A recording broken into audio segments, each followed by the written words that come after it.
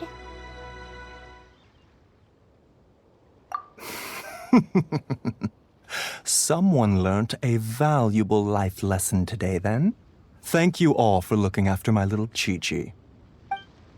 Might I ask who... Ah, how rude of me. I'm Bough, boss of the Bough Pharmacy. I thought Chi-Chi was the boss. Turns out it's some wacko who wears medicinal ingredients around his neck. What a sorry state of affairs. This little mascot is even more of a simpleton than Chi-Chi. Ah! The snake is speaking!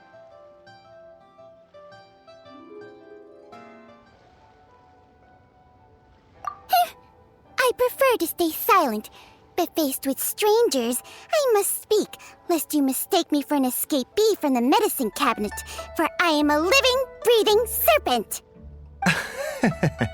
Don't mind Chung Sheng. She's a good girl, really.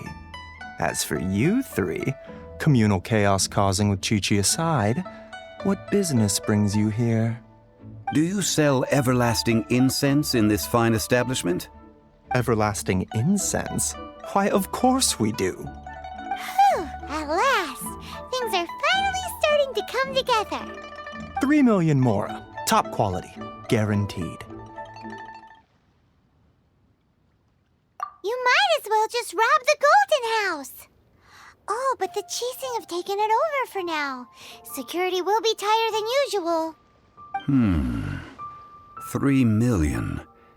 An innocuous number in and of itself, though practically speaking, it could be a hard sum to come by. It's a crazy number. We'd never be able to make that much mora.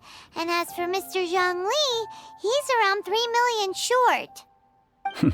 This is correct. What are we gonna do? Is this the part where we go crawling back to Child?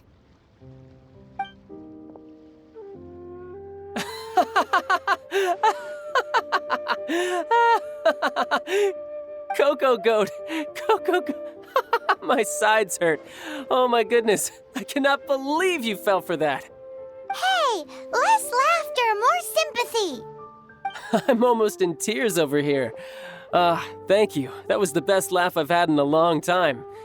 In return, I'm more than happy to sort out this mess you've managed to get yourselves into. Excuse me, sir. Dr. Bough, isn't it? Truly honored. I'm Child, one of the Fatui Harbingers. Forgive my audacity, but I see a great many opportunities for us to collaborate in the future. If Bough Pharmacy needed a stable supply of, say, coconut milk, the Fatui could help by setting up a robust and speedy distribution network. Strange. I knew the Fatui infiltrated businesses with seductive deals, but so much fuss over coconut milk? Coconut milk. Baiju, quick. Chi-Chi wants coconut milk. Ah, yes, of course, Chi-Chi. Anything you want. Thank you, Child. I look forward to a successful collaboration in the future. I can give you a discount on that everlasting incense, too. Let's say 2,990,000 mora. That's like 0 difference from 3 million. 2,990,000. Also an innocuous number in and of itself, though practically speaking, it is a whole 10,000 less than the original sum of 3 million. Well, now that this is settled, we must head back to Yujing Terrace. Mr. Child, Dr. Baiju, Little Miss Chi-Chi, see you soon.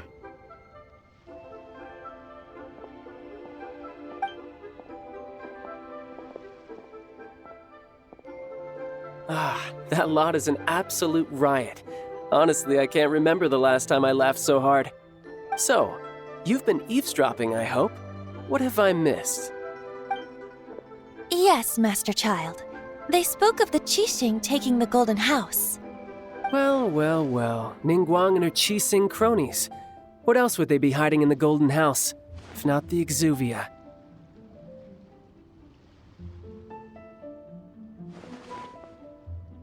I apologize, but I warned you, didn't I? As the old Liu saying goes, the walls have ears.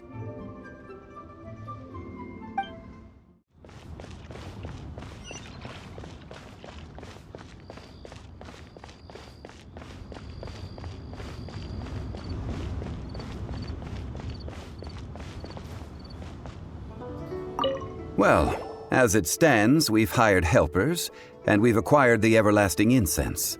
The completion of our preparations is not far off. Whew, finally! Well, traveler, have you gained anything from our adventure so far? Odd.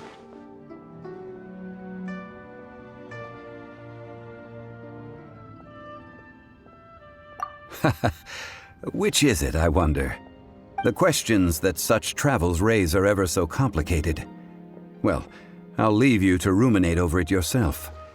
As to remuneration for your help, I've decided to treat you to a meal. Oh, yes, don't worry. I will remember to bring the Mora this time.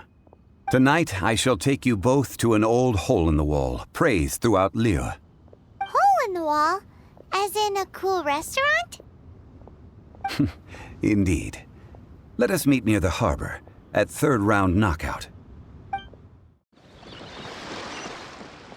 What are you staring at? Huh. Try your luck betting on Jade?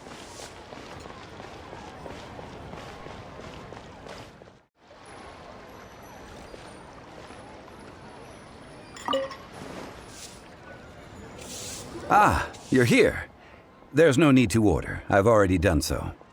Third round knockout is not for lightweights, like those taverns in Mondstadt. Here, the owner does not take such unorthodox orders as fruit juice.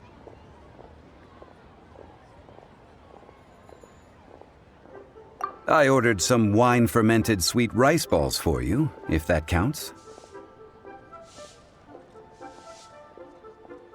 If it is to your liking, dear customers, I shall continue the tale of Lady Ningguang's Jade Chamber. Hey, there's even a storyteller here! Great atmosphere! Besides fine wine, the excellent ambiance is the reason why this place is so well loved.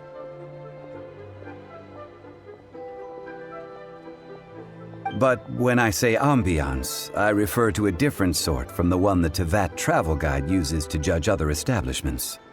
As you all know, high above the land of Liyue lies a pavilion in the clouds, a palace in the mist. What does it mean to have all-seeing eyes? This, my friends, Lady Ningguang's masterwork that bridges earth and sky. Imagine. The weather is clear, and you gaze down from the deck on the world below. Behold, the glorious sights of Liyue Harbor, stretching out far and wide. They say that when Lady Ningguang ponders important affairs, she retreats to her jade chamber with none but her 3 closest confidants in tow. Why brings she these trusted 3 to sift through sources, dig through documents, looking for information? Piece by piece, facts and figures paint a picture on the walls of the chamber. But well before the wall is filled, Lady Ningguang's mind is made up. Having made her call, she has every last document shredded, and whoosh, she scatters the shavings out her window. Ah, look at them, how they billow in the wind like a sudden swirling blizzard.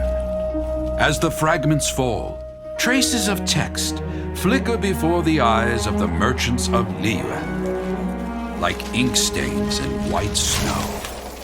The saying goes, the rarest treasures in the land are the words brought by the paper snow.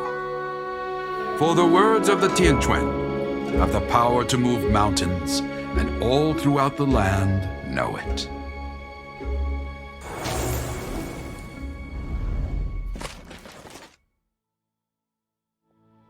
These are but scraps of paper, and yet they guide Lady Ningguang's hand. Such is their value.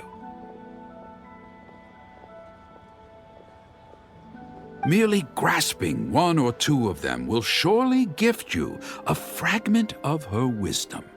Enough to stay a step or two ahead of your peers. Tianquan Ningguang. Feels like we're hearing this name a lot. Liyue locals talk about her. The Fatui hate her. She's most likely the one who hid the exuvia, and we saw her at the rite of dissension. Huh. Paimon wonders what sort of person she is. At last I have found you. You who returned from Jueyun Karst. Who's there? Wait, I am not with the Millelith, nor am I here to claim your bounty. However, I am an emissary of the Liyue Qixing. My name is Ganyu, secretary at the Yuehai Pavilion, and I have come specifically to meet you.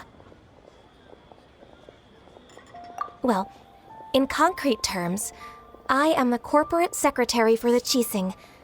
At the moment, I am serving as Lady Ningguang's special emissary. Ningguang sent you?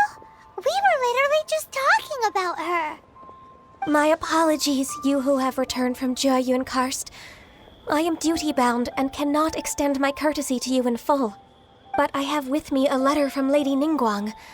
She extends a formal invitation to you in her capacity as Tianquan. She invites you to her palace in the sky. An official invitation? Lady Ningguang said this. Invite him to come here. I wish to meet him. At the Jade Chamber, together we shall snip every one of these entwining dark threads.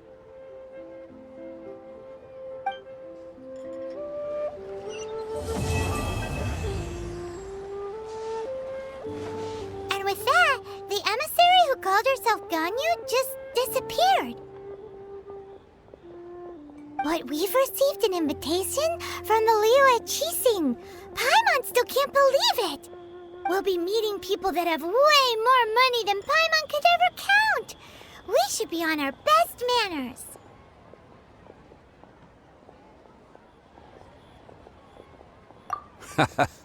An invitation to visit the Jade Chamber is a rare honor indeed. You'd best be on your way now. But don't forget about the rite of parting.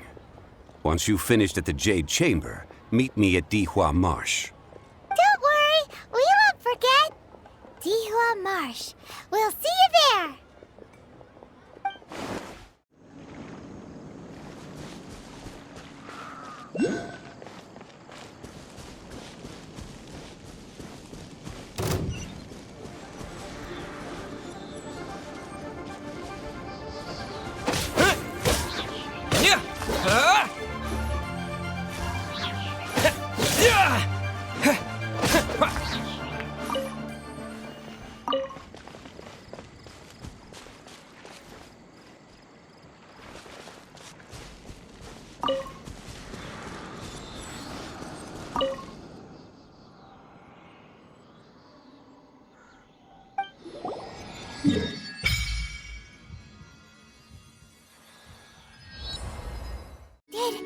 Did you just feel the power of Geo? Your connection to the elements is so different from the vision bearers. Seems like you can physically switch between elements. If so, then you just need to make an offering to a statue of the Seven, and the elements will respond, just like they did in Mondstadt.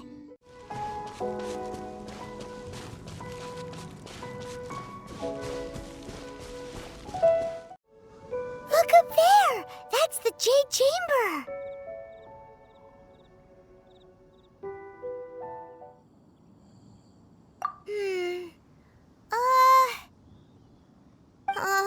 This is bad. Paimon's supposed to be your guide, but Paimon doesn't know where the way up to the Jade Chamber is.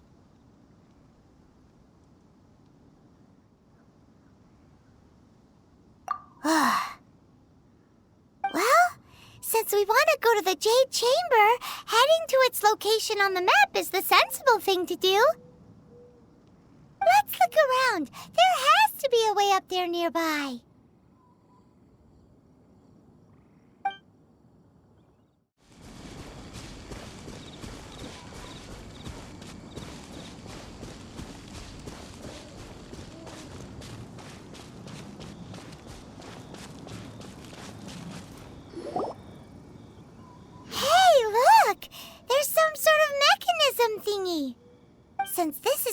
place, it must have something to do with the Jade Chamber. Yes, this must be the way.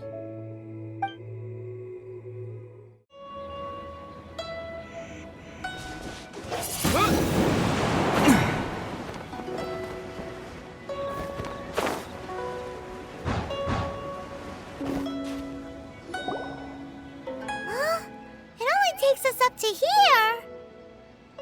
Aw, if that wind current was stronger, we'd be able to reach the top in one go.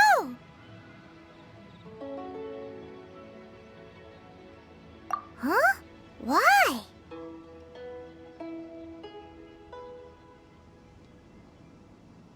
Or... Oh, Paimon gets it! If it was a secret, Ganyu wouldn't have let us try to find it ourselves, right? Alright, let's follow your plan. Then we can... Oh, hang on a moment. Look down there. Looks like we've gotten close to the Guizhong Ballista. Paimon has a new idea. Why don't we shoot you up to the Jade Chamber using the ballista? Oh, right. This method does seem a bit unsafe.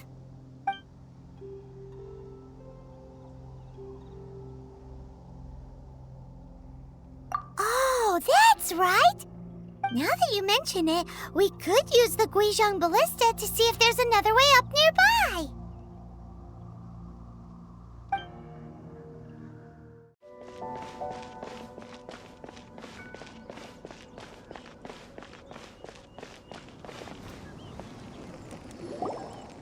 Halt! Who trespasses on these hallowed grounds? Exactly. What are you talking about? We're invited guests. What makes you think you can treat us like this? No. Wait. Maybe this was Ningguang's plan all along. She pretended to invite us to the Jade Chamber, but set up a Millilith ambush here to arrest us. Now Paimon's mad! You! Over there! This is a trick, isn't it? How shameless! What? We're just on guard duty. What do you mean, shameless? What nonsense! Seize these suspicious intruders at once! Well, here they come! Line them up and knock them down!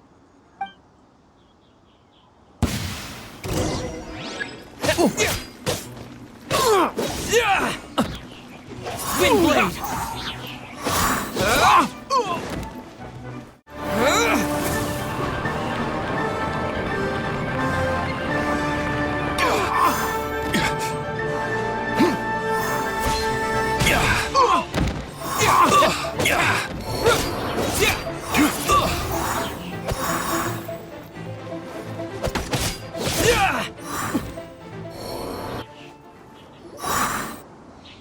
Stop! What's all this about? Lady Coaching, these two strange people suddenly appeared. They seem to have designs on the Guizhong Ballista. Who are you calling strange?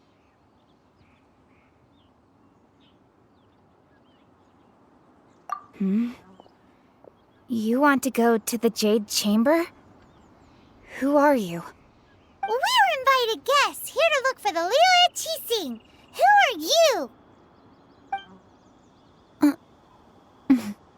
Well, as it happens, I am one of the Liyue Qixing. Oh!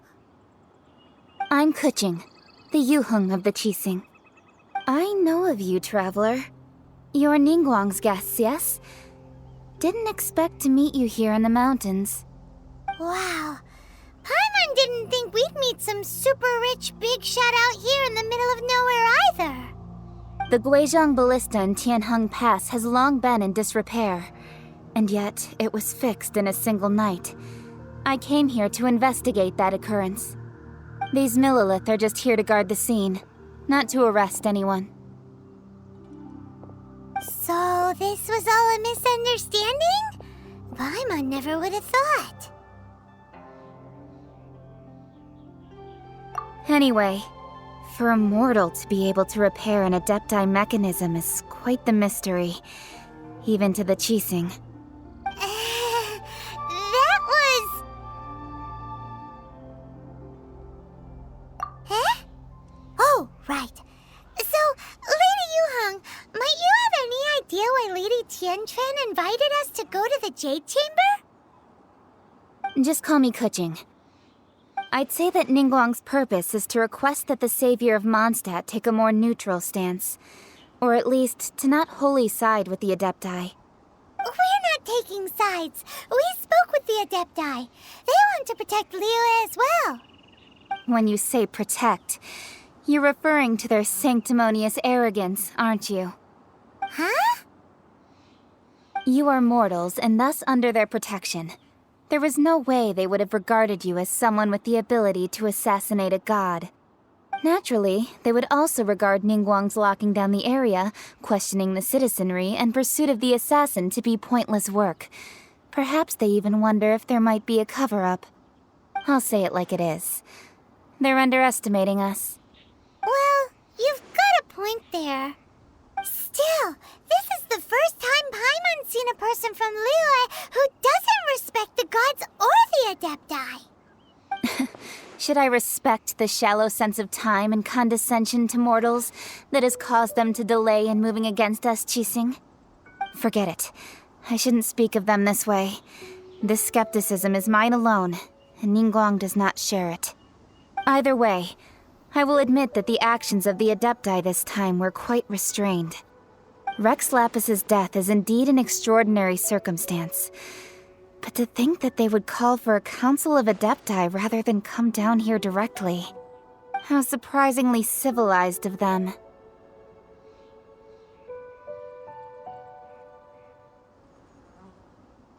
Well, for Ningguang, she would talk anything and everything out if she could. But I doubt we can do that here. The time of the Adepti has long passed. If even the Liyue Qixing don't want to face that truth, then what future is there for Liyue? Another super bold statement. I'll stop here. Honestly, I hadn't intended to say so much. But you're a good listener, Traveler. You should both be off to the Jade Chamber. Don't be late now. Ningguang's schedule is packed to the gills all the way till next year. The cream of Liyue's mercantile crop all see ascending to the Jade Chamber as the greatest honor. Each brings rich gifts as they visit, all to curry a little favor with Ningguang. Favor? But... Wait, that's right! Greeting gifts are a staple of Liyue's culture. We need to get one. Not to curry favor or anything, just to respect Liyue's culture. All right. You can decide on your greeting gift yourselves. Let me tell you how to get to the Jade Chamber first. You didn't actually have to come to Mount Tianheng. Go back to Liyue Harbor. Find a guide at the Yuehai Pavilion, and... well then. May we meet again, Traveler. Well, that Yuheng may not respect the gods, but Paimon thinks she's a pretty cool person. So, what should we give to Ningguang when we see her?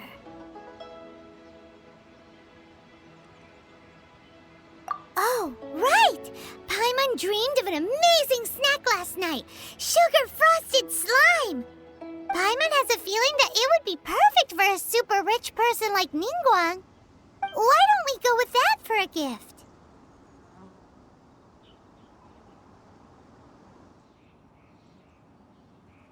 With a certain boom shakalaka, of course! Let's go gather ingredients! Time waits for no one, and neither will our riches.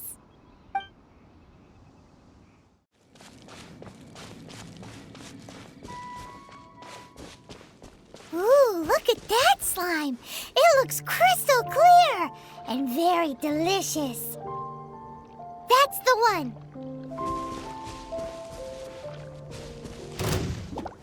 Disappear!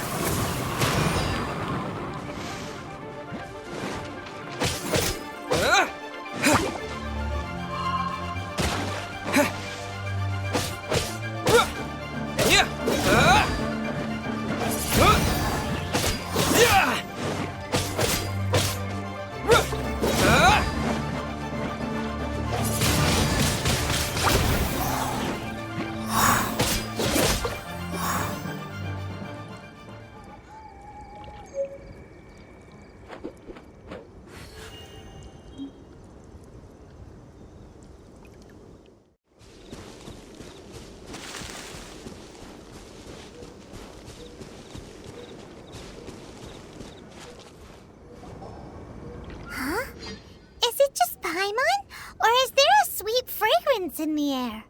Huh? Did you hear that?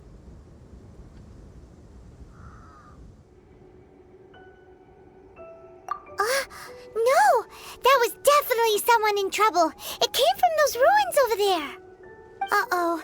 It looks like the treasure hoarders have locked someone inside.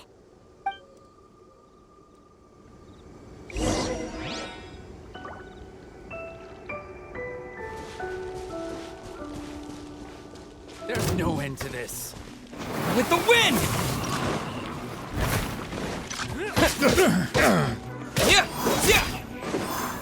Wind blade!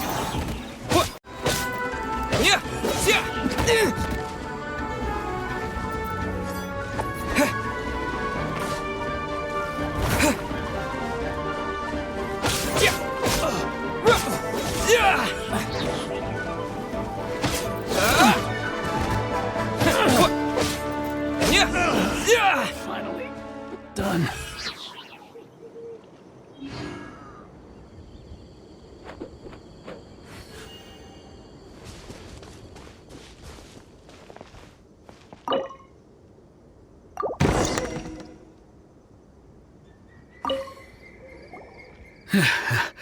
Thank you for your help, kind travelers. If you hadn't come to my aid, I surely would have rotted in this cell. Those treasure hoarders, when their mood was good, they'd rearrange those pots of sweet flowers. When they were in a bad mood, they'd rearrange my face. Aw, it was nothing. No need to thank us all at once or anything. I understand. Don't worry, I will compensate you both. Don't say that. I only escaped this predicament because of you. I'm Meng Dan, a supplier for Mingxing jewelry in Liyue Harbor. I often walk around these mountains in search of antiques. I never expected that those treasure hoarders would have their eyes on the same ruins that I had. Before I knew it, they'd caught and imprisoned me. Is there anything that you lack? Antiques, treasure, various knickknacks, you name it. Well, as long as you want what I have to offer, of course. Wait a moment. Actually, we are looking for something. Oh? And what might that be? Do you have a box that can store presents? We'd like a pretty one. The kind that you can use to store snacks. Of course we do. How can one sell antiques without gift boxes?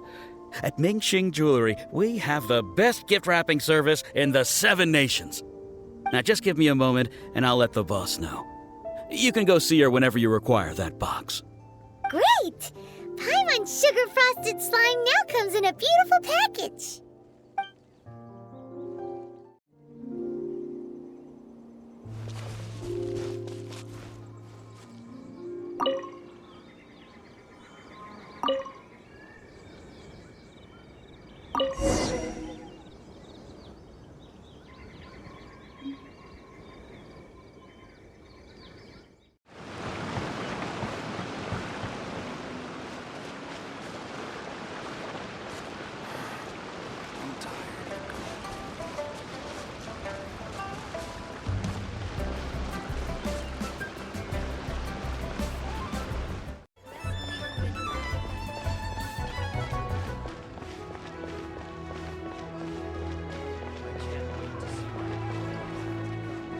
Jewelry's out of stock, but we have some new items in.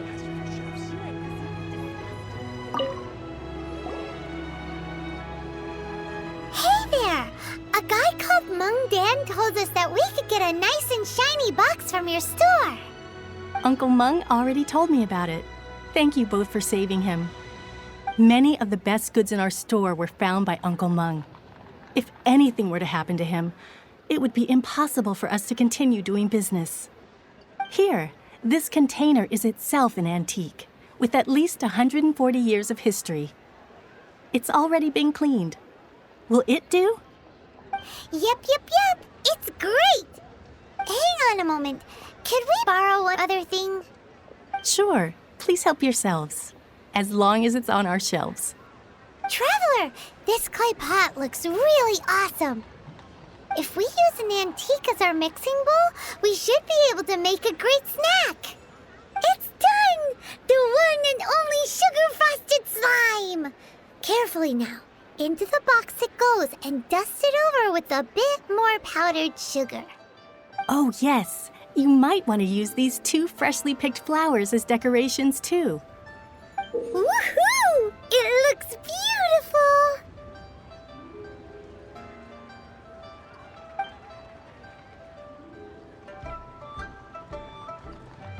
Great! Now that we've put all that we've got into this box, let's go to the Jade Chamber to see Ningguang.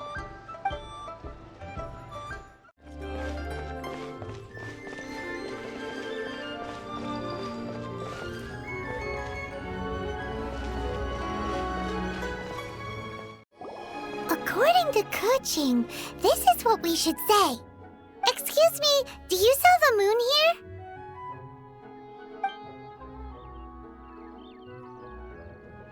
Yes. How many would you like? It's not convenient to speak of numbers here. Ah, well said. Please, use this to ascend to the chamber. Yes, speaking of which, are you two the guests that Lady Ningguang has arranged to meet with today? Yep. And yet the code they used was not the one for guests, but for the Yuheng. What's going on here?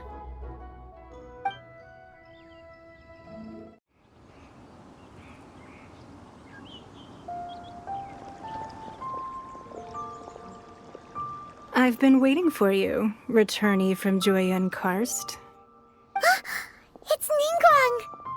Since this is our first meeting, we've prepared a gift. I hope you like it. Oh, for me. You have my thanks.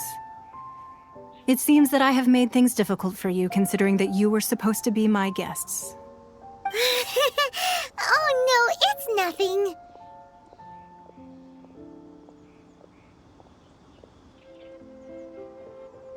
This palace floats in the skies, higher than the peak of any mountain. From this vantage point, one may survey all of Liyue. I have been gathering the funds necessary to build it from the time I began learning the merchant's craft. And since becoming the Tianquan, I have spared no effort in hiring the best craftsmen to constantly extend it. At first, it was but the size of one room. Now, it is large enough to blot out the moon in the skies above Liyue. One day, I believe it will overshadow all 7 nations.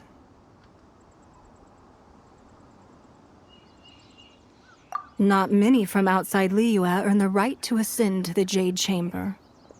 But I have been in correspondence with the acting Grand Master of the Knights of Favonius, who spoke highly of you. As such, I have been putting eyes and ears out ever since you reached Liyue. What? And I finally got wind of your movements when you were on the way to Wangshu Inn. Wait! Was Vergoldet one of your people? Just Vergoldet? No. Everyone at Wangshu Inn is one of ours.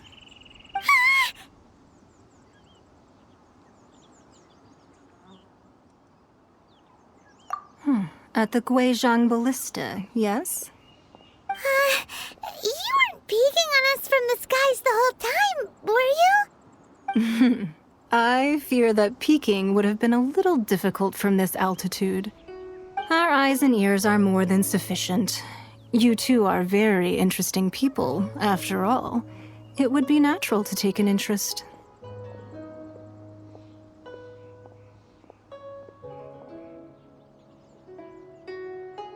Well, I wouldn't expect you to trust us, considering that you have had far more interactions with the Adepti.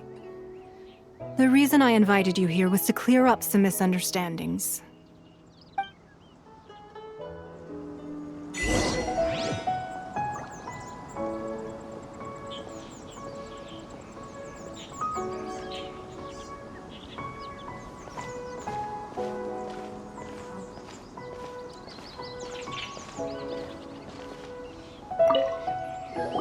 I believe that you've heard of the ARCHON War.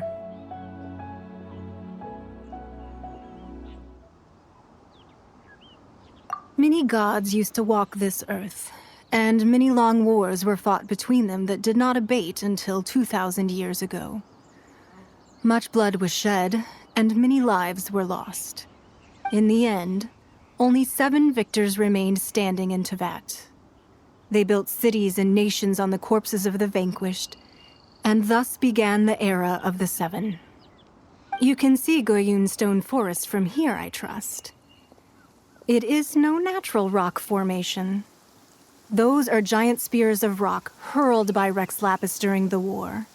Beneath the spears lie those cast down by Rex Lapis in those days, gods that failed to seize the title of Archon. Not only is it true that gods may die, but so too has the membership of the 7 changed over the last 2 millennia. Rex Lapis's passing is an unimaginable disaster for Liyue, but the Order of the 7 will not collapse simply because of that. Another Lord of Geo will arise sooner or later. Yet, how are we to forget Rex Lapis? When that time comes, the relationship between the people of Liyue and the gods and Adepti will surely be different from before.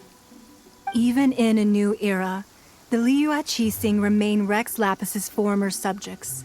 Do you really think us capable of having played a part in his demise? Of lacking the foresight to see the certain repercussions?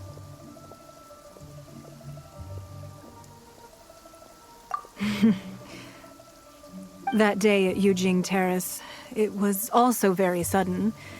Even I was caught completely off guard. You were there, you no doubt saw. But our enemy has long lain hidden within the harbor. If we do not act against them now, they will surely gain the upper hand. Hiding the Exuvio was a necessary maneuver to take the initiative back, to play the spider while our foes scurry about. Who's this enemy you're talking about? What do you think, traveler?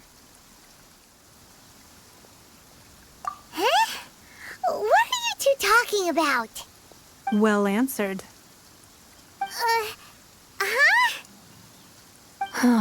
The scenery out here is fine indeed, but the wind is a little strong. Our preparations to receive guests within are complete, so please, this way.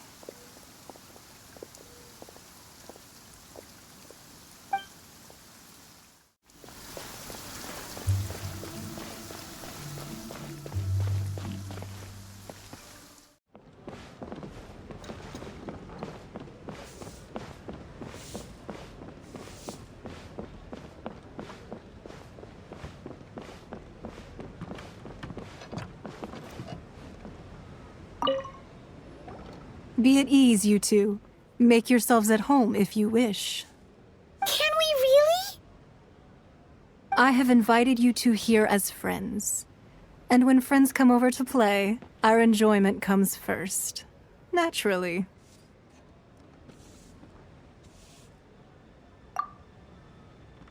Ooh! Isn't this that legendary wall? Why, you've kept your ear to the ground, I see. That's because even the storytellers are talking about it. Everyone's after a piece of paper from that wall. It's super famous. That's because that wall records Leo's secrets.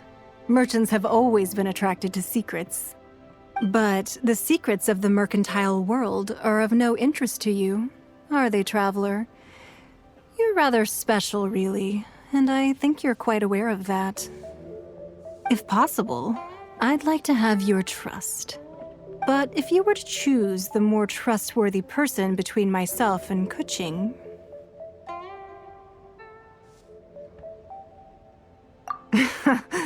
You'd pick Kuching? Nah, I had a feeling.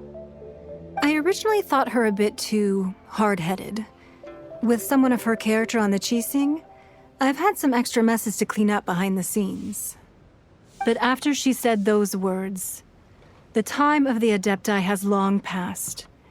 If even the Liyue Qixing don't want to face that truth, then what future is there for Liyue? Well, I must say that quite a few of my doubts have been dispelled.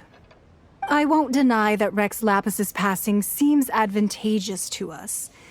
But for Liyue's sake, we cannot allow ourselves to be shackled by rumors of our usurpation of power.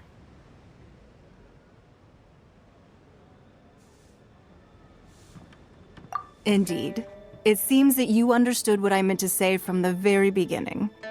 I called for the gag order and for the exuvia to be hidden to temporarily stabilize the situation, and also to prevent something similar to the incident in Mondstadt. With Rex Lapis's death, the Fatui have busied themselves with many clandestine actions beyond their diplomatic remit. As the Tianquan, one responsible for Liyue, I cannot be too concerned with appearances when opposing them. Allowing the rite of parting to take place was also meant to buy some time for us to take control of Liyue's administration. It's exactly as Zhongli said. The Qixing only provided the venue for the rite so they could use us for their own ends.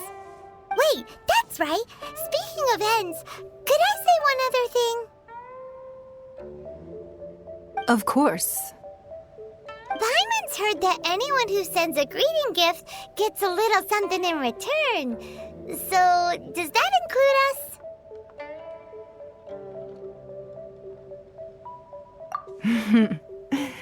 It's all right. I like direct people. Well, we have made quite a bit of trouble for you recently. How about this? You can pick any one object here as you please, and you may take it with you. Yay! Paimon was just waiting for you to say that! Let's see, what should we get? One of the sheets on that wall! Don't look at Paimon like that! One of these sheets of paper will sell for crazy prices, even if it's only as large as Paimon's fingernail. Just imagine how much more a whole untorn sheet would sell for. Let's grab one! The biggest one!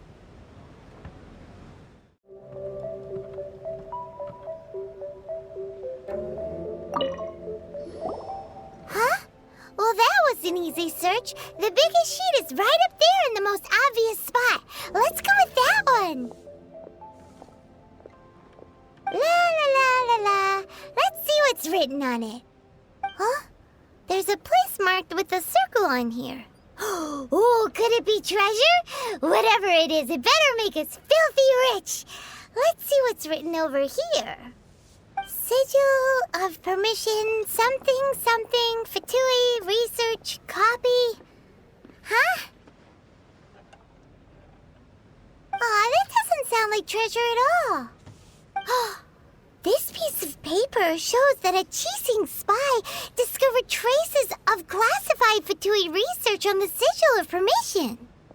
Oh, Ningguang did say that the Fatui have been up to all kinds of mischief in the shadows of Liyue, spreading rumors, wanting to get their hands on the Archon's body and whatnot. But research on the Sigil of Permission? Paimon wonders what they're up to. Speaking of which, there's also some connection between you and the Sigil of Permission. Seems there's still more for us to find out.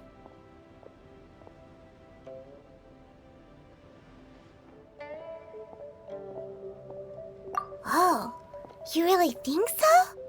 Well, should we not go then?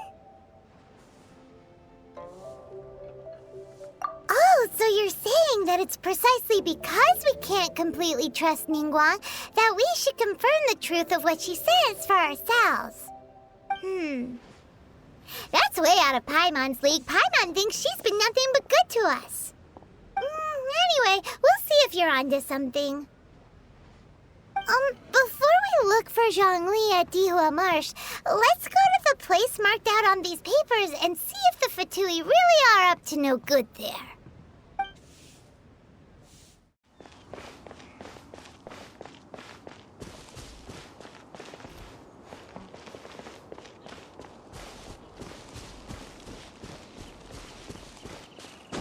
There really were Fatui at the location written down on this piece of paper. And, they look really mad at us, too.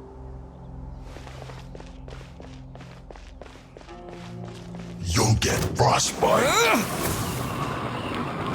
Let's end this quickly. You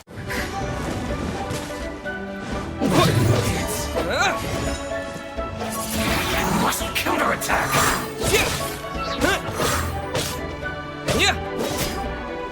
Wind Blade! Loneliness of death.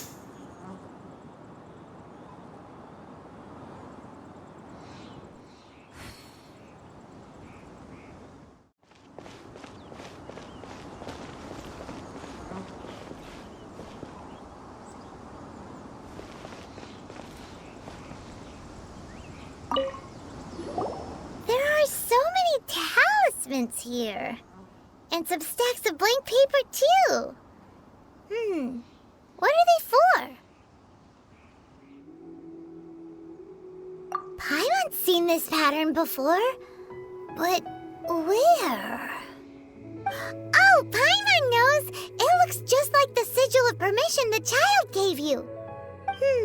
But how did a relic of the Adepti end up in the hands of someone like Child? Suspicious. Oh, that's right. Cloud Retainer said that when the Lord of Geo created the Sigil of Permission, it wasn't to be used as some old relic. Talismans like that were once used in the Archon War to channel divine powers. Maybe the Fatui are copying the Sigil of Permission in hopes of achieving a similar effect. Being able to channel divine power in battle? Whew, that sounds pretty dangerous.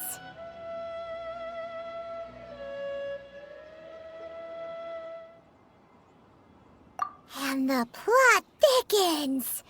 We'll need to keep an eye on Child, that's for sure. Alright, that's enough sticking around here. We gotta go meet up with Zhongli soon.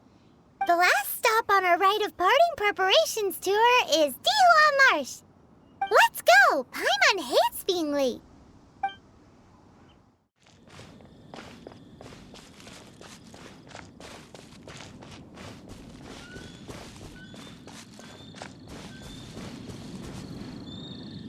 Right on time. I myself only arrived moments ago. Did you enjoy your visit to the Jade Chamber? It was so big and pretty and expensive. Paimon's never seen such a fancy schmancy place before. Indeed. It's second to none in all of Liyue. Then you met with Ningguang, I trust? What did you talk about with her? She's super rich and so generous. Paimon thinks she's very friendly.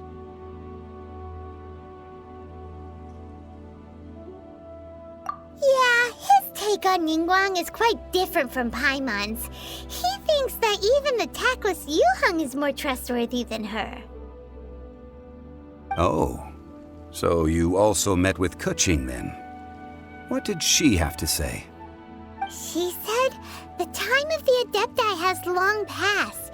If even the Liyue Qixing don't want to face that truth, then what future is there for Liyue? No respect for the divine. Indeed, contrary to the ever-bold Keqing, Ningguang is more of a businesswoman at heart, though they are both members of the Qixing. Although she's friendly, there's no way of clearly discerning her true intentions. Yes, she has only relied on herself to rise to her current position. No ordinary person could ever achieve that. It's said that she's the one behind the constant expansion of the Jade Chamber. It's the second most important thing to her. Even if she ever gave up the position of Tianquan, she would never give up the Jade Chamber. The Jade Chamber is only second. What's the most important thing to her then? Why, Mora, of course. All Ningguang talked about was the Fatui this and the Fatui that. She said that after Rex Lapis was murdered, the Fatui have constantly been trying to sink their fingers into Liyue, and that they aren't to be trusted. That is how the Fatui have always been. It doesn't surprise me in the least.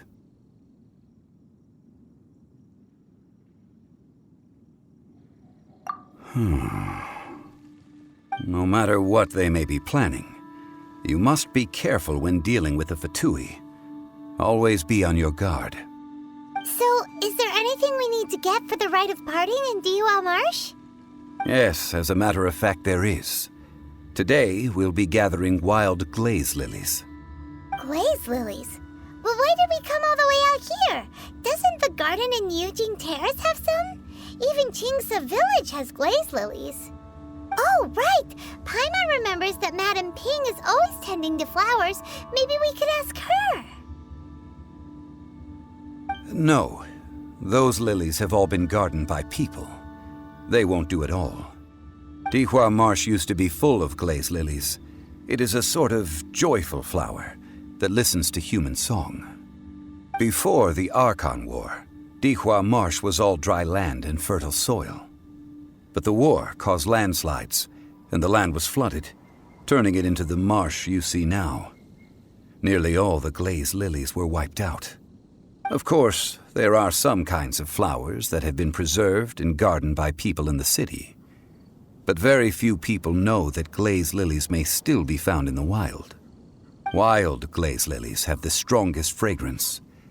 If we want to follow the true tradition of the rite of parting, we must grind up the wild lilies and place the powder in a censer of everlasting incense. But I'll need your assistance in gathering these flowers.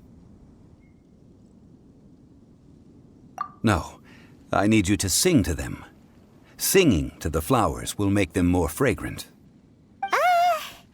So how good is your singing? Really? Why doesn't Paimon believe you? We'll only know once he starts singing.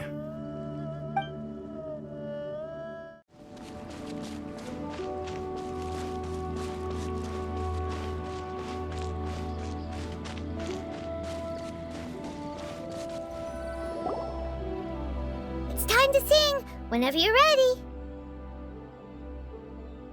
Da da da da da da da da da. What happened? These flowers are jumping. They look really angry. Is it because you sang a song for Mondstadt that they don't understand here in Liyue?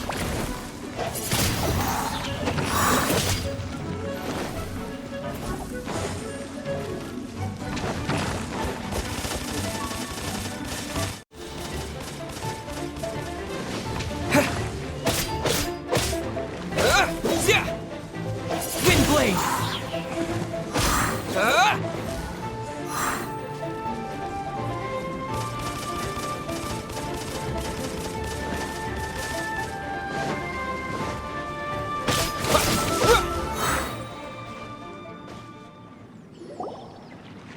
Those weren't glaze lilies. Glaze lilies wouldn't hit people. This little monster is known as a whopper flower. Strange. These petals look interesting. The glaze lilies used as a disguise were buried with the whopper flower for too long. The result seems to have surprisingly potent medicinal value. Let's collect what we can of these petals. Well, that's nice and all, but will those petals be useful for the rite of parting? Unfortunately, no. That's so lame. Excuse me. Are you searching for glaze lilies? Oh, hey! It's... what's her face? Paimon can't remember. Hello, traveler. I'm surprised you still remember my name. Ah, that reminds me. How was your visit to the Jade Chamber? Well, it sure would have been better if you told us how to get up there. Didn't I tell you the way? Surely I did. Nope, we found the way on our own.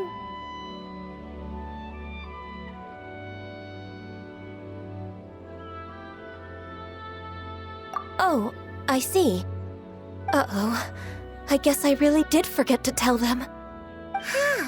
Something seems a little off about Ganyu.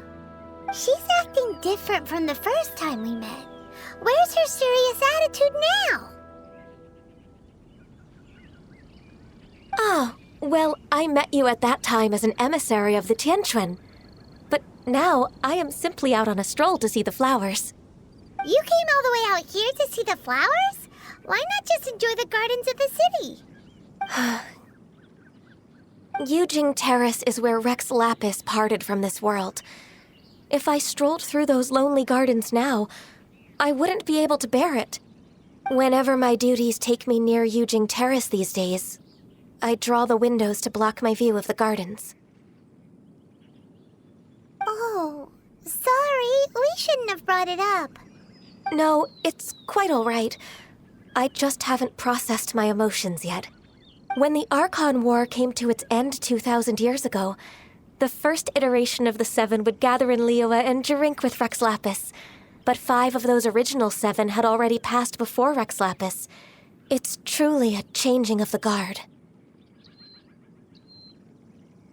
Yes. Now that the spirit of Rex Lapis has returned to the heavens, only Barbados of Mondstadt remains of the first 7. The other 5, including Inazuma's Raiden Shogun, are no longer the same friends from 2,000 years ago. Of the current 7 Archons, the youngest is Sumeru's god of Dendro.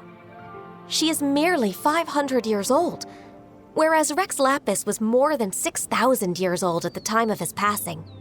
This means that Liyue had been under Rex Lapis's rule from the moment it was first founded 3,700 years ago. The city has never had to bid farewell to its deity.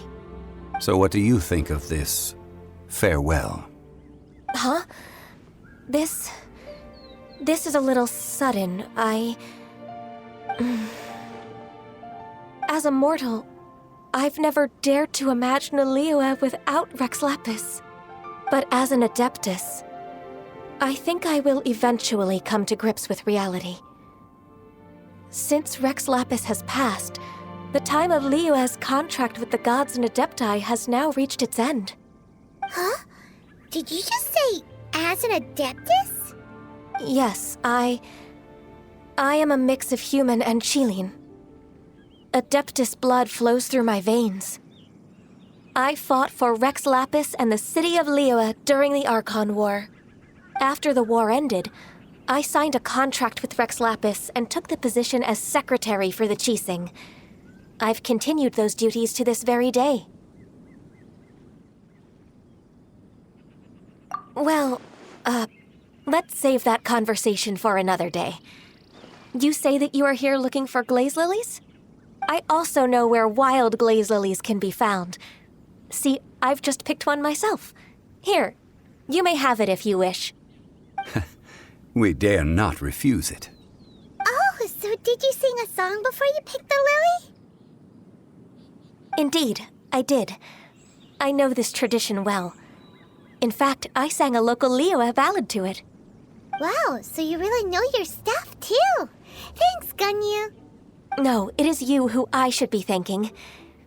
If not for this chance meeting, I never thought that I would be able to contribute to the upcoming farewell for our ancient lord. If you would excuse me, I should return to my work now. Good luck. And that just about does it. Our preparations for the rite of parting are mostly finished. Given the ease of picking glaze lilies, I think this was a fitting end to our tasks, in more ways than one.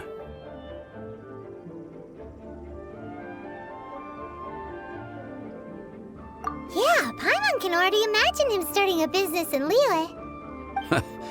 I've had enough ventures in my life already. Beginning a new undertaking is always difficult at first, and requires no small amount of effort. And once business is at full steam, the stress of it all only wears away at you over time. So you must be careful to take the time to step back and re-examine yourself. If left unchecked, the wear and tear on your heart may go well past mending. Wow. See? Zhongli sounds like he's already seen it all. Alright, I think it's about time we head back to Liyue Harbor now.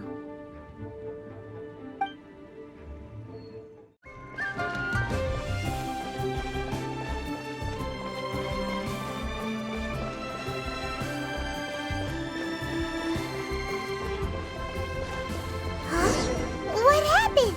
The city gate is swarming with Millilith and the Fatui?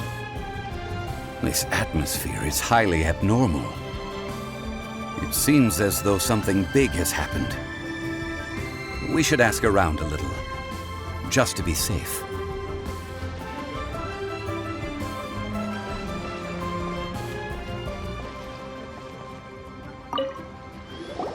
Ah, you're the consultant to Wangsheng Funeral Parlor. Mr. Zhongli, I presume. The Millelith are watching our every move now. These are desperate times. We mustn't act rashly. Desperate times? The Adepti of Joyun Karst are finally on the move. Do they intend to exercise force? Most likely. I've heard that some members of the Qixing have already gone to meet them. Well, I say meet, but it's more like they're attempting to stall the Adepti outside the city. However, both sides were quite obstinate and hit an impasse. It seems inevitable, given the current situation. The Adepti do not acknowledge the Qixing. They only acknowledge the contracts of the Geo-Archon. If the two sides come to blows, Liyue Harbor will be in no position to stop them. Surely the Liyue Qixing are not the sort to give in so easily. Their boneheadedness is known throughout the lands. Yet it's because of that obstinacy that mortals and Adepti are now on the verge of conflict. And what now? How is it that the Fatui have come under fire? That's all Ningguang's doing. She proclaimed that in these tumultuous times, the Millelith must rein in the actions of the Fatui. Only now do they want to start keeping tabs on us? That's the Qixing for you. Anyway, Mr. Zhongli, you're one of Child's close associates. Please understand that your actions will reflect on us. Don't let anyone catch you off guard. It looks like things are about to boil over in Liyue Harbor.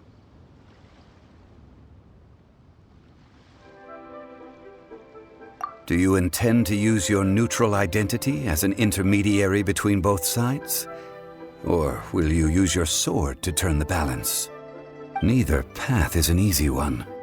Oh, by the way, Mr. Zhongli, we've heard that the Wangsheng Funeral Parlor has also been caught up in all of this. They're currently squaring off with the authorities at the gates. Things are taking a turn for the worse. I'm afraid I must leave now to handle things back at Wangsheng Funeral Parlor. I hope that Master Hu has been able to keep things under control for the moment. Consider your next course of action carefully, Traveler.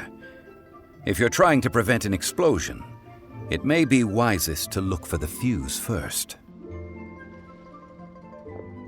Whew. Having connections with the Fatui seems to be quite the double-edged sword. So what does Zhongli mean by looking for the fuse? Oh, Paimon gets it. If there's anyone that wants to see the whole city turned upside down, it's definitely him. He must be waiting for the moment when no one is watching to do something really bad. But where could we find him now? Where would he go at a time like this?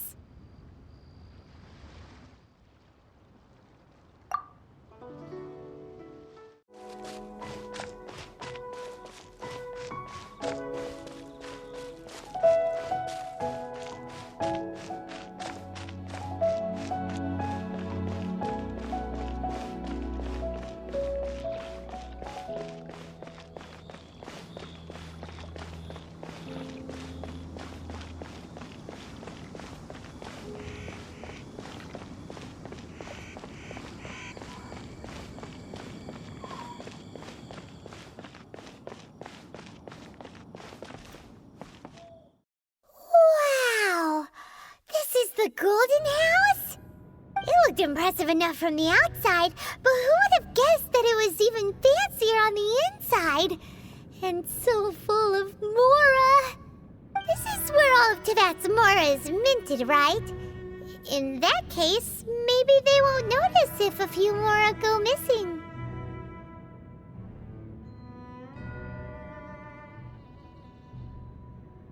Oh, so it's a trap! Tricky. Good thing Paimon's got you here. But even if we can't take any, we can still have a closer look, right? Or better yet, take a nap on top of a mountain of Mora. It's like a dream come true. Oh, right. Back to business. It's quiet. Too quiet. Surely someone's gotta be guarding something as important as the Exuvia.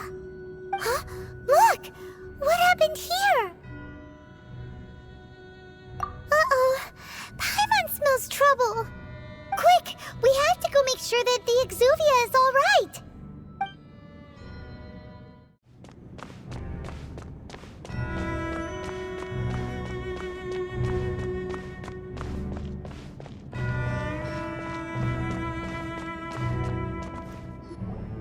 You've already fulfilled your task as guides, so why do you still linger here? Haven't you already seen enough trouble for today? Huh? Who's there?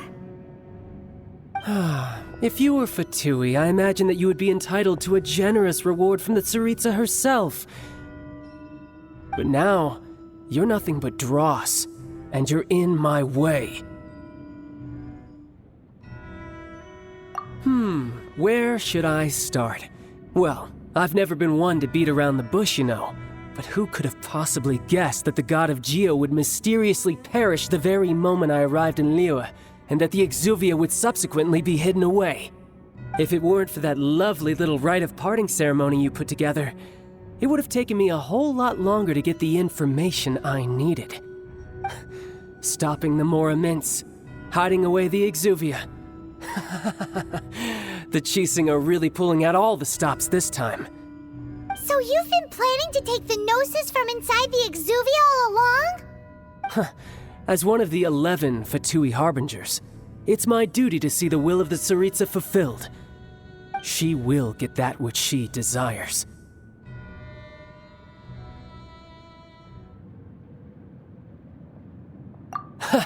I'm not asking for your blessing, and there's nothing you can do to stop me anyway. The time for discussion and diplomacy has already passed. I mean, if it were up to me, I would have skipped that stage to begin with. But I'm willing to do as the Tsaritsa deems fit. Either way, we now come to my favorite part. A simple pleasure, and one that I am oh so delighted to be sharing with you. The battle. Battle? So you're the type that goes looking for trouble, huh? You could say that. When Signora offended the deities outside the cathedral in Mondstadt, she swiftly left the scene once her mission was accomplished. Instead of confronting you directly, she chose to rely on the snow and ice to make her escape.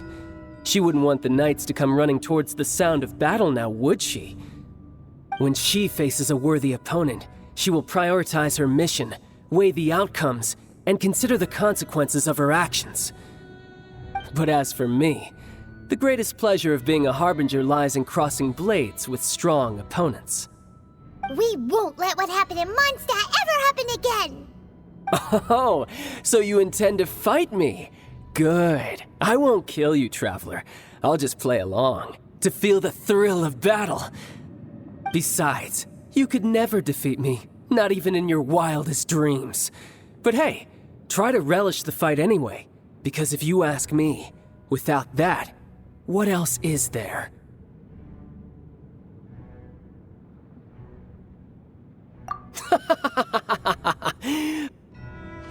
Fighting talk, I love it! Now let's see you live up to it. This chance is hard to come by, so show me all you've got. So very few ever get the chance to square off with a Fatui Harbinger. So come now, amuse me, and don't you dare disappoint. Poor timing.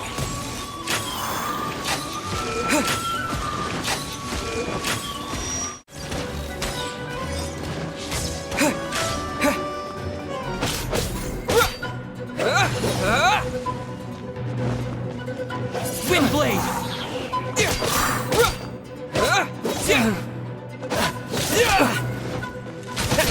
You've made some progress. Guess I should take you more serious. Good. No wonder Signora was so wary of you. Well, that just means I can go all out. Brace yourself. This is about to get tough. Now, show me what you can do against the might of a Harbinger.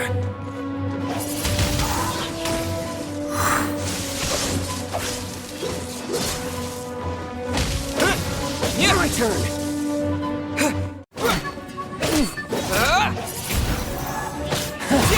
You've got some skills. Eat this!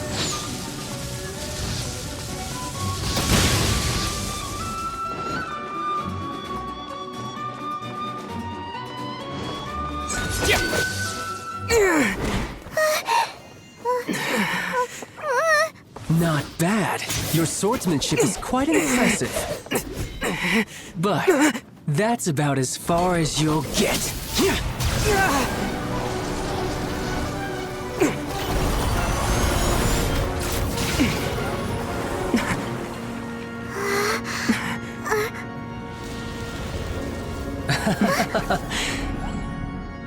Didn't think you had that card hidden up your sleeve. You were just playing us to get close to the Exuvia! Oh, quiet down. Stop acting like some wide-eyed recruit. You've seen this world. You of all people should know. This should have been expected! Well then, I'll be taking Morax's Gnosis now! I see. Well, this is most unexpected. You beat me to it, didn't you?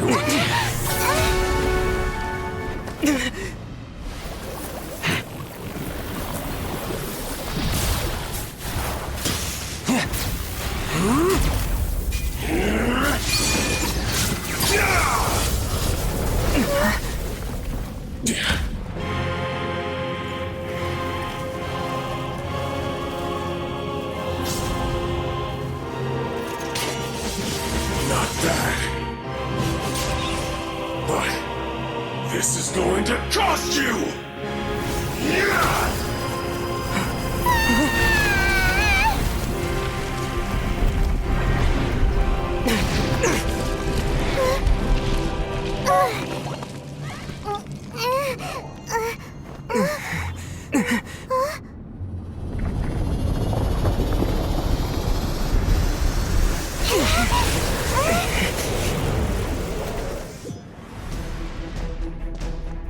You got to the Gnosis ahead of me, didn't you?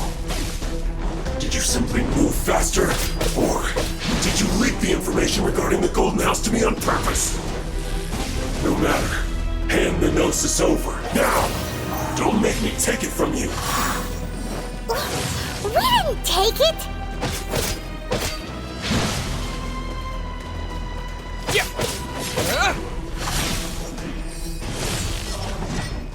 With the wind!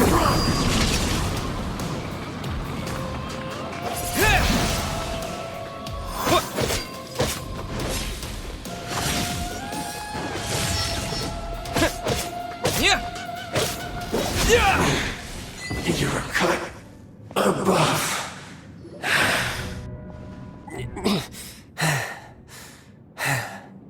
Look! Child's back to normal again! Well then, time to cool off. It seems the burden of the foul legacy transformation was too great for my body. I lacked the opportunity to think this through. And now that I consider the matter more carefully, you never had any chance of beating me to the Gnosis. You had no connection to the Gnosis, no matter where it had been taken. That's what we've been trying to tell you! We didn't take it! Your show of ability today far surpasses that of Signora's initial assessment of you in Mondstadt. Tell me, how could that be?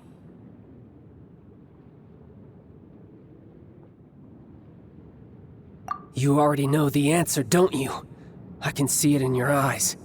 But if that is a secret you wish to keep, I guess I'll just have to curb my curiosity. This battle has already left me satisfied. Anyone who strives as I do to grow stronger shall be called a friend, even if our friendship can only be shown in battle against one another. Pretty sure that's not the normal way to make friends.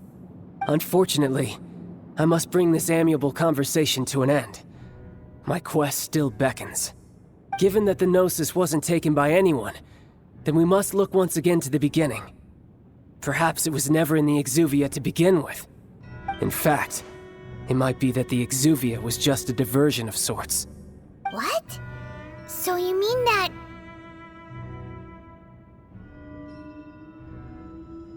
Yes, it appears so. Interesting to say the least. It seems that the guardian deity of the capital of commerce is also well versed in little maneuvers beyond the boundaries of contracts. As such, we must now look to our backup plan. Backup plan?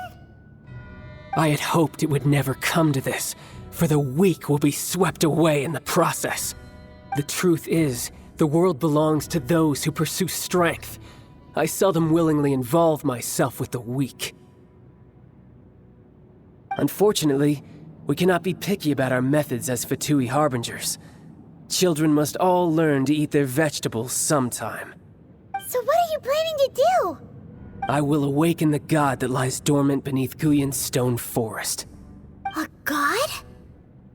Osial, overlord of the Vortex, who was defeated by Morax, the Geo-Archon in the Archon War, and who has remained pinned beneath the waves by the Geo-Archon's stone spears ever since.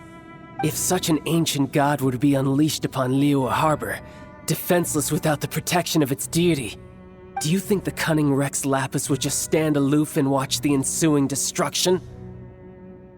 But the Archon War ended 2,000 years ago. How can an ancient god appear in a world now overseen by the Seven?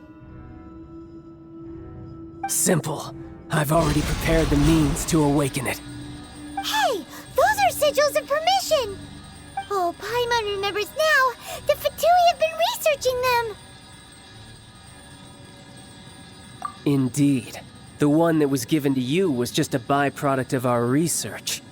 With the power of so many sigils of permission concentrated in one place, along with that which was bestowed upon me as a harbinger by our Tsaritsa, breaking the subduing might of the Geo-Archon spears for a time should be no obstacle.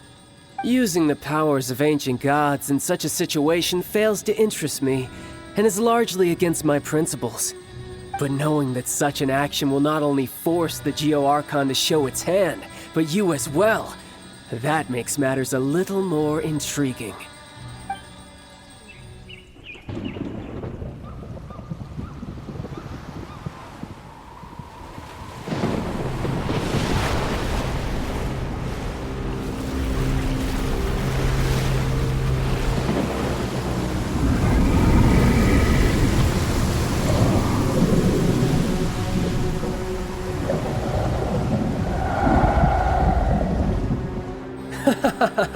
Let's see.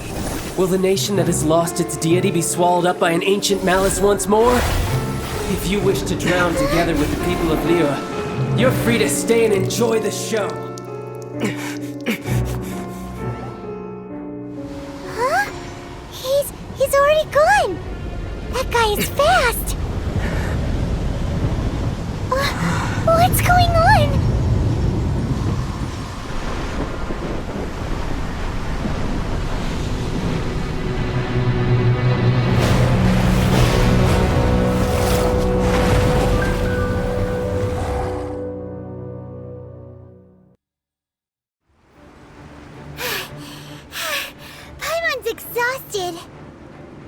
If we hadn't happened to see the Jade Chamber flying over just as we came out of the Golden House, we really wouldn't have known which way to go.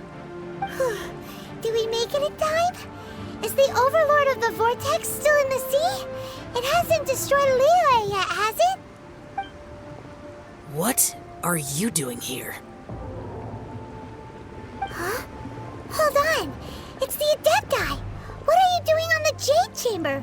Paimon thought you were arguing with the Qixing. Is the fighting over?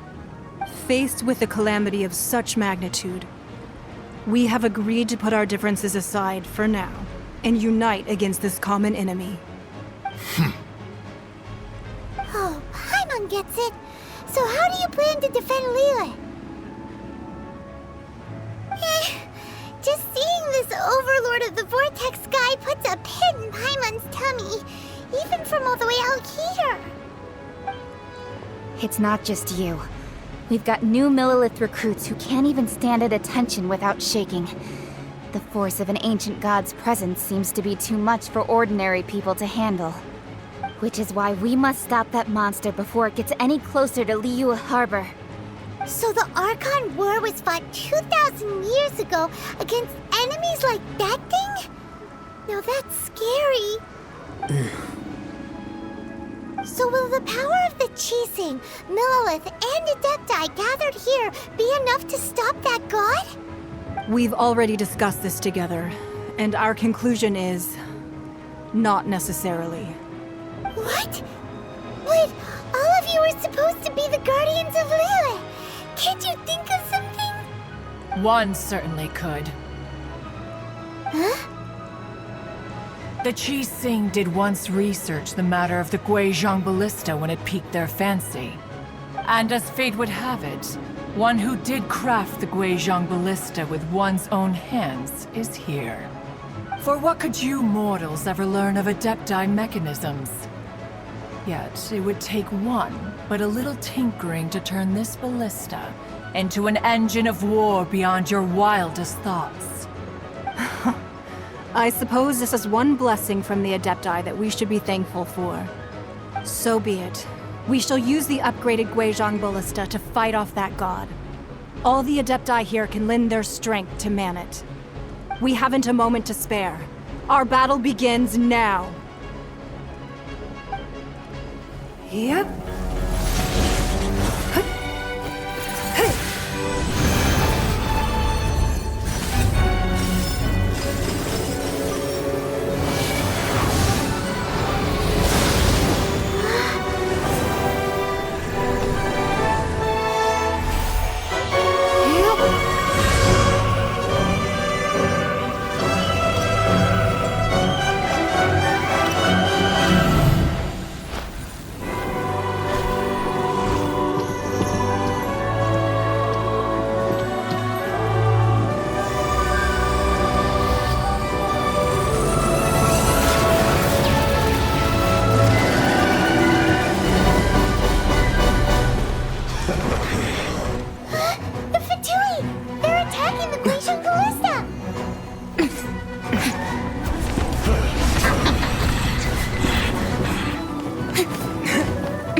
The three Adepti are manning the Guizhong Ballista.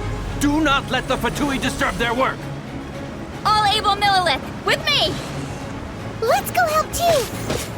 We Adepti have not faced a god in several millennia. Let one see what you're made of then.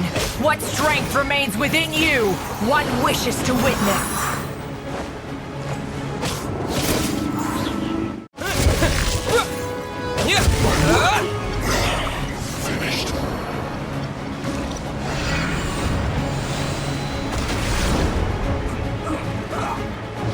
Disappear!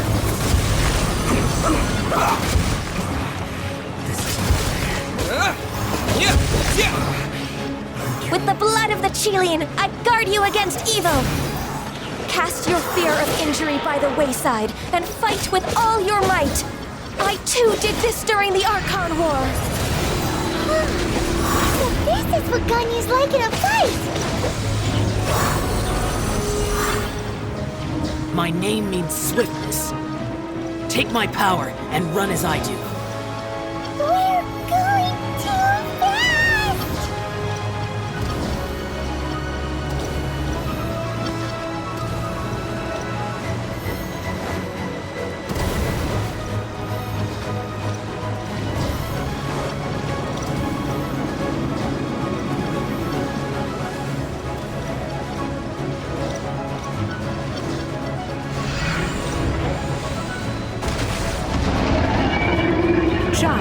You are strong in body and spirit. Perhaps you can withstand 3 forms of adeptal energy at once. This will hurt a little. Please bear with us. Once you've adapted, try to use them in battle. I guess this is it. Fight on, comrades! Once we finish this lot off, the Adepti will be able to deal with the god in peace!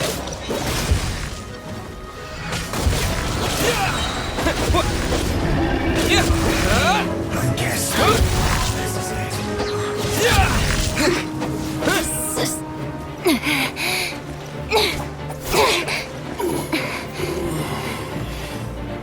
The interlopers are no more. Now we may commit ourselves fully.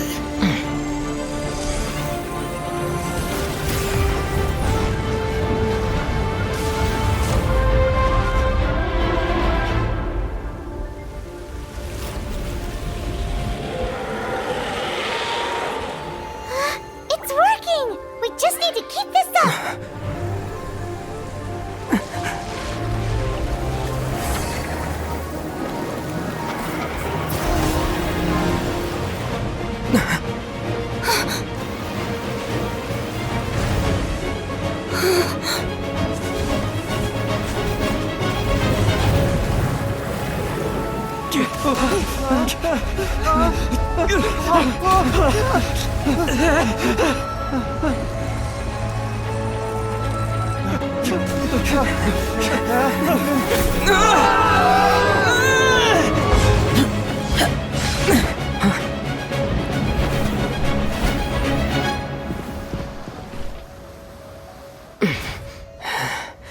Be careful now. The Guizhong Ballista is destroyed. Without its covering fire, retaliation shall be difficult. But the Jade Chamber is our last line of defense. We can't give another inch, no matter what. I have another idea. What do you mean, Lady Ningguang? I'll sacrifice the Jade Chamber. What is the meaning of this? I understand. Traveler, lend me a hand. Farewell, old friend. Goodbye for now. Let us meet again in the future.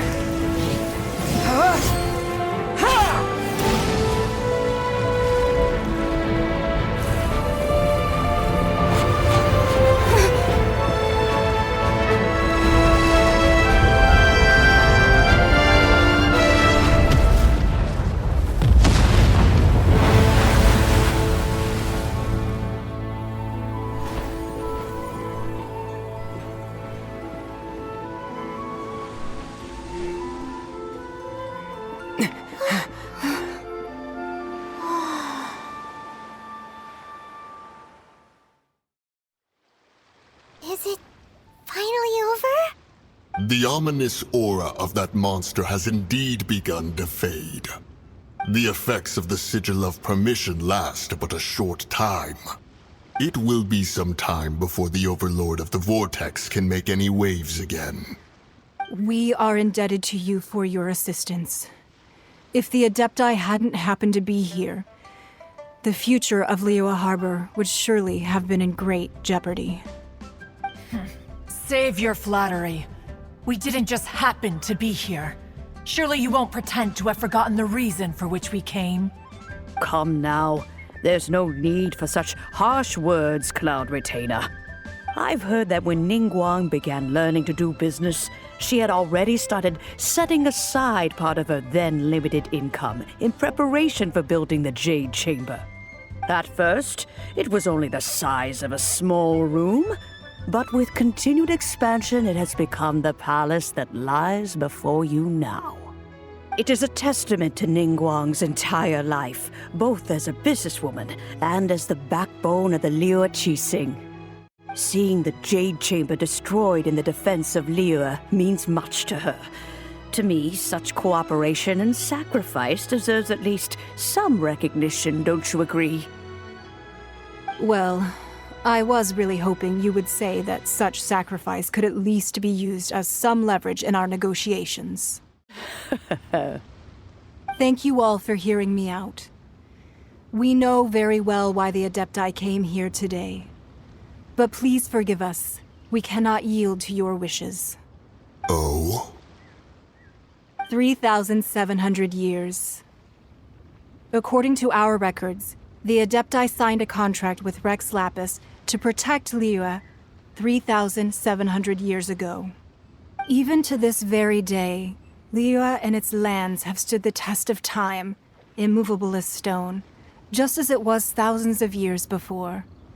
This is truly no small feat. But that does not mean that the Liyue of today is the same city as it was all those years ago. Do not merely cast your protective gaze upon the land.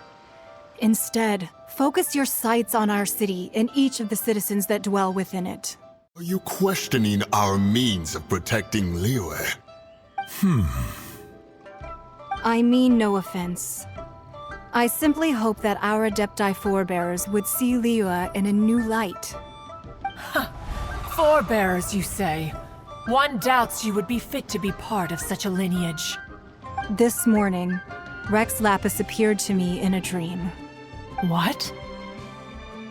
In the dream, I yearned to tell him that we Qixing, though mortal, are equally bound to the contract. Each passing generation of the Qixing leaves many things of value to be inherited by the next generation. I also thought to tell him how the past generations of Qixing had strove under his rule to survive in our mortal world, establishing a network of contracts which has since come to be known as trade. But I dared not speak. I could only gaze at him in silence until the moment I awoke. Oh, Ningguang. Yet another perspective. What are you trying to say, Outlander?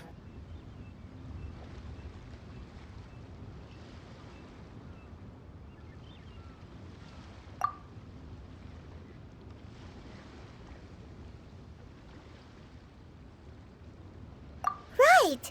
That's something that happened in Mondstadt. It's a story about the Four Winds and the people of the Animal Archon. The Animal Archon sought to quell the strife between the two sides, because he believed that such conflict would only scar the hearts of both, and that nothing good would come of it.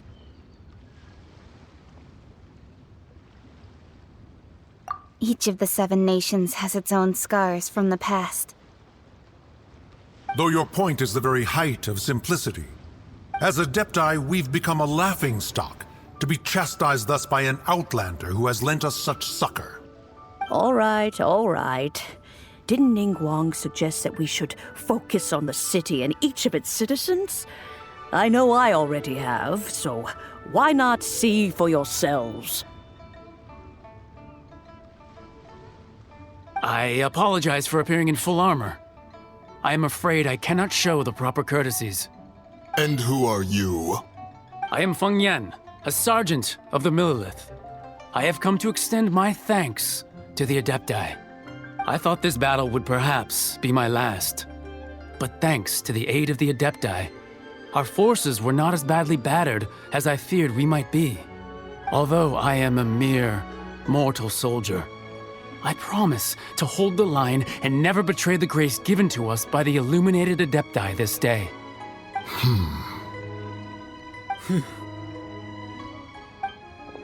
Huh? Why does everyone look so down? Didn't we just beat that big monster? Weren't you frightened, dear? It was quite the predicament. I wasn't afraid. All the strong Millelith guards were there, and those powerful heroes with their visions were there. Everyone was there. When danger is near, everyone always protects me. And the rest of the time, they make fun toys and tasty snacks and loads of things that make the harbor so pretty. Thanks for protecting Liyue Harbor. Please come visit us for the next lantern rite. Unfortunately, we wouldn't be able to participate. Huh? Because we are Adepti. Oh, okay. It must be hard being an Adeptus. Aww. You see, this is what Liyue is like today. The country of contracts is grateful to the Adepti for their protection, but it is no longer necessary for the city to rely on the Adepti's power to solve every little niggling matter. Although their blood is weak, there is still strength to be found in those we call mortals. The time of contracts between gods and Liyue has long since passed. Now is the time of contracts between Liyue and its people. Seeing the port around us now, it is hard not to feel a bit out of place. Wouldn't you say so, Cloud Retainer? Your line of inquiry is askew. One did not spearhead this expedition to Liyue Harbor. Seems like the Adepti have had a change of heart.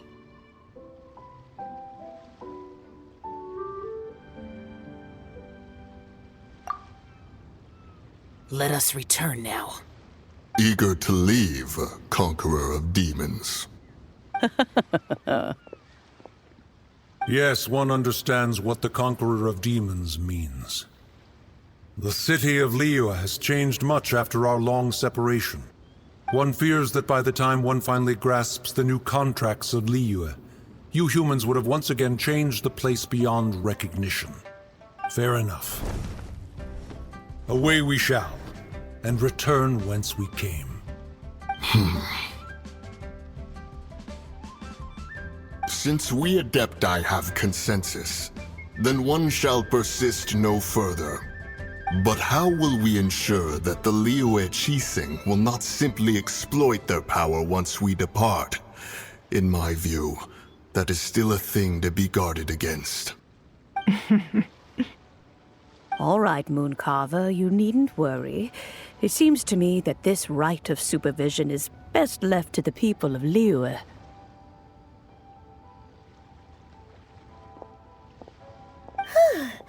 Looks like the conflict between humans and Adepti was avoided. All's well that ends well, huh? Oh, right!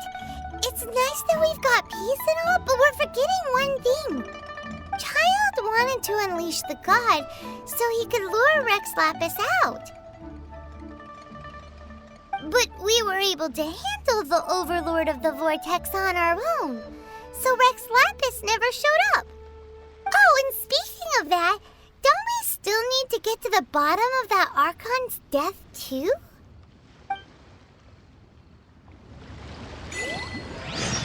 Hyman doesn't get it.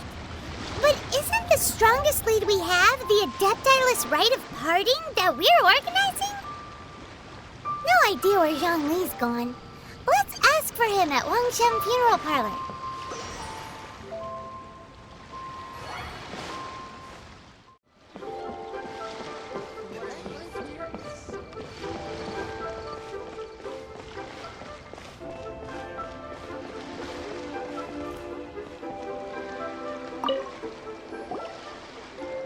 Is there anything I can do for you two? I'm afraid that Wangsheng Funeral Parlor isn't in the best state to receive guests. We've come to see Zhongli. Could you please tell him we're here? Unfortunately, Zhongli isn't here at the moment. It seems he went to Northland Bank. Doesn't the Northland Bank belong to the Fatui?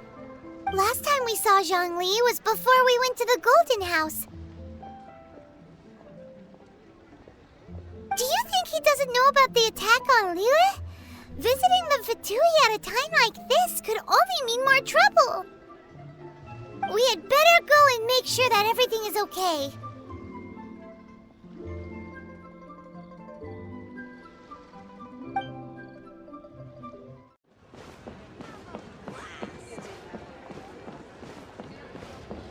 What should I put in my letter?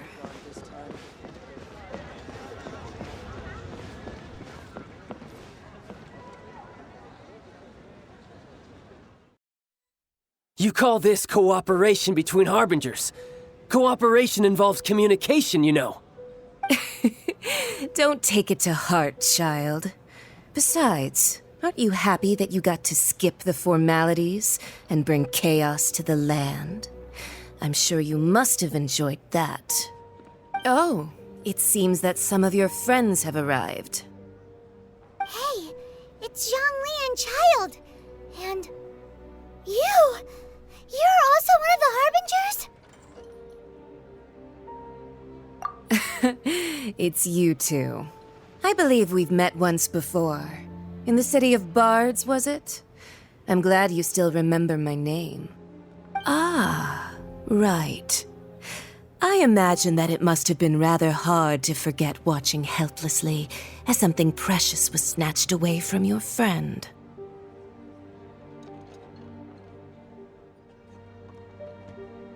No, don't let her get to you! You've yet to to gather the powers of all 7 elements, and our last battle at the Golden House was almost more than you could handle. So it might be best to keep things peaceful this time, seeing that 2 of the Harbingers are here. Well, if it isn't you two. This is our first time seeing each other since Liyue was nearly wiped off the map. This is certainly a bit awkward, wouldn't you say? Paimon knew that we should never have trusted a Fatui Harbinger. Oh, now don't say that. Sure, I may have misled you, but I never had anything against you personally. Besides, I thought we were getting along quite well together, didn't you? Except for that little tussle we had at the end. Nothing personal. We just have different views, that's all. Of course, you may very well hold this against me, but that's up to you. The real deceivers here are Senora and Zhongli. Curse them for leading me on.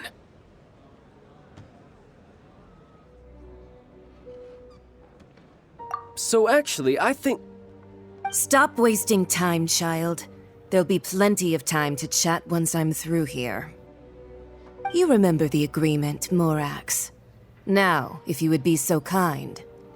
The Gnosis, please.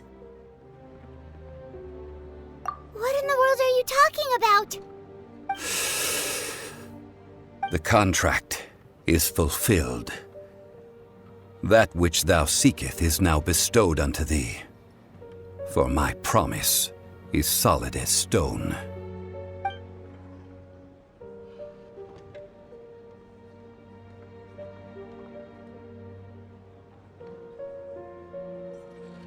How sanctimonious. What? So you're the Lord of Chio? No, wait! That's an exciting twist and all, but why give the Gnosis to the Fatui? I do not give it for free. I give it as agreed upon in the contract, for it is a matter solely between the Tsaritsa and I. Yeah, you don't think you went a little bit too far with that whole fake death thing? Everyone was preparing the ceremony for you, and splat! This big dragon falls out of the sky, and all of Lyric goes into an uproar. Talk about a disaster. Gathering all the forces that had been bubbling behind the scenes, and then stirring them together in a pot that was bound to boil over. That's what he wanted to see, am I right? Wait, what? Perhaps it's best that I explain. As you know, I've dwelt upon this world for more than 6,000 years. It is now 3,700 years ago that I founded Liyue together with the Adepti. Even boulders that can withstand whirlpools will erode with the passing of time.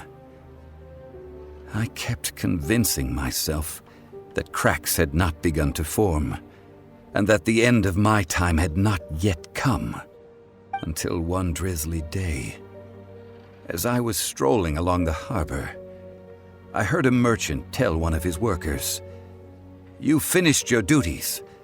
Go ahead and call it a day." I stood motionless among the crowds, asking myself, have I already finished my duties? Oh, Zhongli. But as I began to consider relinquishing my divine role, I soon discovered that many reasons still remained to not hastily depart. Was Liyue, the city I had dwelt in for so long, already prepared to enter its next age? I decided that a test was needed in order to reveal the answer. So I feigned my own death, and gathered the cast of Child, the Adepti, and the Liyue Qixing to play their roles together on the stage that was Liyue.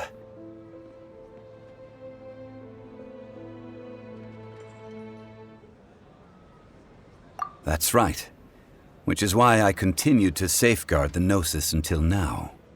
So you mean that if the chaos ever reached the point of no return, you would simply appear and use your divine powers to bring Liyue back under control? Of course, and it would have been all too easy for him too. Just as a child quickly matures after losing their parents, so has Liyue matured when faced with the death of its deity. In the end, the resolution to all that has transpired was even more satisfactory than I could have hoped for. Take the Adepti, for instance. Owing to their years of seclusion, they were the least informed. Yet when faced with a crisis, they commendably showed the greatest amount of restraint possible. Not only did they manage to cooperate with the Qixing, but in the end, they even made efforts to understand the hearts of the people. Credit is also due to Signora, the emissary dispatched by the Cryo-Archon to fulfill our contract. At my request, she kept everything she knew in strict confidence. This despite the eavesdropping ears of her colleague, Child.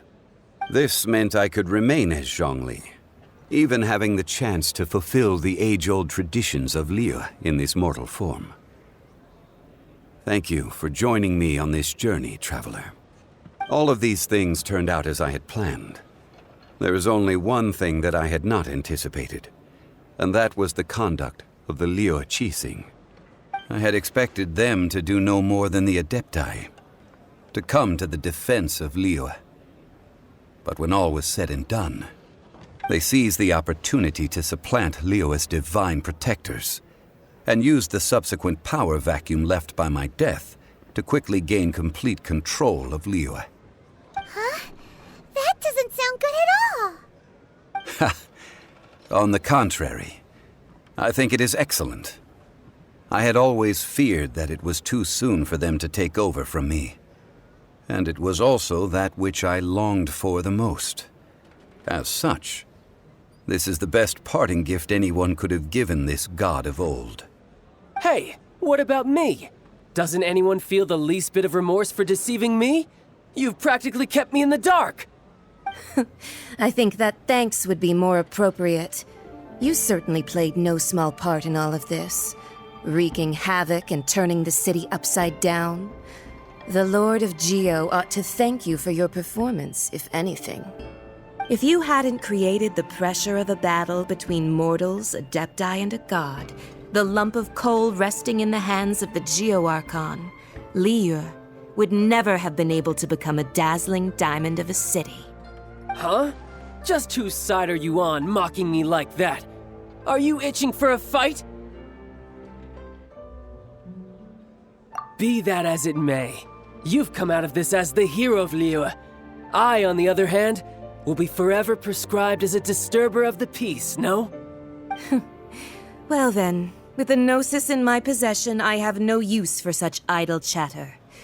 We should return to Zapoljarny Palace and seek an audience with Her Majesty, the Tsaritsa. Come, child. Fine. I'll meet you there later. I'm not sharing a boat with the likes of you. Do as you wish.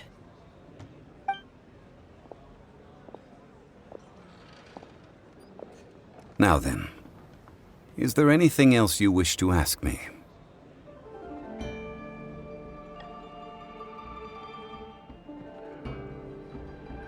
Right! As Zhongli always told us, a good trade is a fair trade. Paimon has no idea what could be a good trade for a Gnosis. Realistically speaking, there is no such thing. Huh? However, I am the god of contracts. For thousands of years, I have made countless contracts. If the deal was of no benefit, then I certainly would not be inclined to agree to it. My agreement with the Cryo-Archon will be the last of my contracts as the Geo-Archon. My contract to end all contracts. As for the bargaining chip that the Tsaritsa used to balance the scales, uncover that answer for yourself in your future journeys.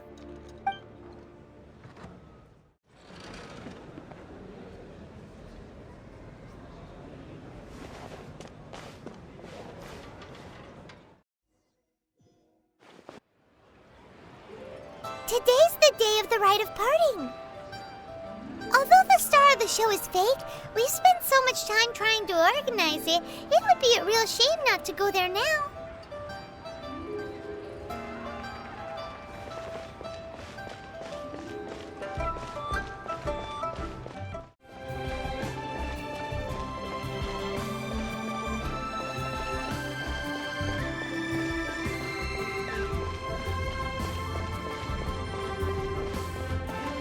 Well, since we're going through with this rite of parting, I guess it means that those rumors hit the nail on the head. So Rex Lapis is really... But they didn't catch the culprit, did they? Oh, come on. Do you think that the assassin could have been a normal person? You know what I think. I don't think any of the gossip on the streets you hear from those shady types is worth anything. There's only one real possibility in my mind. I've heard that the assassin was that Fatui fellow. Youngish, pretty high in rank. I think they called him Child.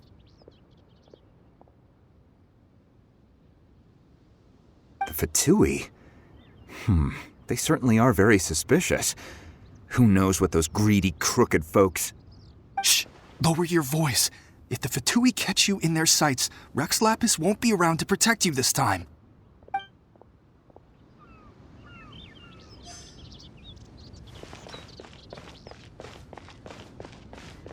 You know that god from the ocean couldn't have just shown up out of nowhere.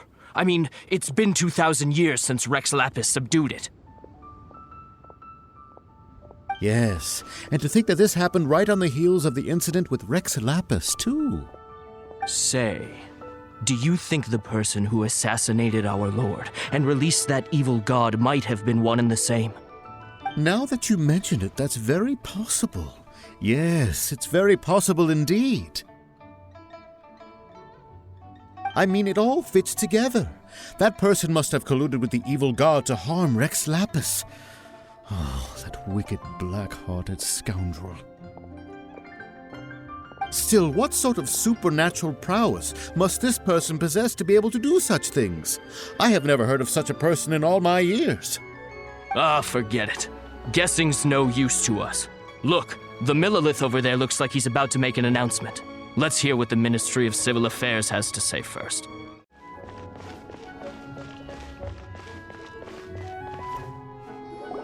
Hear ye all! The Qixing's words. Though a dragon soars ageless as the mountains, it too must return to dust. This is common knowledge. Gods and Adepti live glorious lives, but both light and shadow have their season. So too must they face divinely appointed trials. Rumors and hearsay abound on the streets that Rex Lapis was murdered. Now, let the truth be revealed. Having been thwarted in his trial, Rex Lapis's soul has recouped the celestial heights. He beseeches the people of Liyue to grieve not and to let not their hearts be saddened. Nor are they to believe street-born rumors or indulge in baseless speculation.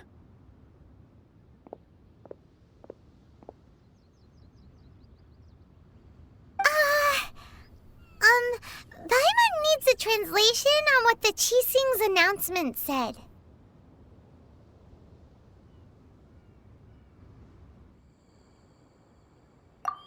So that's how they're spinning it.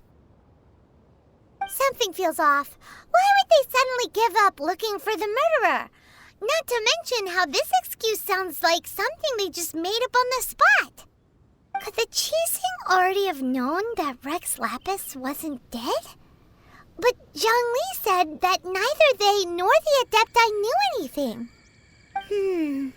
Did Zhongli tell them in secret after his gnosis changed hands? Exactly, right? Ooh, seems like the rite of parting has been going on for a while now. Let's go have a look.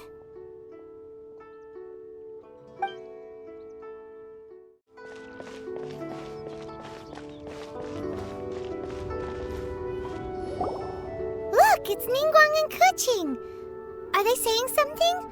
Are there speeches over? As said previously, Rex Lapis's soul returning to the heavens is the end of the contract. And it is also the end of an era. 3,700 years of contracts burnt and reduced to ash. We, the people of Liyue, were indeed prosperous. But blinded by our prosperity, we forgot that time can be pitiless. The long, unending dream of our Archon walking among us. Now that we have awoken from our dream, we must learn to say farewell. Will you stand with us as we re-establish our contracts? As we build a new age of prosperity? So concludes the words of Her Eminence the Tianquan. Does Her Eminence the Yuheng have anything to add?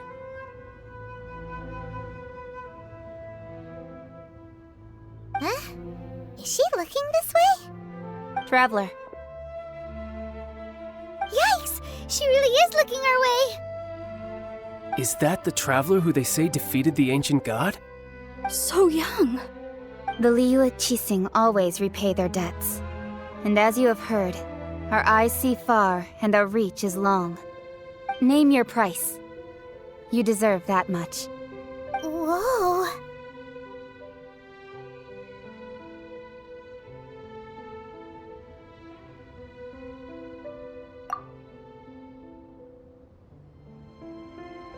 Well, could you help me put up some missing person posters?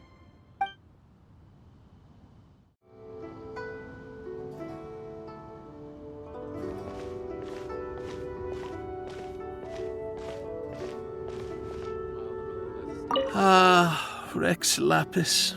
Rex Lapis. Now that I think about it, if everyone's of the same mind as me, perhaps mementos for Rex Lapis might be the best short-term business opportunity.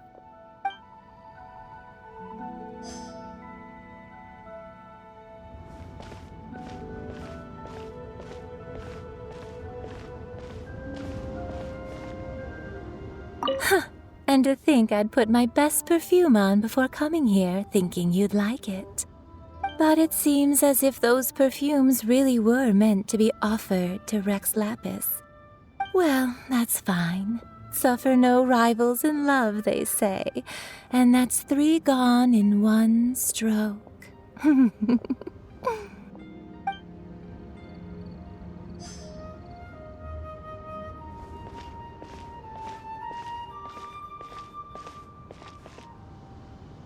As for the mortals and Adepti of Liyue, what shape shall our relationship take from now on?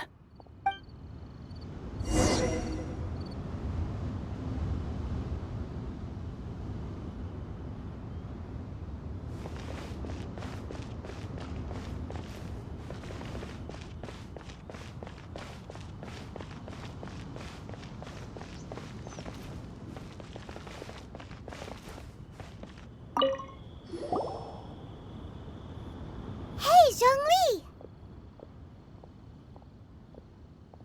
Look at this. Everyone in Liyue is caught up in their emotions, thinking that they'll never see Rex Lapis again. And here you are looking all relaxed. Why would I not feel more at ease after laying down the burden I have borne for 3,700 years? Right. If the 2 of you can spare the time, I should treat you to a meal at the Xinyue kiosk. Ha! That sounds like big talk, Zhongli. Paimon might have believed you if you were treating us to some 3rd-round knockout, but you'd have to pay out your nose just to stand inside Xinyue kiosk. Are you sure you can afford it? You're right. I do like the Mora.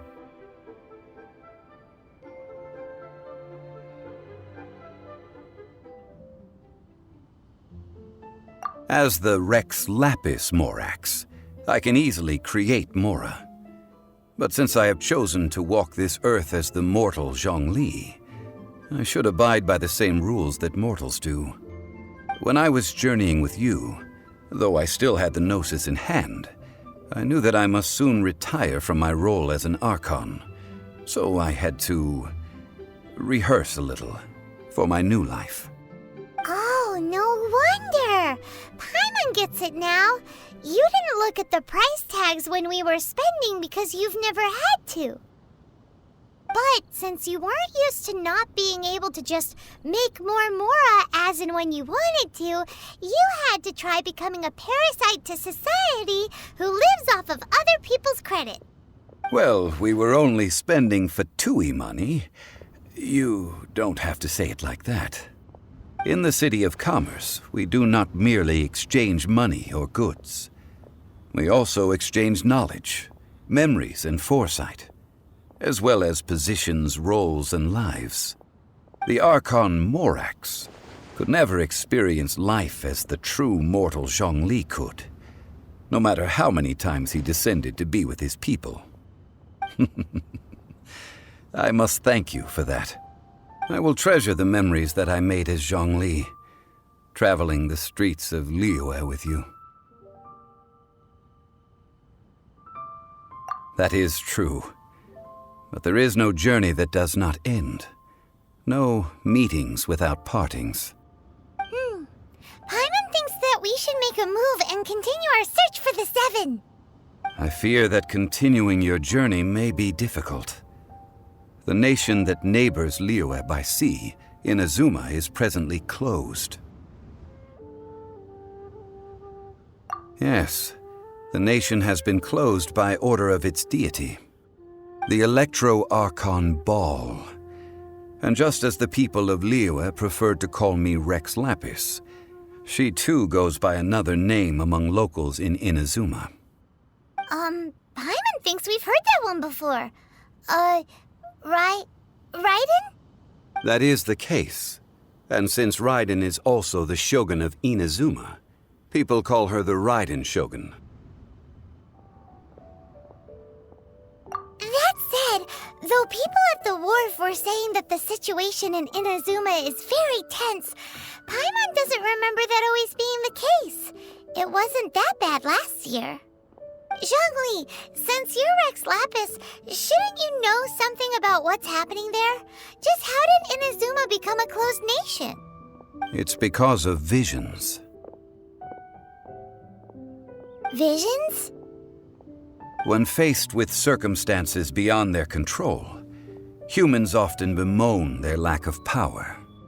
But if a person shows true strength of will at a desperate and fateful moment in their life, the gods will look upon them with favor. This is what visions are. Magical foci bestowed upon those who have been acknowledged by the gods. Uh-huh. That's how people in Teyvat see it. But starting from last year, the Raiden Shogun began promulgating the Vision Hunt Decree. Vision Hunt Decree? Yes. It was an order to seize all visions within Inazuma's borders, and to inlay them upon the hands of the statue of the omnipresent god. They want to seize visions. But why? Aren't visions blessings from the gods? I should think that in the Raiden Shogun's eyes, it is precisely because they are divine blessings that they should be under the sole dominion of divinity. Whoa, that's harsh. The Animo Archon is the god of freedom, and the Geo Archon is the god of contracts. For her part, the Raiden Shogun is the god of eternity. It seems as though she has finally decided to eliminate any unstable elements that could pose a threat to her eternal realm. The fact that even I, the oldest of the seven, have now passed away, will only strengthen her resolve to pursue eternity. Knowing her, she must have again quoted that adage she is most fond of when proclaiming that decree to her people. 7 ideals for 7 gods, and of these, eternity is nearest unto the heavenly principles. All right then. Was there anything else you wish to know?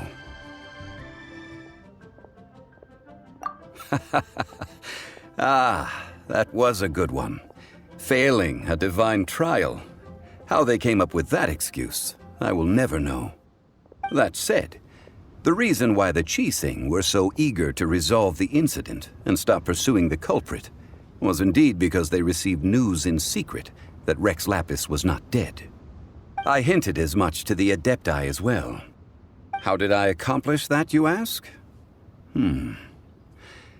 Have you ever heard of this particularly convenient Adepti art known as gifting dreams and visions? All right then. Was there anything else you wish to know?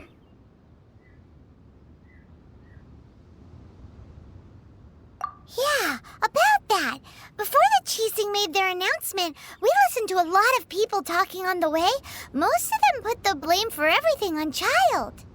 These are indeed false accusations. But it remains undeniably true that Child did send people to the Jade Chamber to prevent the Adepti and the Qixing from defeating the ancient god. I've heard that Ningguang is busy milking that for all it's worth on the foreign relations front at the moment, browbeating the envoys of the Fatui. Ha! Those poor Snezhnayan diplomats. If it were not for Child's exalted position as a harbinger, I'm certain that they would have shifted all the blame to him and called for his dismissal by now. All right then. Was there anything else you wish to know?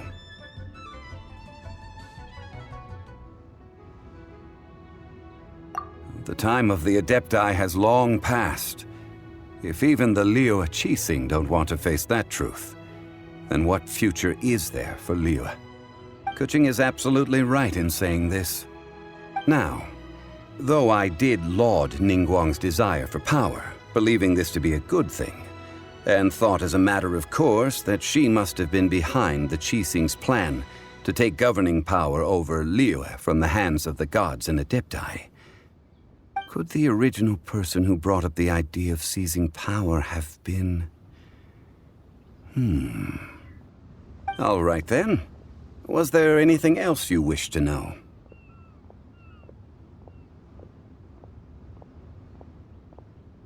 That's right. Zhongli, now that you don't have your gnosis, what's going to happen to all the Mora in Teyvat? Since Morax is dead, are they all just going to disappear? Also, isn't the Golden House the only mint in the entire continent? Will it even continue to work? The Mora present now will not vanish.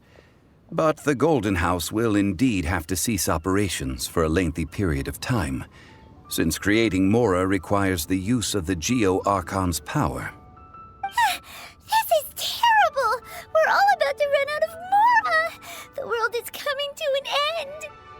Yes, this is indeed a major issue from a financial standpoint. Well, I suppose we'll just leave such troublesome matters to the Liyue Qixing to debate. Then, did you at least set some private funds aside for yourself? Oh, a private fund. This does seem like a good, logical, common-sense idea. It's a shame. What's a shame? It's a shame that I didn't think of it at the time. All right then. Was there anything else you wish to know?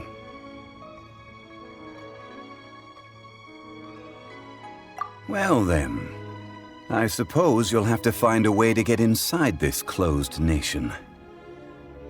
Have patience. I suspect that some serendipity must first come into play.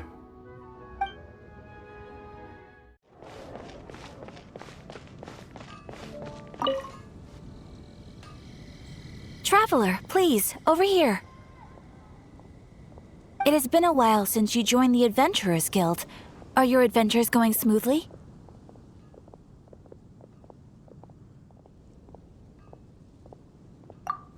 Is that so? Apart from your own skills, reliable teammates are also indispensable when adventuring. Another person to count on is always good after all. But recruiting such dependable companions is no easy matter, is it? Yep, and it's even harder to get a guide as good as Paimon. Ah, yes. I do have some information that may be of help to you.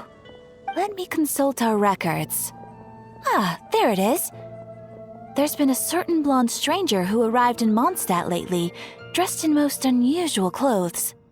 Blonde. Dresses all funny. It feels like Paimon's heard this one before. Wait! Do you mean... Does that stranger's face look anything like his? Like the honorary knights? No, they couldn't look more different.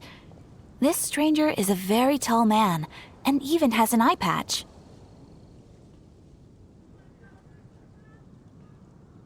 Seriously?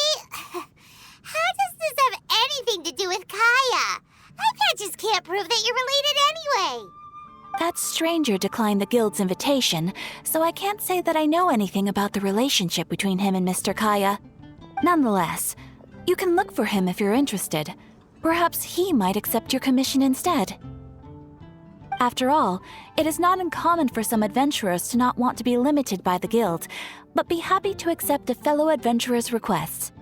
And should the stranger be a strong adventurer indeed, he would certainly be a big help on your journey. Please don't talk down on yourself like that. You are the honorary knight of the Knights of Favonius, after all. Your deeds are the stuff of song for all the bards in the city, even now. Well, as to further news about him, you may want to ask Mr. Lawrence. He stands guard at the city gate, so he may know something about that stranger. I wish you every success, adventurer.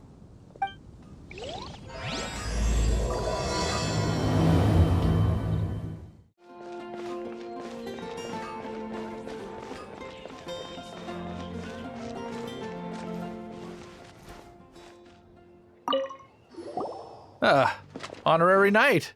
Is something the matter?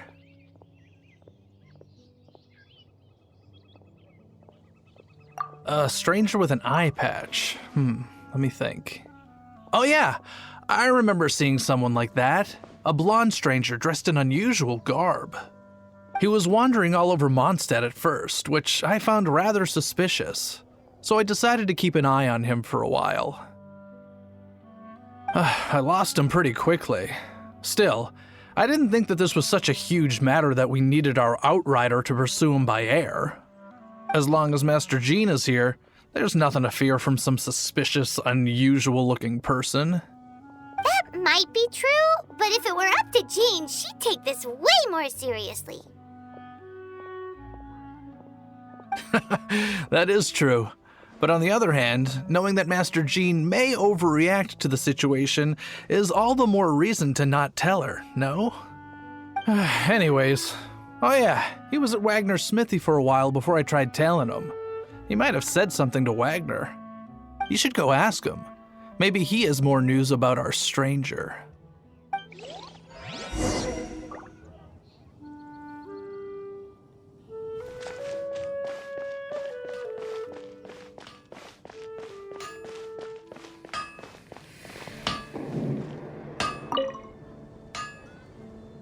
What? You need something? Here, I remember him. He showed up a few days ago asking to buy a bunch of forging materials. Can't say I've heard of any of the materials he mentioned, though. He then had a look at the weapons in my shop before leaving. I've heard that he can be found drinking at the Angel's Share. If the Knights of the Guild want to get hold of him, that's the only place to be. The Angel's Share? Well, Master Diluc probably has his eye on that stranger too, then. Anyway, let's go to the Angel's Share and have a look. My strength still fails me.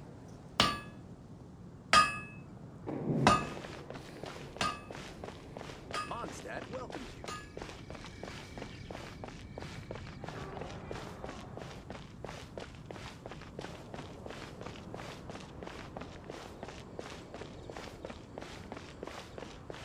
Jules from Liyue, come take a look.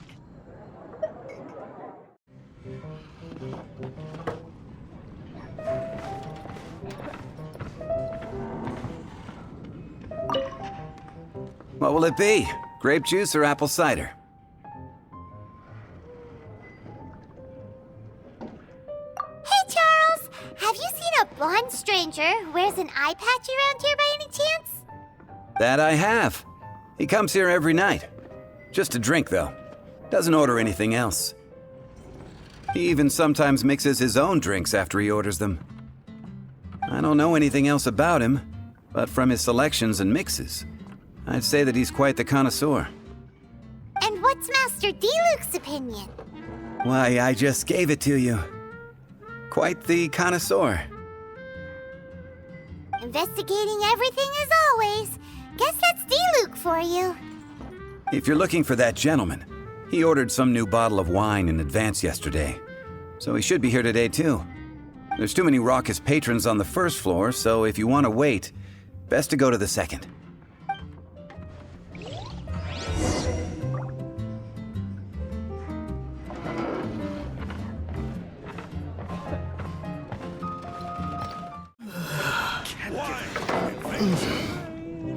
I need to learn to handle my booze better.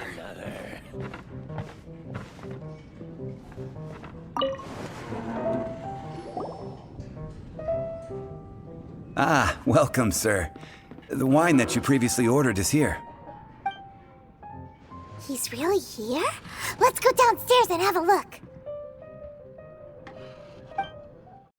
What would you like?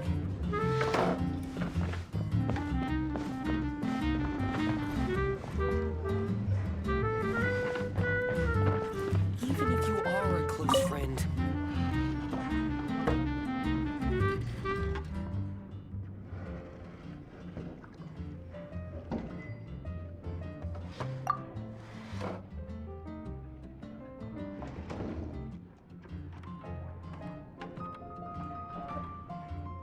Wow, he's got no intention of paying us any mind, huh?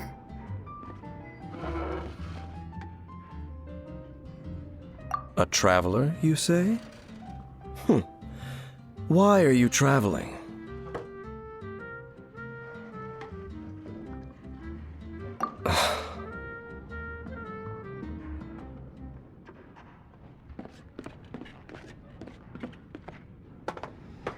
Well, that's as good a reason as any. Sit down over there, then. So, guess we've broken the ice. What a weird guy.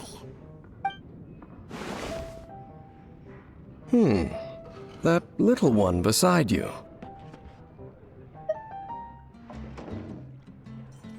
Uh-huh, we're the best of friends.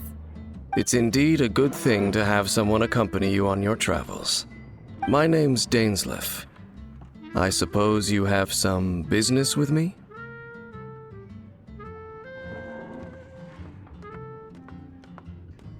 Sure.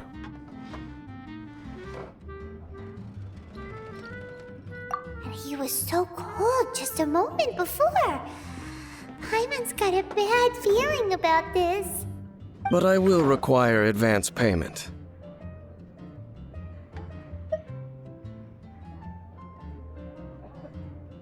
$500 mora, and 3 answered questions. The 500 is a one-time fee, and we'll settle the questions in a moment.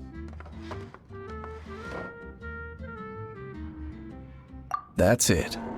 Well, now Paimon's got a really bad feeling. That kind of compensation can't be right. Ah, thank you. Now as for my questions, I'd like you to answer them here and now.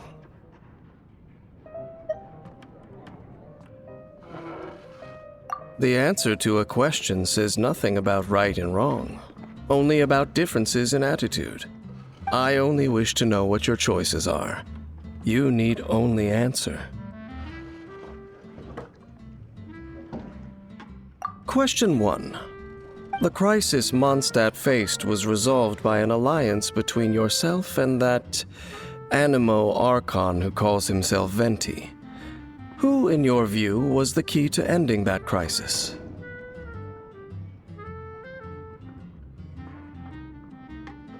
I know everything that I should. Well, answer the question.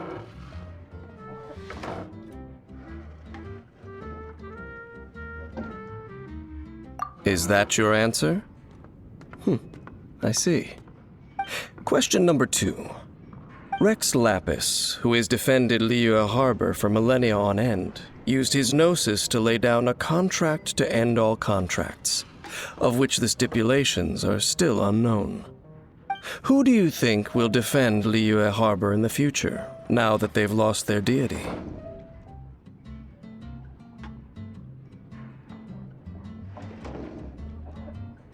So that's your answer? I see. Now for my final question. This world has people who gained visions and those who did not. Which of the two do you think hold more importance in the eyes of the gods?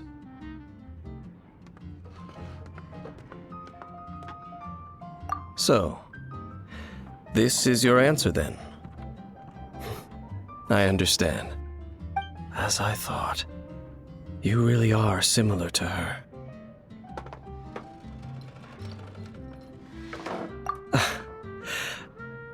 I'll take that 500 mora. And now I also understand your views on this world. As we agreed, you may now commission me. That said, I only take commissions related to the Abyss Order. Like you, I am currently on a journey. You intend to find your sibling, while I wish to oppose the Abyss.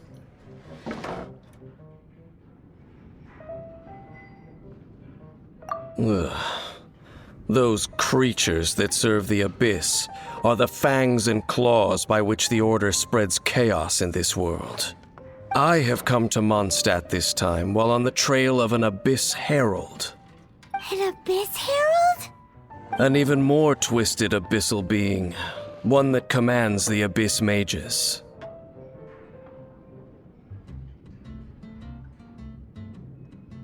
Oh, that's right! We've just been fighting against the Fatui and Liyue, who are human too! We haven't encountered the non-human Abyss Order at all!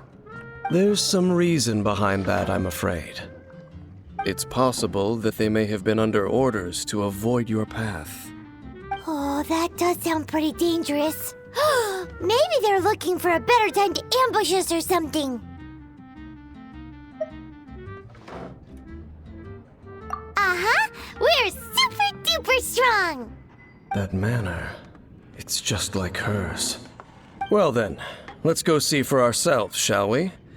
According to the leads I have on hand, the Abyss Order has re-infiltrated the Temple of the Falcon. Let's meet up at the temple. Perhaps your questions about the Abyss will be answered there.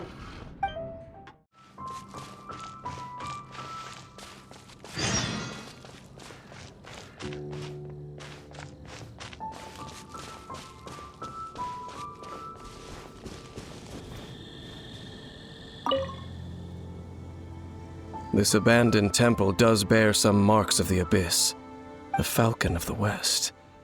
Though it can soar in the wind, it ultimately does naught but hover under the light of the gods.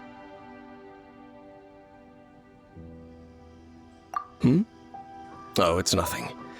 Let's head inside.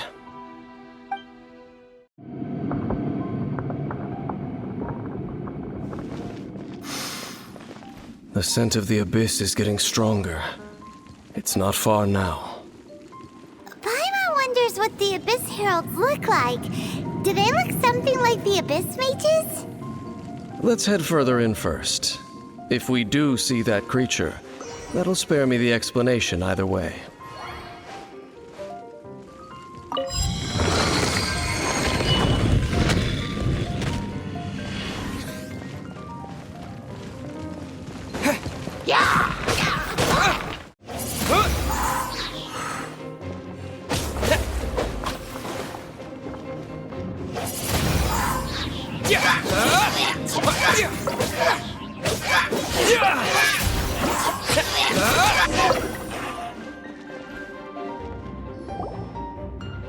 Just a few Abyss mages? Seems like that herald might have already left.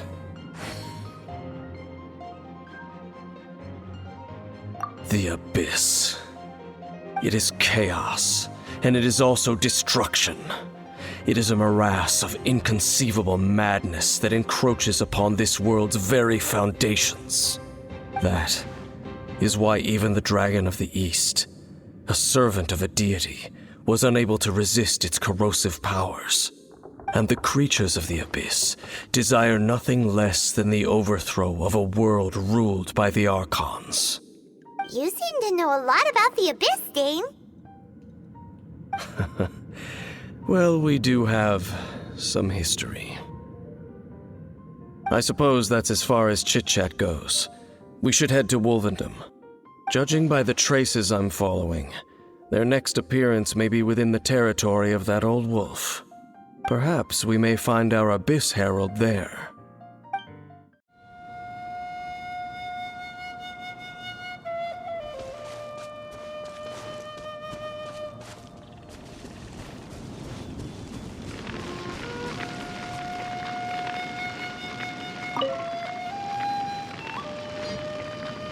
Lord of Wolvendom, great Wolf King of the North, sharp of fang and keen of claw, and yet dwelling here only.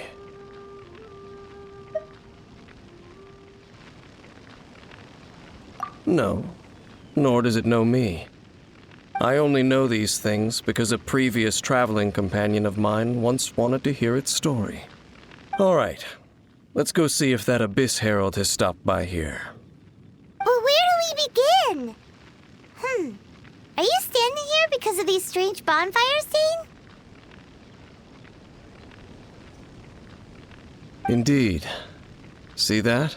Floating above the flames? It's an abyssal spell. Knowing what I do of the Order's habits, they've probably left similar marks behind elsewhere. Let's have a look nearby.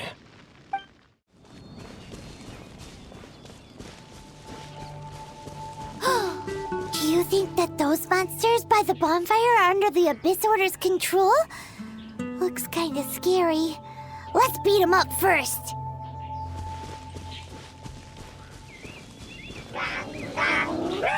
With the wind!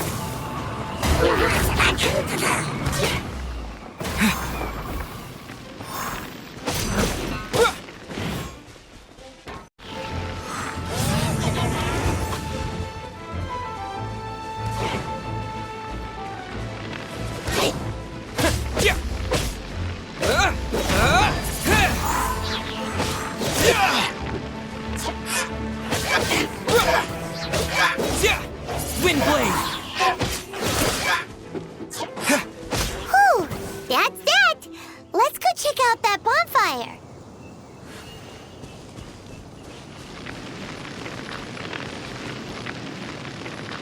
Looks like this bonfire's also got something to do with the Abyss.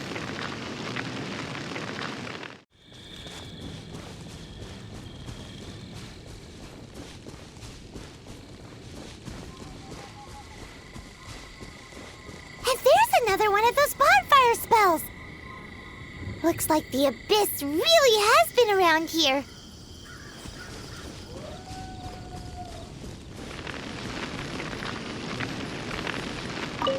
Yikes! Where do these monsters pop out from? Let's clear them out, and quick!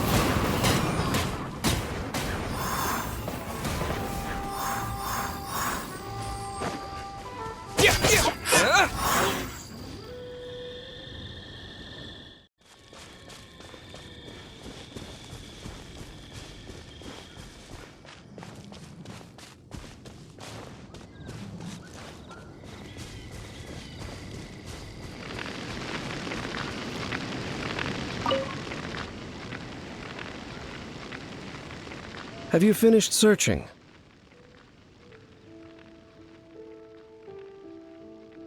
I searched around these parts and found some signs myself, but they were left behind by abyss mages, and there was no deeper abyssal power to them.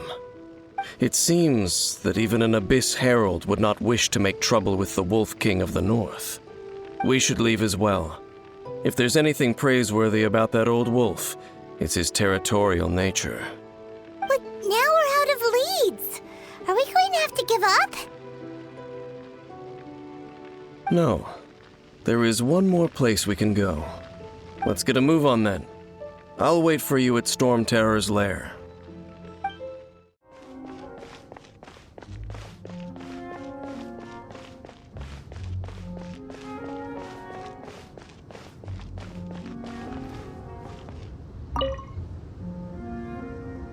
I've heard about what happened to you during Mondstadt's crisis. When you came, This place was known as Storm Terror's lair. But I suppose that this place is more lair than Storm Terror at this point. In fact, if my memory serves, this ruin has had largely nothing to do with that dragon for a long time. The first time I laid eyes upon the ruins of Old Mondstadt, the dragon of the East had yet to fall, much less come to nest in this place. Huh? But Paimon remembers that Dvalin first got in trouble hundreds of years ago. Don't think too much about it. Do you remember the light actuators that once sealed this ruin? If the Abyss Order is interested in this location, then they will not neglect those mechanisms. Let's go see what the situation is at those light actuators.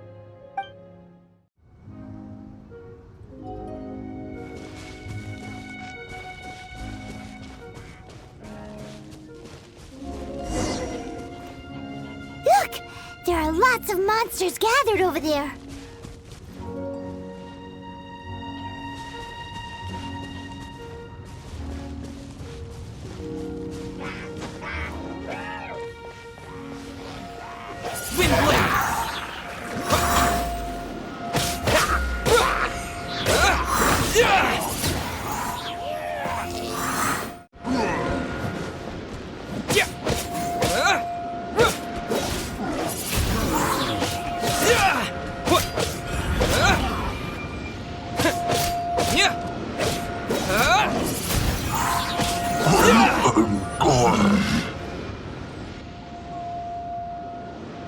Oh, so in the end, we still couldn't find that Abyss Herald.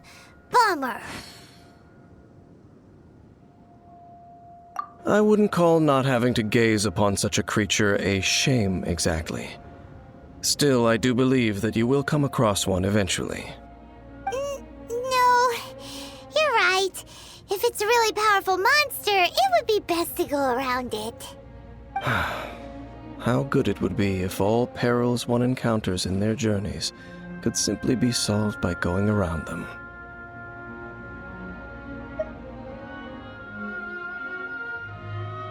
Once upon a time, yes. I simply have experience from adventuring together with that traveling companion. You know, Dane, you keep talking about that person this and that person that. Where are they now, anyway? She no longer travels. I'm afraid that traveling can be too exhausting at times. Oh, is that how it is? Well, why are you traveling alone then? I still have some things left unfinished. Once they are done, I too will return home to rest. Yep, and it's good to have a home to come back to, isn't it? We camp out a lot when we travel. Hey, once you find your sibling, we should find a place to stay too, shouldn't we? Mondstadt's Fisherman's Toast is pretty tasty, but Liyue's one-man restaurant is great too. Either way, we should settle down in a place where there's good food.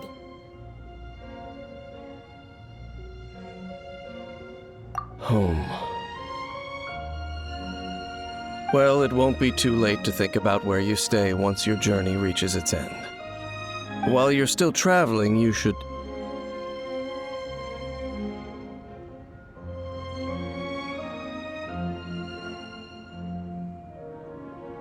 Huh? What's familiar?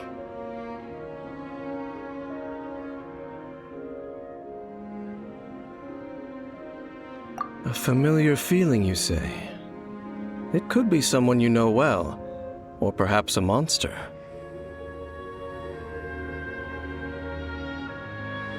Whichever it is, we should see it for ourselves, and thus see clearly. We can reach the top of that cliff from over there. Let's go. Oh, Dane moves really fast, doesn't he? Let's use that wind current nearby to catch up.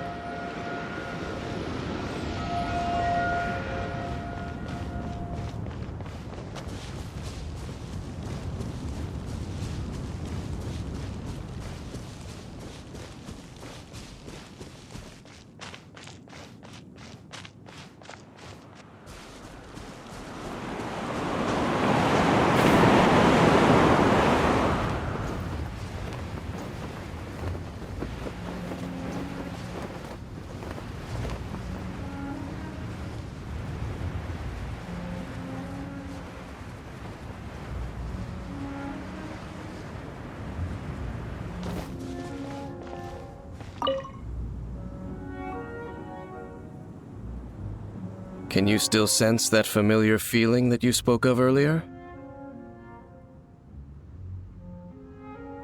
But it doesn't feel like there's anything around here. No monsters, no people, nothing. Indeed. There doesn't seem to be anything strange about this place. It doesn't look any different from the last time I was here. My traveling companion brought me here on our previous journey. So, Dane, what about you? What's your favorite place? Me? I no longer remember. I merely followed my traveling companion around on that journey. That's all there was to it. Huh?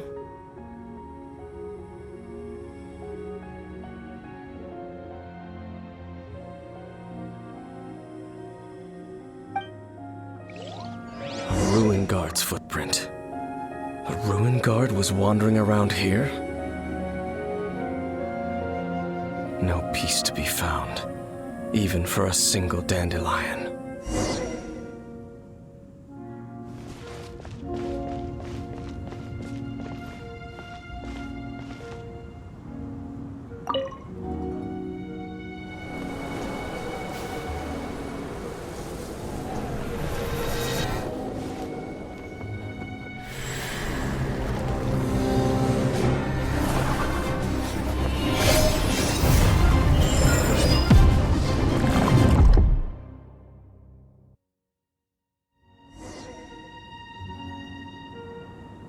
What's gotten into you?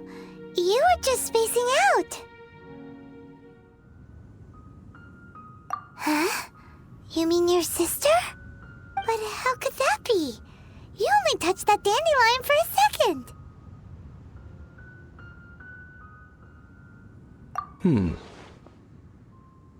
Perhaps that dandelion bears some sort of scent that only you recognize. As for why, has it perhaps experienced something related to you? You're saying some real confusing stuff. Paimon doesn't get it at all.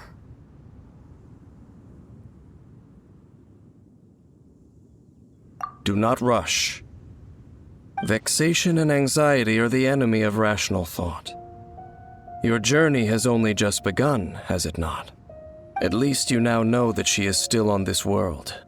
At this time, the most important thing is the journey to find her itself. Yes, and this is something you must keep in mind as the meaning behind your journey. May you find your kin at the end of that journey. Well then, let us part ways here for now. Huh? You're leaving? Already? Only for now. Don't worry, we will meet again. After all, I did take 500 mora and those 3 answers you gave me.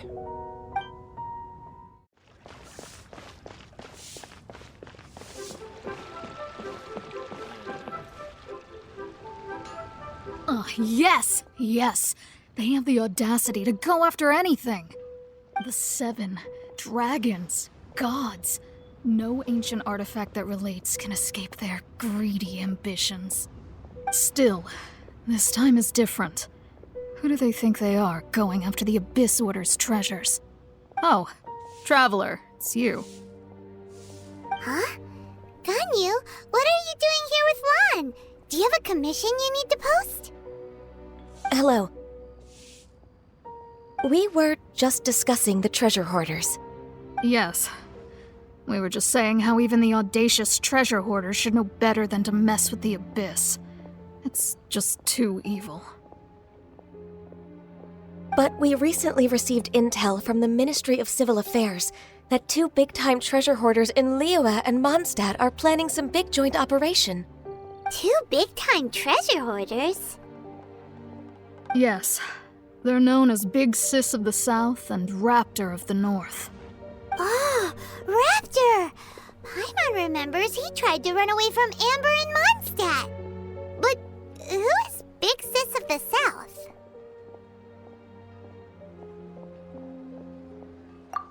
are correct. She's the head of the treasure hoarders in Liyue. As I understand it, the treasure hoarders all call her boss. Some say that the god of thieves even bestowed a gift upon her for her exploits, making her big sis of the gods. But that's probably just a wild rumor. Anyway, the treasure hoarders discovered some previously unexplored ruins that the Abyss Order has been secretly guarding in the shadows.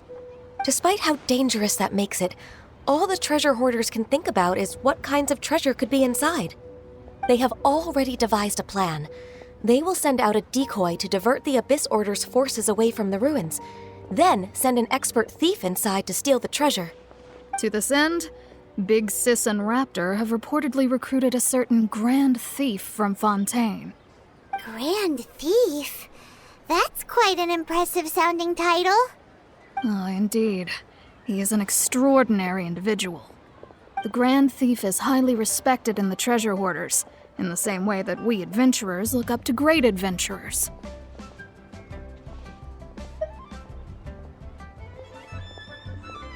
Ah, you met the living legend himself while you were in Mondstadt.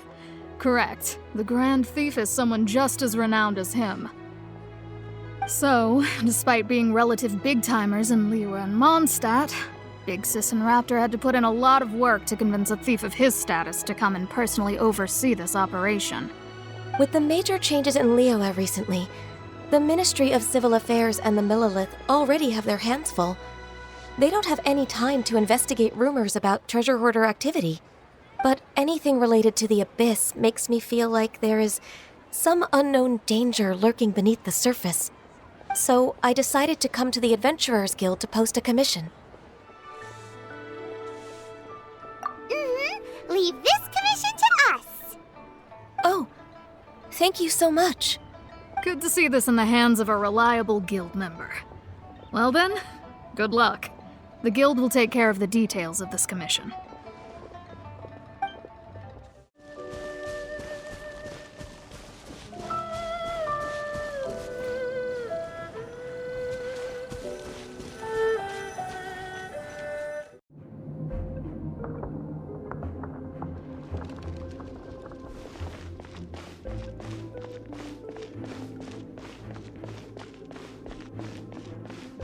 There are signs of treasure hoarder activity here. They must have come to these ruins. Let's go deeper inside. Paimon sure hopes Ganyu's information is reliable.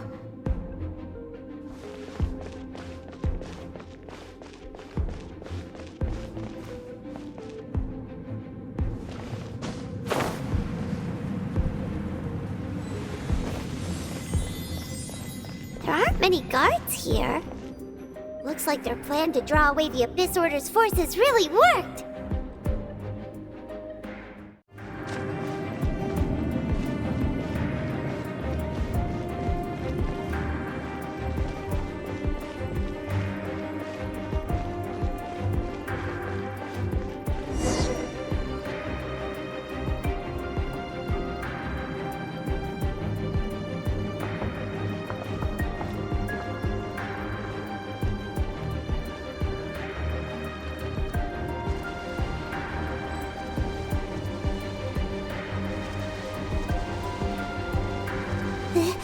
This looks like a person.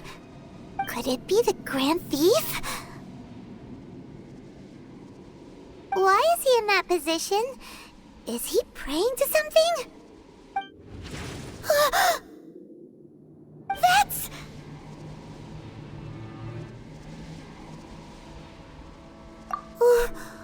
Why is the statue of the Seven hanging upside down? And the statue's hands... Paimon remembers they're normally holding an orb, right?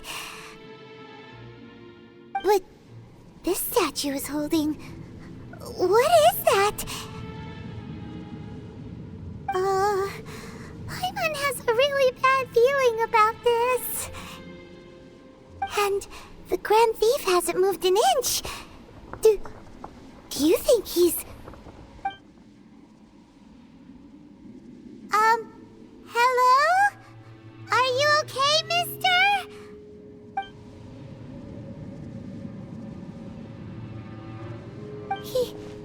He's dead.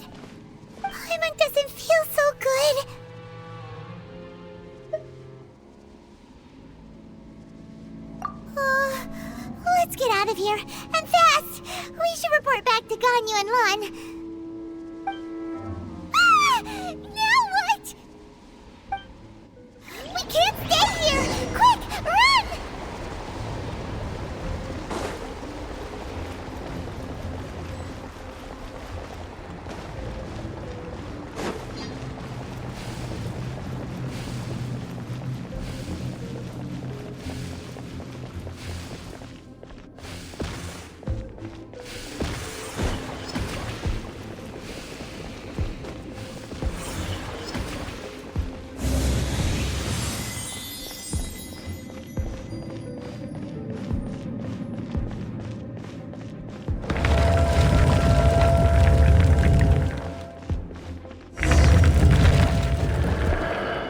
You cannot spy on the secrets of the Abyss.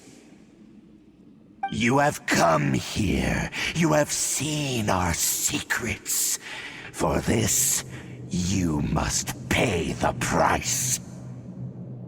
As a herald, I will mete out your punishment. An Abyss Herald?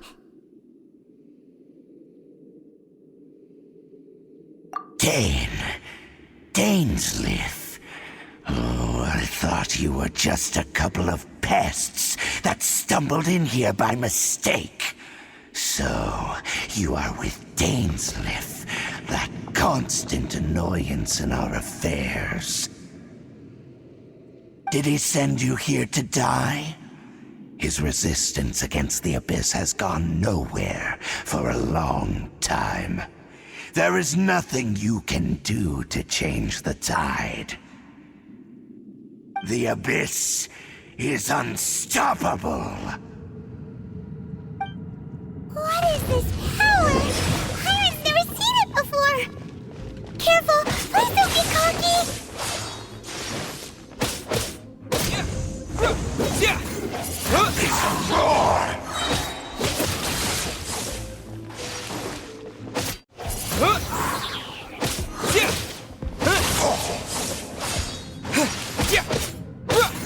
It's a roar!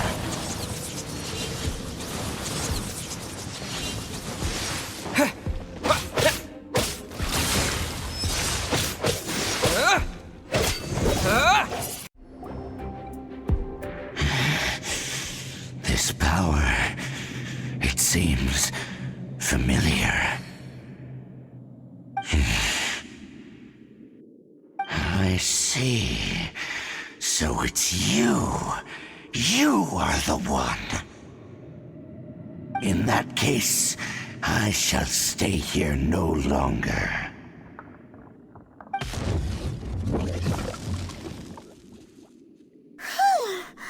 What a tough battle.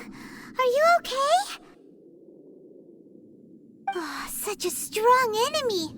Who knew the Abyss Order had monsters this powerful among them?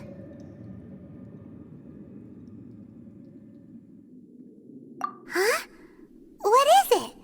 What are you thinking about? Oh, right, yeah. We're near the exit now. Let's get out of this scary place before something even more dangerous shows up.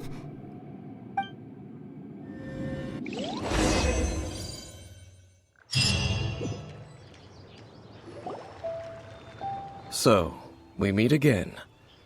A little sooner than I had expected. Hey, it's Dane! Judging by your expression, it seems you just experienced something quite strange.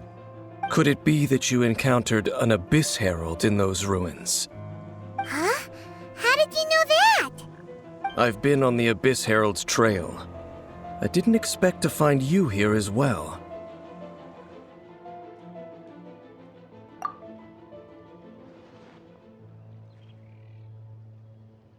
An inverted statue of the Seven, holding abyssal power in its hands. No, I have never seen such a thing during my time fighting the Abyss, though I have had my suspicions. Tell me the rest of what happened in there. So you escaped the ruin depths filled with abyssal power, and then? And then, as we got close to the exit, an Abyss Herald suddenly appeared and blocked our way! We fought a big battle with that thing. Maybe it hasn't gotten too far yet. Yes, this is a rare opportunity indeed. Come, let's catch up to it. Let's go! A rare opportunity? With Dane helping out, maybe we'll be able to solve more mysteries about the Abyss!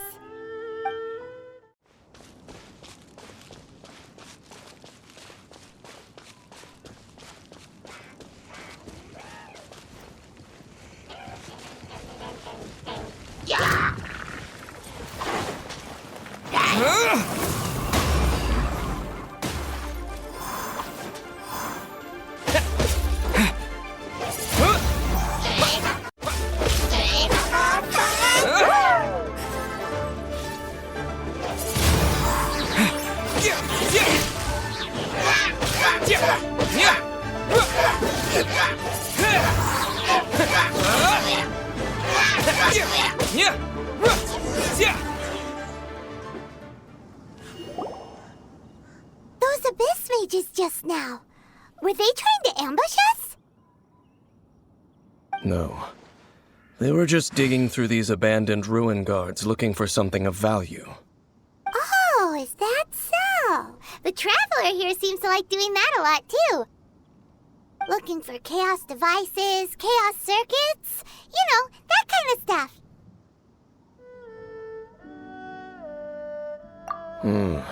They wouldn't be searching for such ordinary objects. In fact, I was nearby investigating precisely because Abyss mages often come out from that ruin to explore. They seem to be searching the remains of ruin guards for a certain valuable object to take back to the ruins. However, they look disappointed, so it would seem they haven't found it yet. Well then, why didn't you grab one of them just now and ask what they were up to? I certainly don't mean to be merciful towards these monsters of the Abyss, but I have a feeling that their plan with this object is of major importance to the entire Abyss Order. One cannot discover the truth behind it through interrogation. Or rather, these Abyss mages likely fear something else much more than they do a painful interrogation.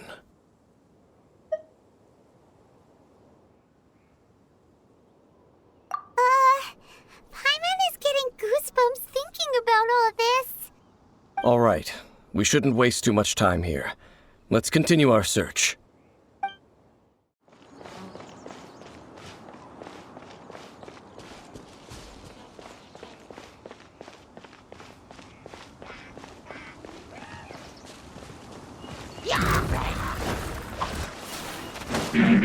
Disappear!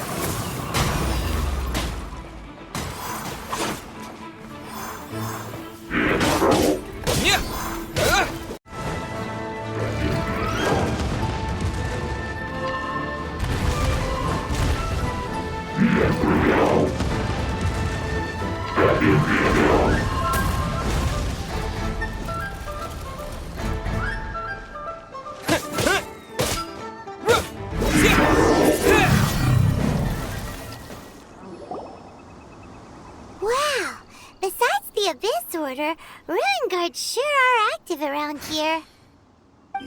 Seems wherever we find an Abyss Mage hideout, there's often a bunch of Ruin Guards roaming around too. Is that just a coincidence? Or... There are no coincidences in the world. Everything is the fruit of seeds planted long ago. Just like your appearance in that tavern, time is just waiting for those seeds to sprout. Forget it. Just some needless musings.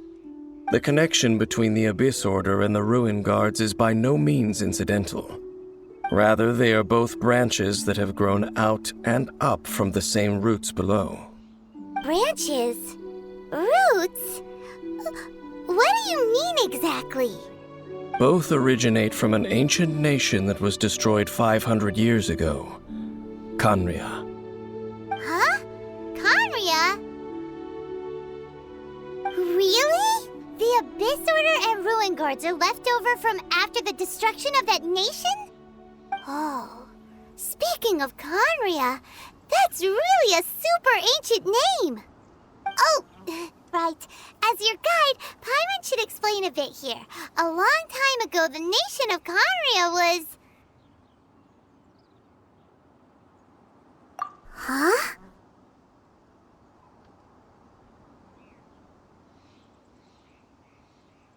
You have memories of being there. But that nation was destroyed 500 years ago!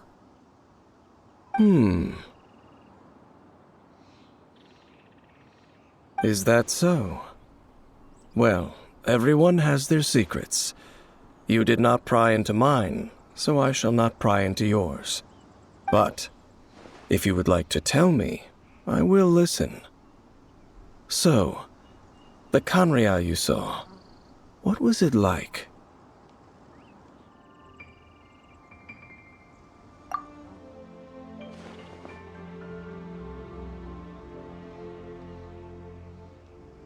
So that's the complete story, huh? Paimon thought that you ran into that unknown god first. I see. So your first memory after coming to this world was being awoken by your sister from within that meteorite. It seems your sister woke up first. But the question is, how long before you? And then your sister told you that the destruction of Conria plunged the whole world into chaos, and that you two should leave this world called Teyvat? The destruction of Conria? She said that?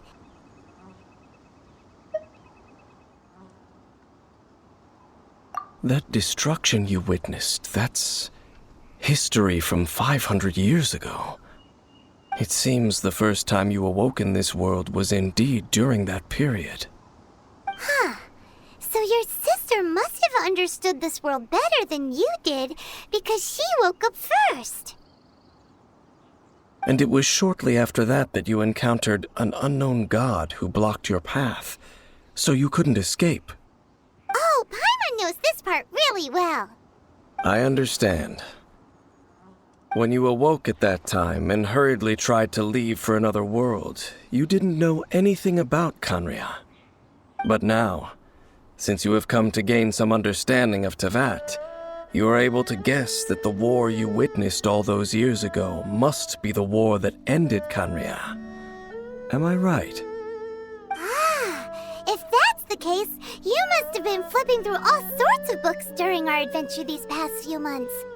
Before going to Mondstadt, you had just looked at some vague materials. Later, we managed to gather a whole bunch of old books from all around Mondstadt and Liyue, but you told Paimon they were useless. So, the whole time you were just trying to learn more about Conria so you could find your sister? Oh, yeah! You can travel around the 7 nations to find the 7. But where can you go to find a nation that was destroyed 500 years ago? I probably know more about Conria than both of you. Conria was a nation without a god. Not because it had a god that died or abandoned them, but because it never had a god to begin with. It was a powerful nation, built purely by humans. An unprecedented, flourishing, and glorious civilization. It was the pride of humankind. A nation without a god? Later events unfolded just as you remember. It was all destroyed by gods. You mean that... 500 years ago, the gods descended upon the world and brought desolation to Conria. The pride of humankind was uprooted and crushed, like a weed removed from the garden of the gods. How could that be? The history books don't say anything about that. Yes, well, continuing to discuss the past now will only dampen our spirits.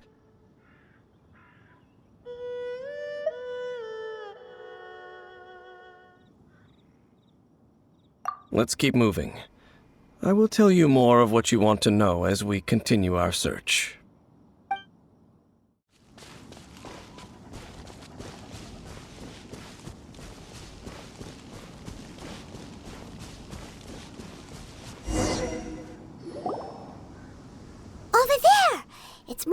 guards and abyss mages. Dane was just saying how these ancient machines are from Conria. So, did Conria have a lot of ruins that needed to be guarded? No. Ruin Guard is the name modern people have given these machines. No one called them that 500 years ago.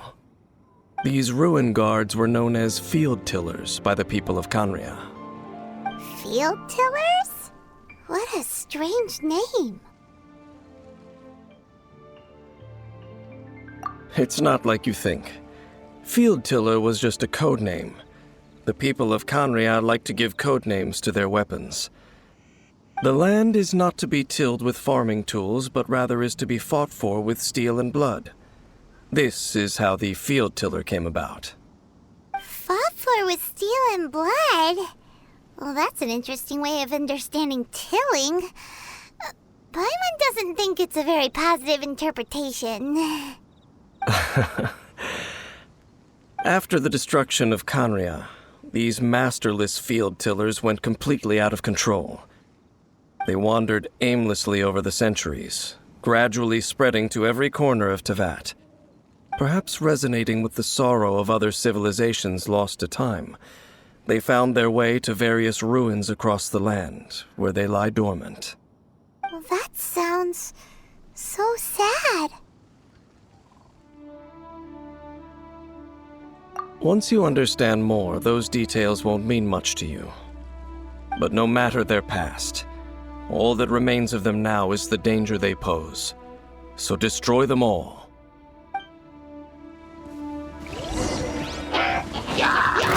Disappear!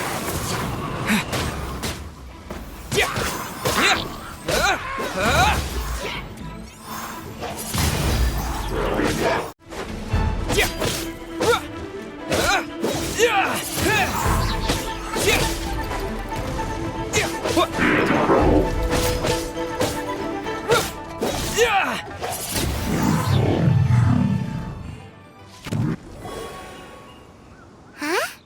This abyss maze dropped a talisman. Could it be a communication of some kind? This talisman seems connected to the Abyss Herald. But why would an Abyss Mage be carrying it? Perhaps it really does contain information about their operation. But Paimon can't read the writing on it. Is that the script of Conria? Engulf the faith of an enemy in flame, and bring glory to Her Highness the Princess. What? Is that what it says? Loom of Fate, initial operation. The Abyss, seem to be carrying out a large operation. The keyword here is Loom of Fate. It seems like they are still launching the operation, or rather, are still conducting preliminary tests. Loom of Fate? What's that? Is it literally a fate-weaving machine?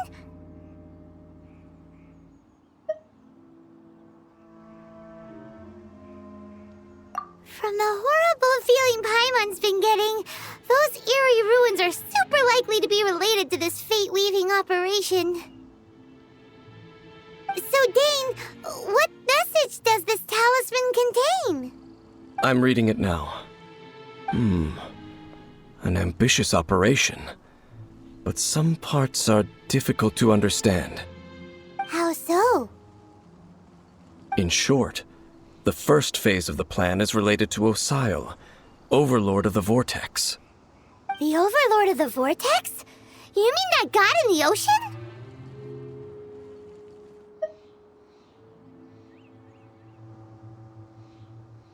What do they want with Osial?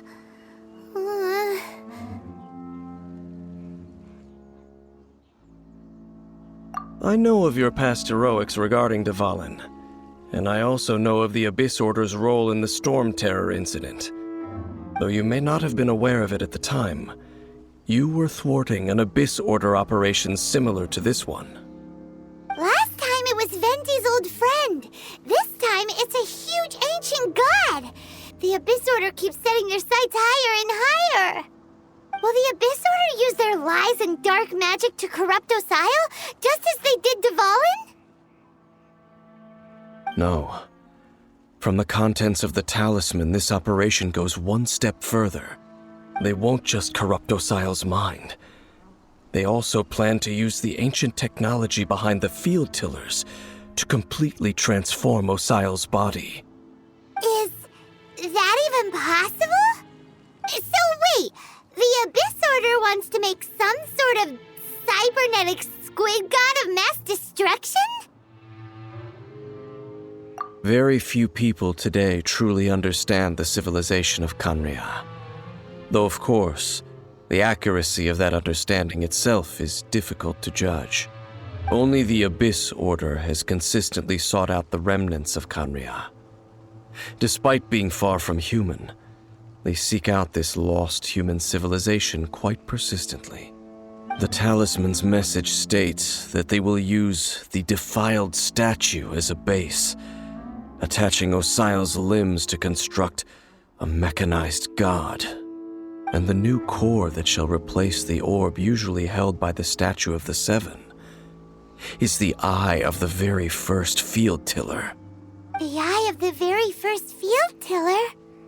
Oh, Paimon gets it! All those Abyss mages are looking for the special eye, right? It would seem so. This whole thing keeps getting more complicated. But basically, it all has to do with that eerie statue of the Seven we saw, right? Yes. According to the talisman, the eye should be placed in the hands of the defiled statue, thereby imbuing the newly born god with the power to topple the divine thrones of Celestia.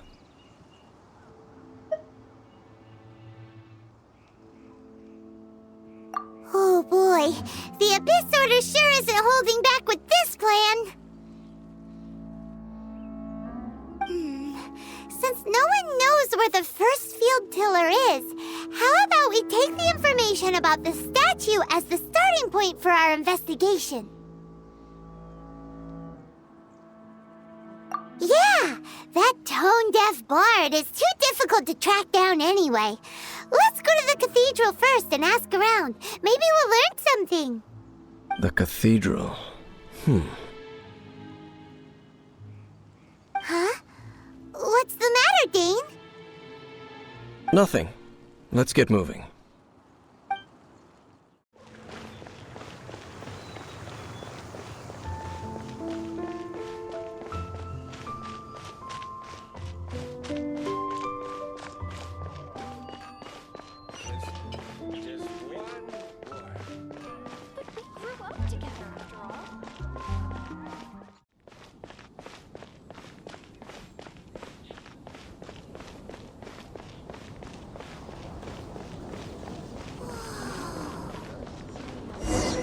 A huge statue, a grandiose cathedral.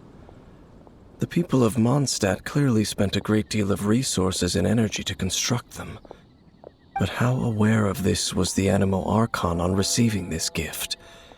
And how much did he give back in return? Faith doesn't ask for anything in return, though, does it? As long as the gods have a clear conscience about it all, there's nothing I can say about it. Shh! We're about to enter the cathedral! Don't say anything bad about the Animo Archon! And actually, the Animo Archon is... never mind! I never specifically said I would enter the cathedral. I'll leave you two to mingle with the sisters. Huh? You are the honorary knight of Mondstadt. They will surely allow you to poke into these affairs with their utmost trust. Having me tag along would only make them suspicious. Correct. And just as our little friend said, I might say something bad about the church at any time. When a non-believer steps onto holy ground, the result is never pretty. I have never received the favor of the gods in the past. I don't see any reason I would need it now, or in the future either. That's enough about that. While we've been chit-chatting, the Abyss Order continues to act. Okay, then we'll just go in ourselves and ask around. I should warn you about one thing. Don't go mentioning the defiled statue inside the cathedral. The Church of Favonius wouldn't ignore the matter of the statue, but if they rashly tried anything against the Abyss Order, it would only ruin whatever element of surprise we may have. Also, meddling in the affairs of the Abyss usually doesn't end well for anyone.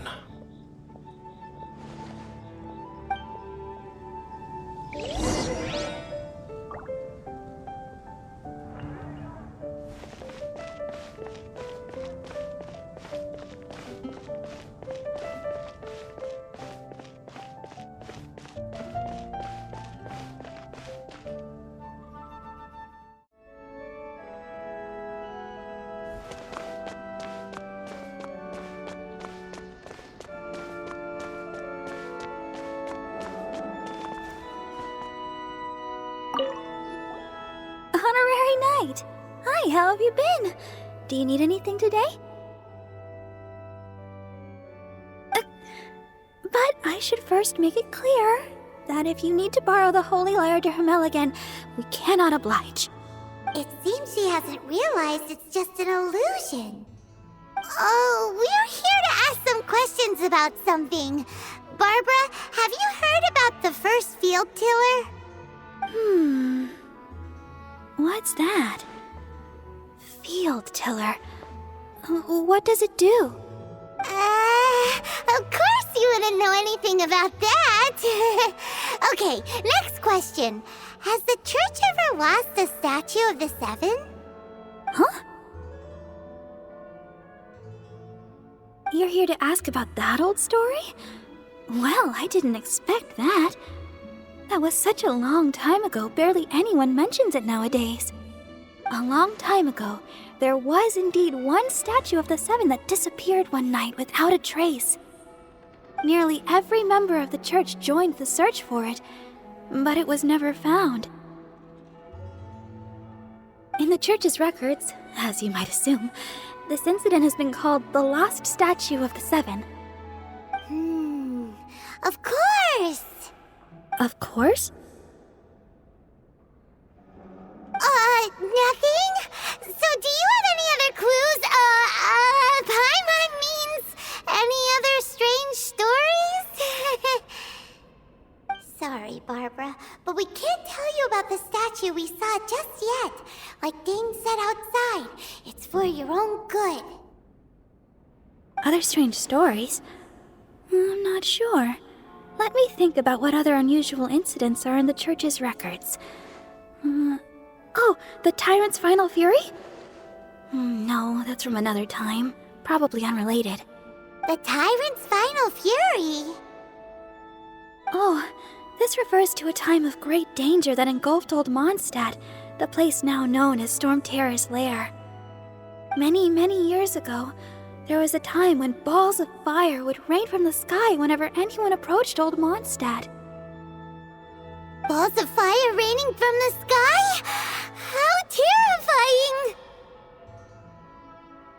People at that time believed it was a curse laid down by the god of storms, so they referred to it as the Tyrant's Final Fury. This strange phenomenon continued for about a year. No one was ever able to solve it. It just gradually ceased on its own.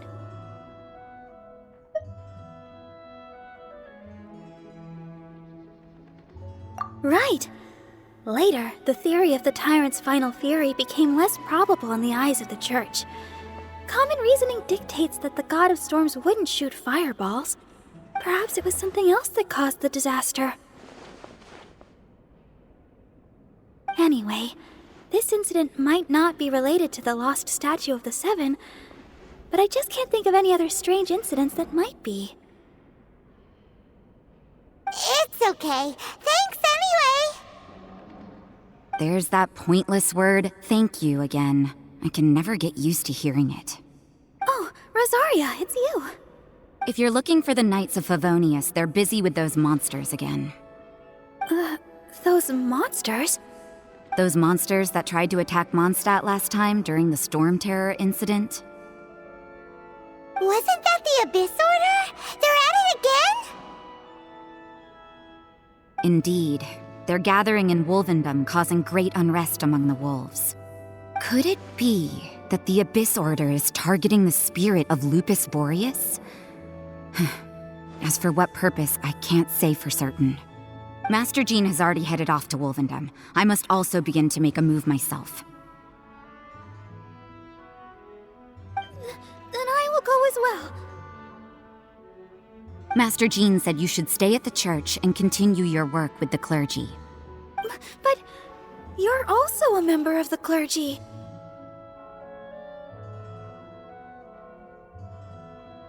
Right! We'll go give Master Jean a hand! Oh, okay. If the honorary knight will be there, then... But please, everyone, be careful. May the animal Archon protect you all.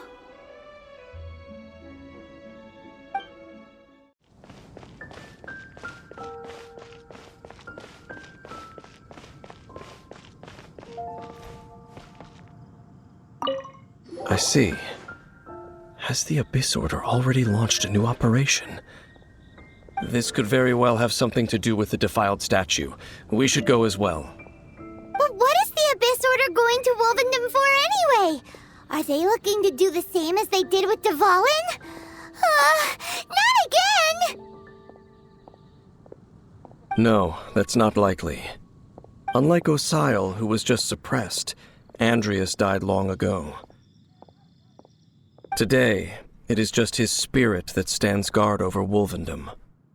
The Abyss Herald may just be targeting the spirit of Andreas in an attempt to garner some information from one of the Animo Archon's old companions.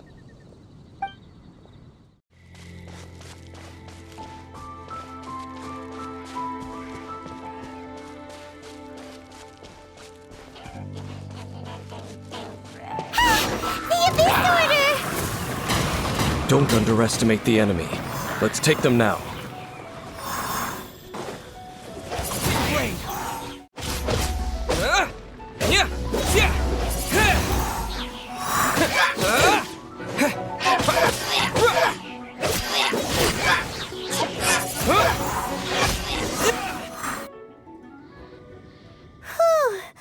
There sure are a lot of enemies around here.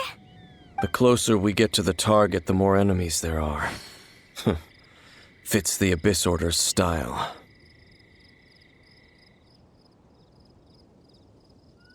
Yeah, let's go! I'm not going any further. Huh? Why not? Is it because you're afraid of fluffy animals? It has nothing to do with wolves. It's because Boreas was an ancient god, yet he willingly became a servant of the Seven. I cannot possibly agree with his actions. I don't desire any interaction with him. Besides, you're the one people like. I'm less likable. There's nothing special about gods anyway. It's just my opinion, but a word of advice. Always be on your guard when around gods.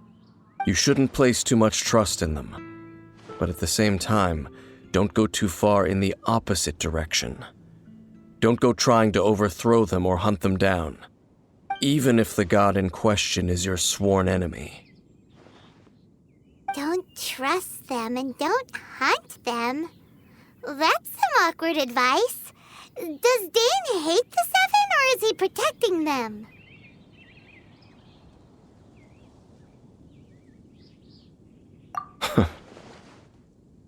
Lest I repeat the failings of my forebears, I will tell you one final fact. Huh? What fact? The destruction of the nation of Canria by the gods is the reason the Abyss Order now seeks to destroy the nations watched over by the Seven. Well, enough chit-chat. We should get back to business. I will go take care of the remaining Abyss Order members in the area. Try and keep your visit with Boreas brief. Afterward, let's meet at the entrance to Wolvendom. Up, there he goes. What a strange man.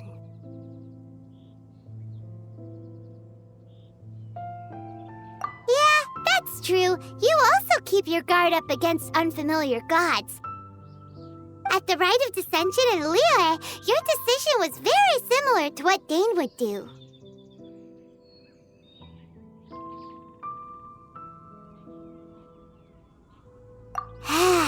Not the easiest situation. Honorary Knight, Paimon, what are you two doing here? Oh, Master Jean! So glad we found you. Rosaria told us that you came here to fight the Abyss Order, so we came to help. Then your help is greatly appreciated. The Abyss Order's sudden offensive is very strange. They have surrounded Wolvendom. I am preparing to send out some knights to fight back.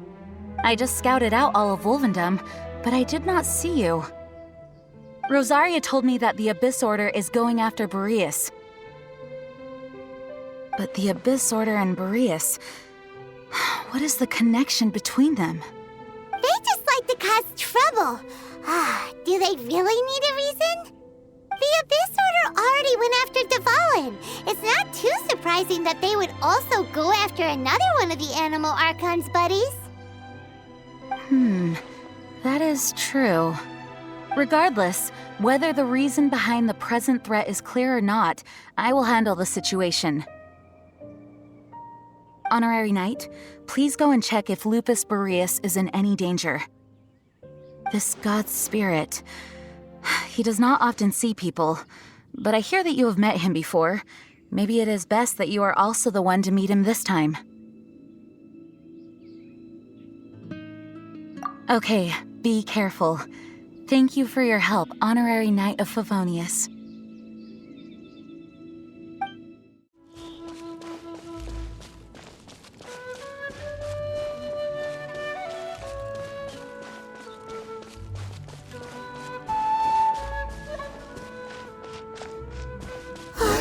Look! Over there, it's Razor! And the Abyss Herald!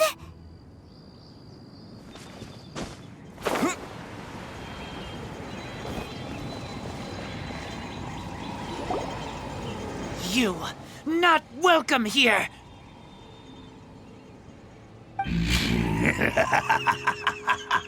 So, the wolf's wretched spirit likes to raise wild pups now. You claim to be a guardian, yet your once sharp claws have clearly dulled since your days of godly glory. If you serve us, we can restore your divine powers you once held in the past. Lies. Lies. What the heck is this ceremony? He looks like he's in a lot of pain. Oh no, is this the same thing they did to corrupt Dvalin's mind? Wolves never surrender! But this can't go on. No matter how many times you resist us, your efforts are all in vain.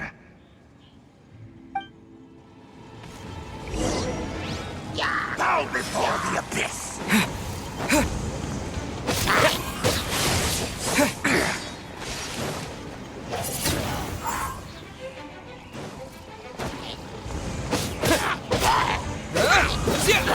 Abyssal roar!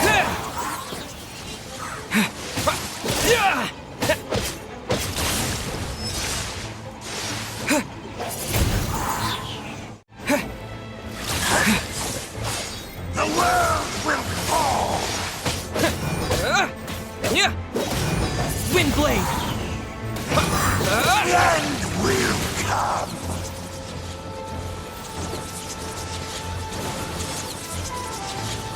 The world will... The ceremony was interrupted. How fortunate for you. How How does an old spirit have such determined will? No matter. This is but a small, unforeseen variable. Our grand scheme will not be affected.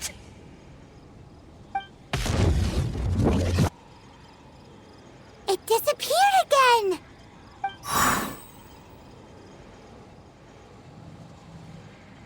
Thank you. You came. Just in time. Human Lupercal. I am ashamed that you must see me in my present state. But still, the Abyss Herald underestimated my strength.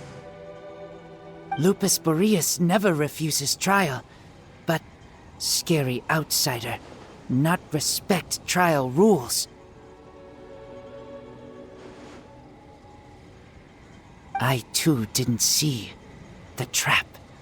Wait, so you mean the Abyss Order had everything prepared to corrupt Lupus Boreas' mind, then lured him out under the pretense of challenging him in a trial? Thank you. In the future, my claws must get sharper. You smelled danger and came here? No, we heard about the danger. Paimon's nose doesn't even know what danger smells like. Besides coming to help, we actually have something to ask you about too. Excuse us, Mr. Wolf God. Do you know anything about the first field tiller? I pay no heed to the contraptions of humans. I know not what this field tiller is. Though there was indeed one human-made machine that I can never forget. It entered into my proving ground by accident, and I mistook it for a challenger. But it could not think, only fight. It was designed as a pure killing machine from top to bottom. I eventually damaged it greatly with one of my attacks. Before it fell to the ground, it fled the proving ground. By the sounds of it, it's possible that could have been the very first field tiller, right?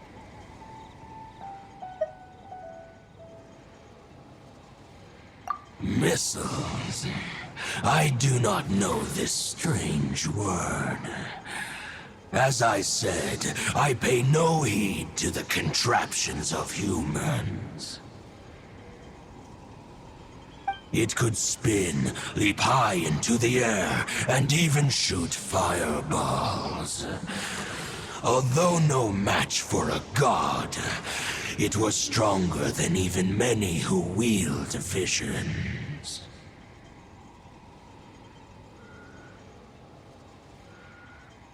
Fireballs? Hey, didn't we hear this somewhere else recently as well? Anyway, this pretty much proves that the first field tiller came to Mondstadt, doesn't it? It sounds like the first one was way stronger than the mass-produced ruin guards that came after. But in this story, it was damaged at the proving ground while fighting the Wolf of the North. Don't know. But did we help? Yes, you were a big help. Thanks. We need to keep investigating something super important. The Abyss Herald may have left, but the Abyss's forces are still attacking. You two be careful. Yes, I smell more danger. Bigger danger. You too, also be careful.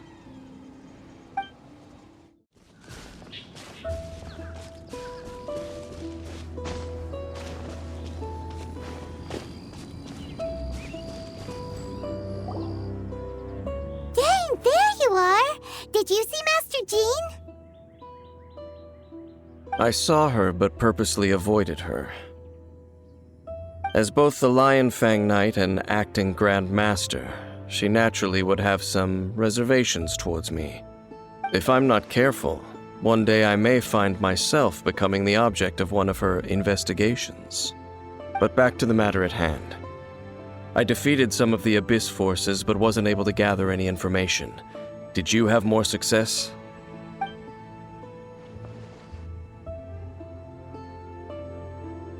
I see. Well then, we can more or less figure out where the first field tiller ended up. Huh? Really? Just from the Lupus Boreas story? That information combined with a more comprehensive analysis. For example, the old story you told me you heard in the cathedral.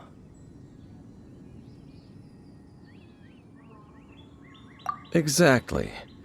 The strange story told to you by that young sister, long mistaken to be a curse rained down by a deceased tyrant.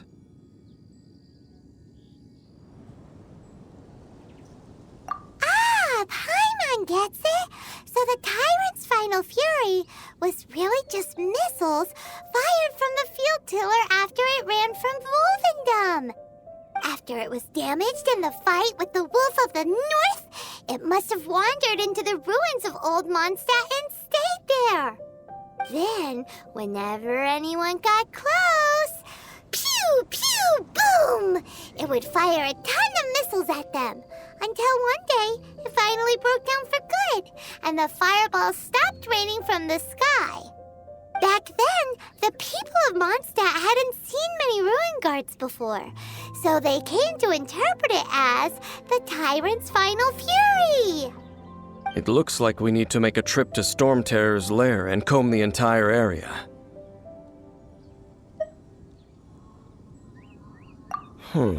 What do you mean?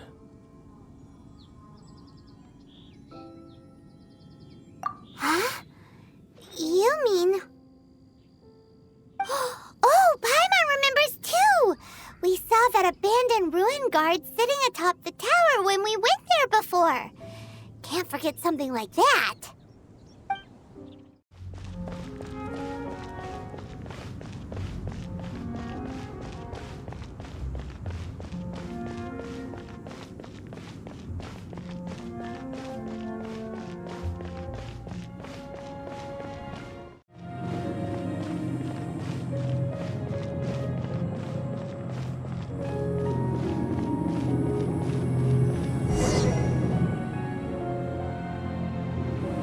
This is it, right?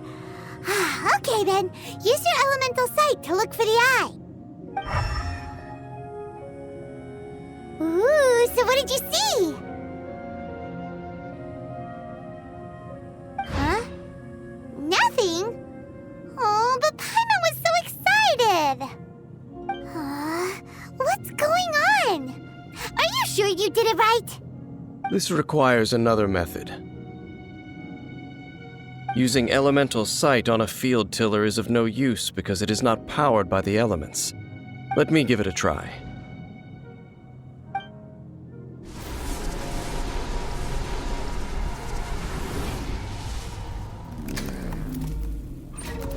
And done. Wow! It's The very thing the Abyss Herald has been seeking all along. The eye of the first field tiller. All of the ruin guards today are just replicas of this machine. As the prototype, its combat capability was unrestricted. Prototype? Oh, Paimon doesn't know that word. Is it another ancient term from Conria? As the Abyss Order has surmised, if this eye is placed in the hands of the defiled statue, and if the limbs of Osial, Overlord of the Vortex, are attached to the statue, there you have a mechanized god. And this newly born god will have the power to topple the divine thrones of Celestia.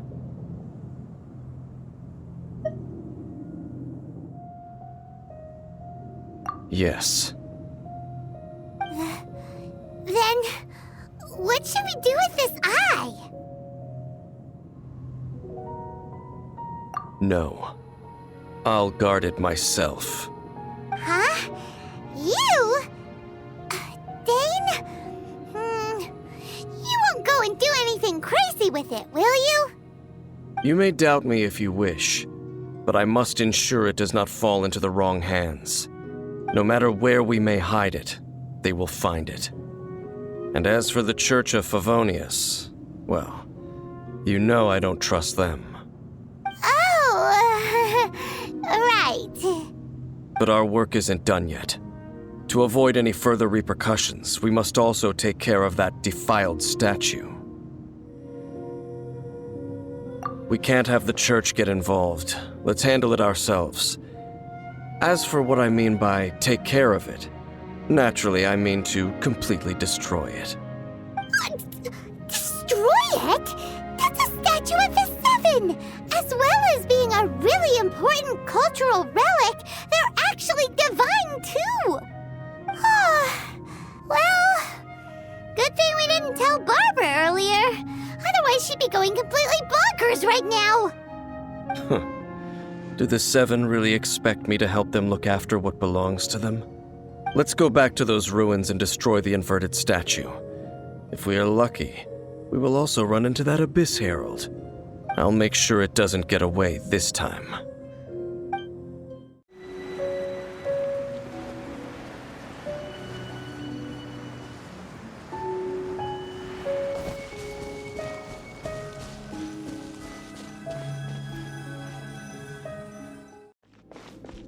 So after all that running around, we end up right back here again.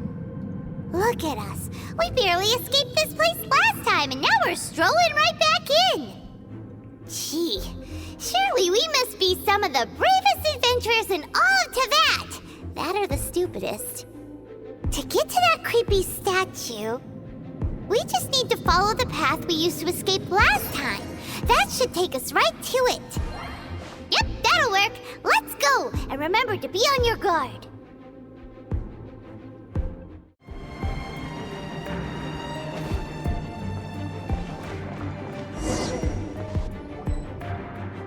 Looks like we're here. An eerie, lifeless, dark chamber.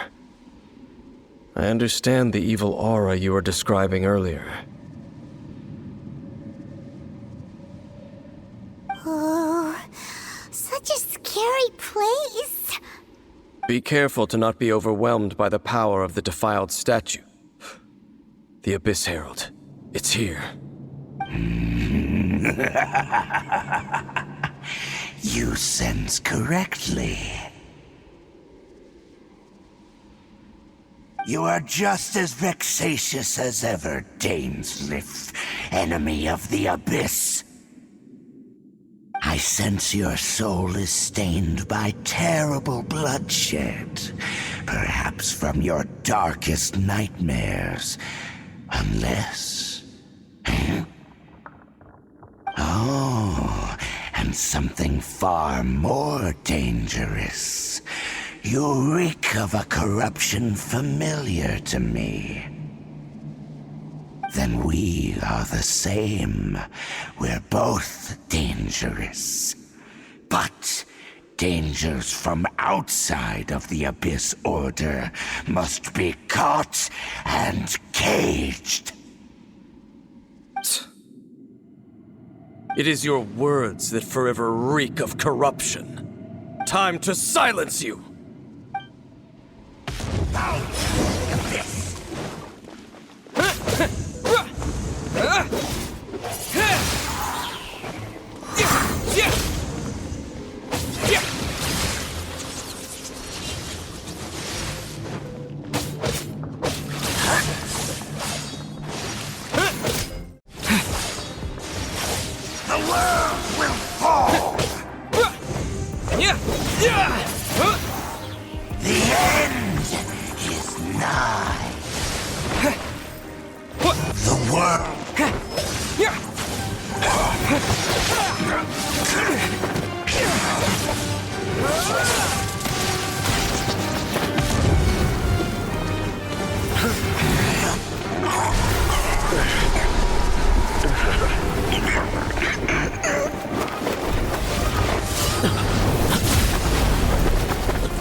me?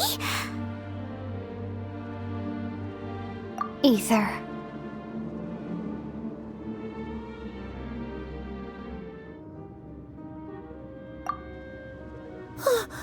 Wait! She just blocked an attack against the Abyss Herald! Your sister and the Abyss? Ether, why are you with Dane?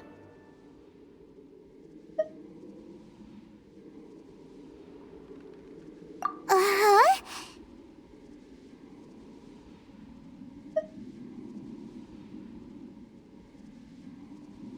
Your sister knows Dane? Lumine, we meet again. What's going on here? Dane knows her too? You shouldn't team up with this man.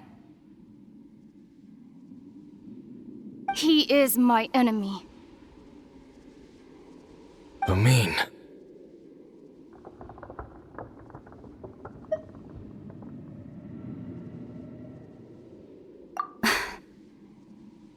But it must be said.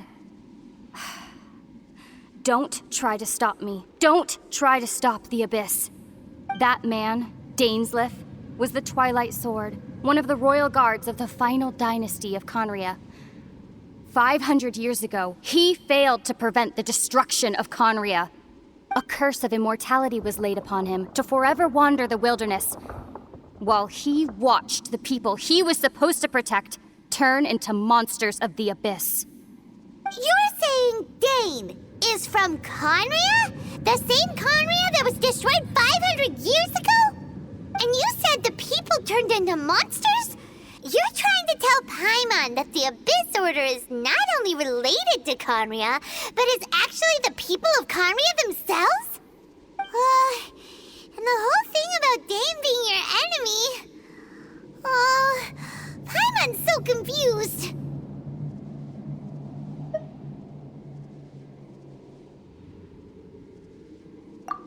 Home. Yes, of course. Home is wherever we are together. But I cannot go with you to the next world to find a new home. At least, not yet. Until the Abyss has engulfed the thrones, my war with destiny will see no end. Listen to me, Ether. I have already traveled through this world once. Once you reach the end of your journey as I did, you will see for yourself the true nature of this world.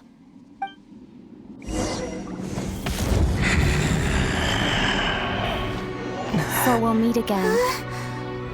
Though we need not rush, brother. I have more than enough time to wait for you.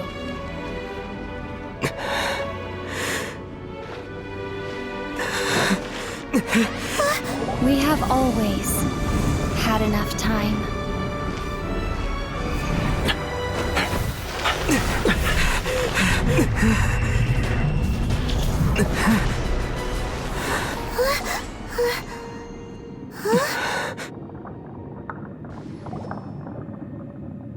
They left. Oh, don't be too sad. We'll find them again. Look on the bright side. At least we got some really useful information.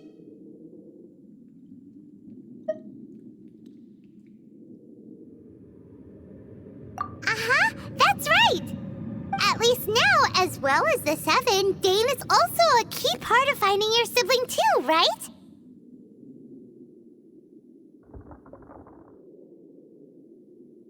That's right! By the way, what they said just now is all pretty confusing. Did you understand it at all? Oh, well then, let's go over it again.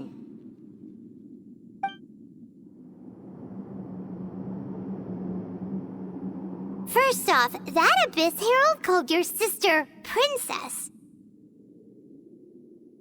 It seems like your sister is leading the Abyss Order. Even the Abyss Herald answers to her.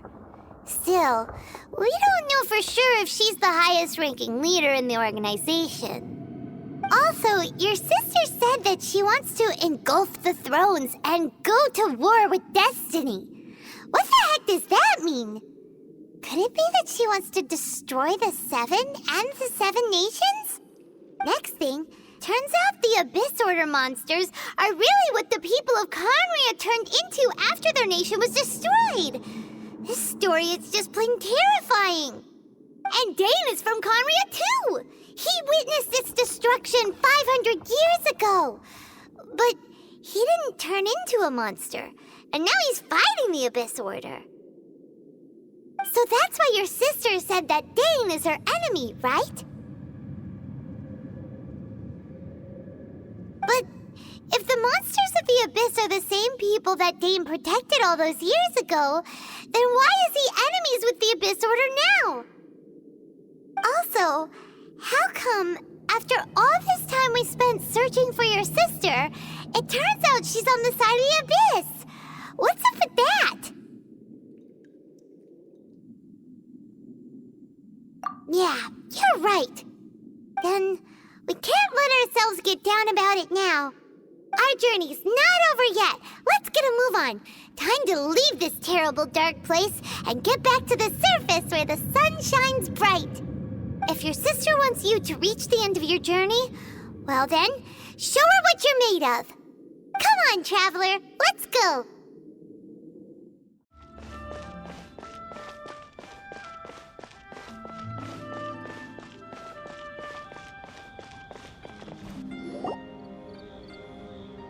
I have gathered everyone here today to make an important announcement. Perhaps some of you will have heard the news already. I am, in fact, planning to rebuild the Jade Chamber.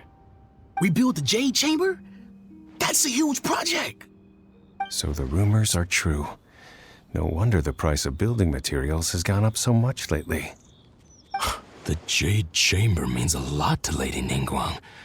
Getting involved in this would be a huge opportunity. Lady Ningguang, is there any way we can be of service? Patience. Since the news made it out a few days ago, I have already had many people contacting me to declare an interest in joining the project.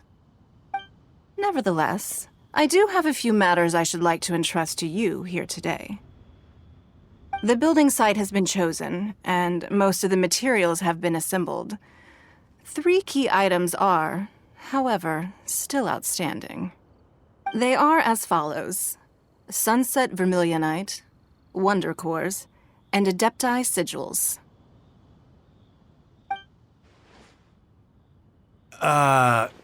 Excuse my ignorance, Lady Ningguang. I'm familiar enough with Plostrite, but I've never even heard of those other 2. Only sufficiently large pieces of Plostrite, or specifically Vermilionite, may earn themselves the Sunset moniker. This stone is what allows the Jade Chamber to float. Wonder Cores, meanwhile, are the central components of the mechanical structure of the Jade Chamber. Adepti Sigils serve as a means of integrating the mechanical devices with Adepti art. They are as indispensable as the mechanical core itself. Although these 3 items are rare, I trust that with your connections and capabilities, procuring them will not be a question of if, but of when. I take the saying, time is money, more seriously than most. Efficiency is everything. I will pay a generous price for the materials that you find, and in addition, the first 3 people who collect all the materials will have the opportunity to ask me a question. You may ask me anything, and I will give you an honest answer. I trust that this means of compensation will be to everyone's satisfaction. These things won't be easy to get hold of. But if it means a chance to get some inside information on Liyue Harbor's development plan for next year... Then it's the deal of a lifetime. Information from Lady Ningguang is priceless. Whoever gets to it first takes the market. Haha, what a coincidence! I won't divulge too much, but I heard some murmurings about some Plostrite just the other day. So excuse me all, but, I have some business to do.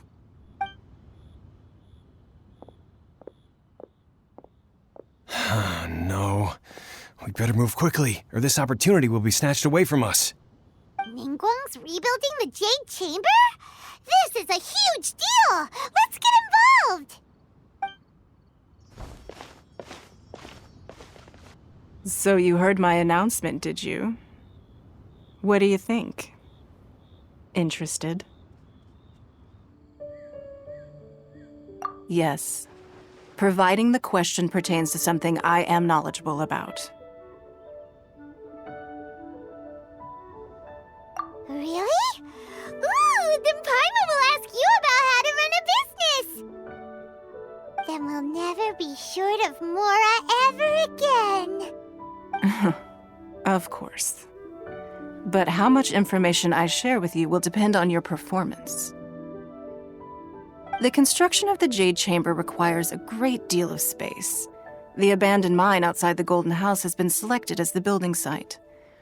Once you have collected the materials, please take them there. I have other business to attend to now. Otherwise, I would gladly escort you to the site in person. When you do arrive, please seek out my secretary. Remember, this is a race against the clock. A rare opportunity presents itself to you. Do not let somebody else snatch it from your grasp.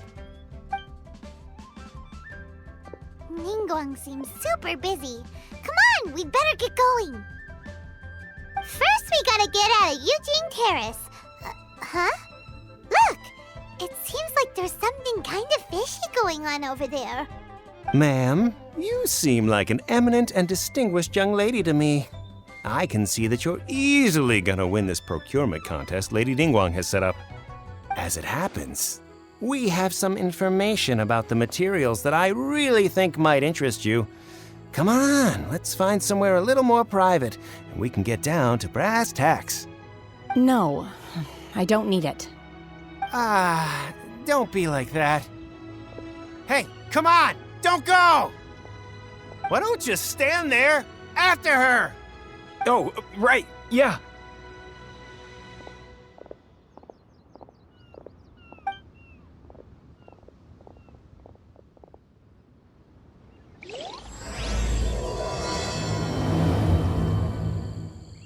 Did you hear that? They said they had some useful information! Information's just what we need right now. Let's follow them and see what we can find out.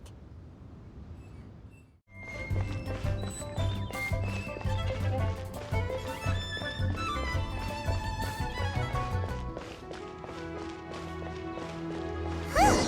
They're not here. Let's keep looking. This is a peaceful neighborhood.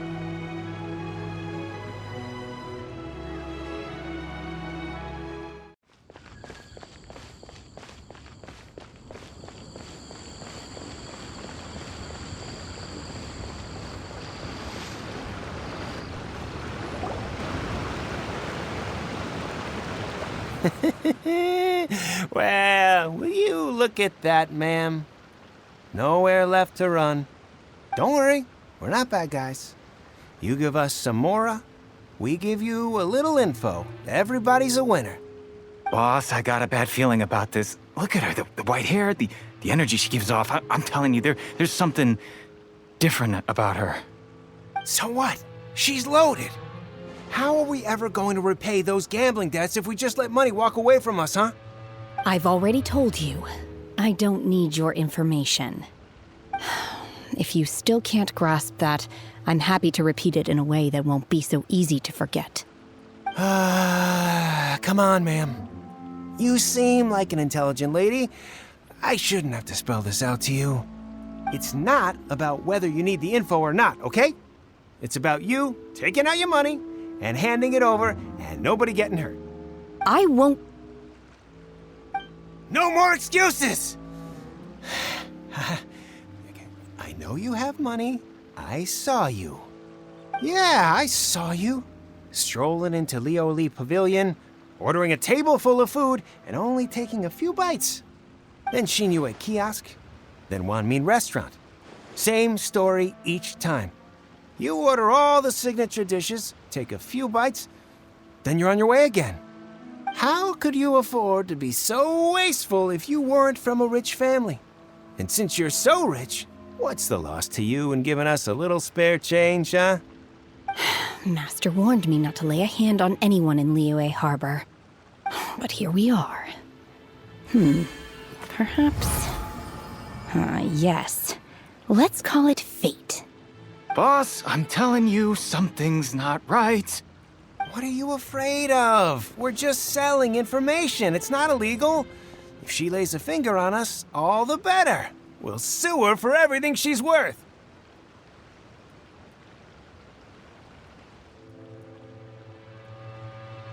Oh, you again. The Millilith. What are the Millilith doing here? Did you do this? You ought to mind your own business, I swear! Silence! How dare you threaten innocent civilians? You're coming with us. No, don't be angry, sir. Please, let me explain.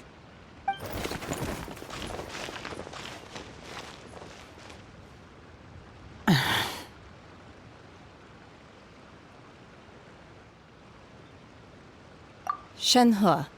Shenhe? My name. Oh, so your name's Shenhe. Paimon's name is, well, Paimon. And this is Paimon's travel buddy. Oh, I've heard about you two before. Thank you for helping to defuse the situation. I could have dealt with it myself, though. I suspect smashing his head against the ground a handful of times is all it would have taken to get him to surrender. You can't do that. That's way too violent. This is Liyue Harbor. There are laws against that kind of stuff, you know. Laws?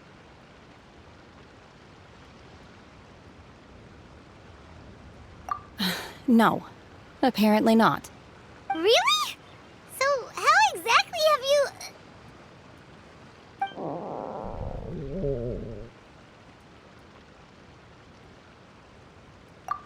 That would be my stomach growling. I haven't eaten enough. She's so honest. Wait, that's right. They said you went around all the restaurants ordering this and that and the other, but only took a small bite of each dish. Then of course you're still hungry. So, anything in particular you're hungry for? Chingson, glaze lily, violet grass. These are my usuals.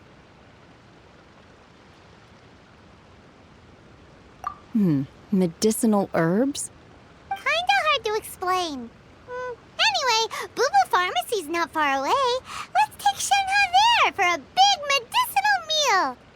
After all, you can't work on an empty stomach.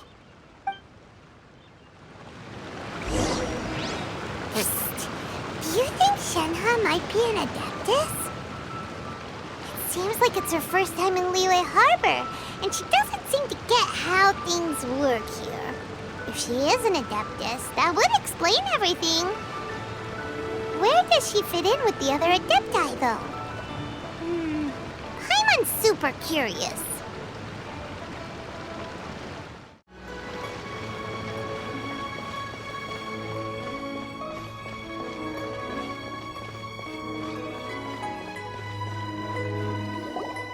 Are you here to buy some herbs? I do hope you brought your prescription. Chingson, glaze lily, and violet grass, please. Half a pound of each. What kind of prescription is this? Sounds more like a lunch order. Oh, here you go. That's everything we have in stock. Thank you. She's really eating them!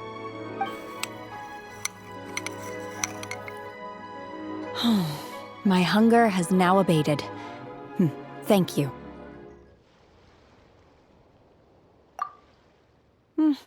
Rather awful. Though they were not completely devoid of sweet fragrance.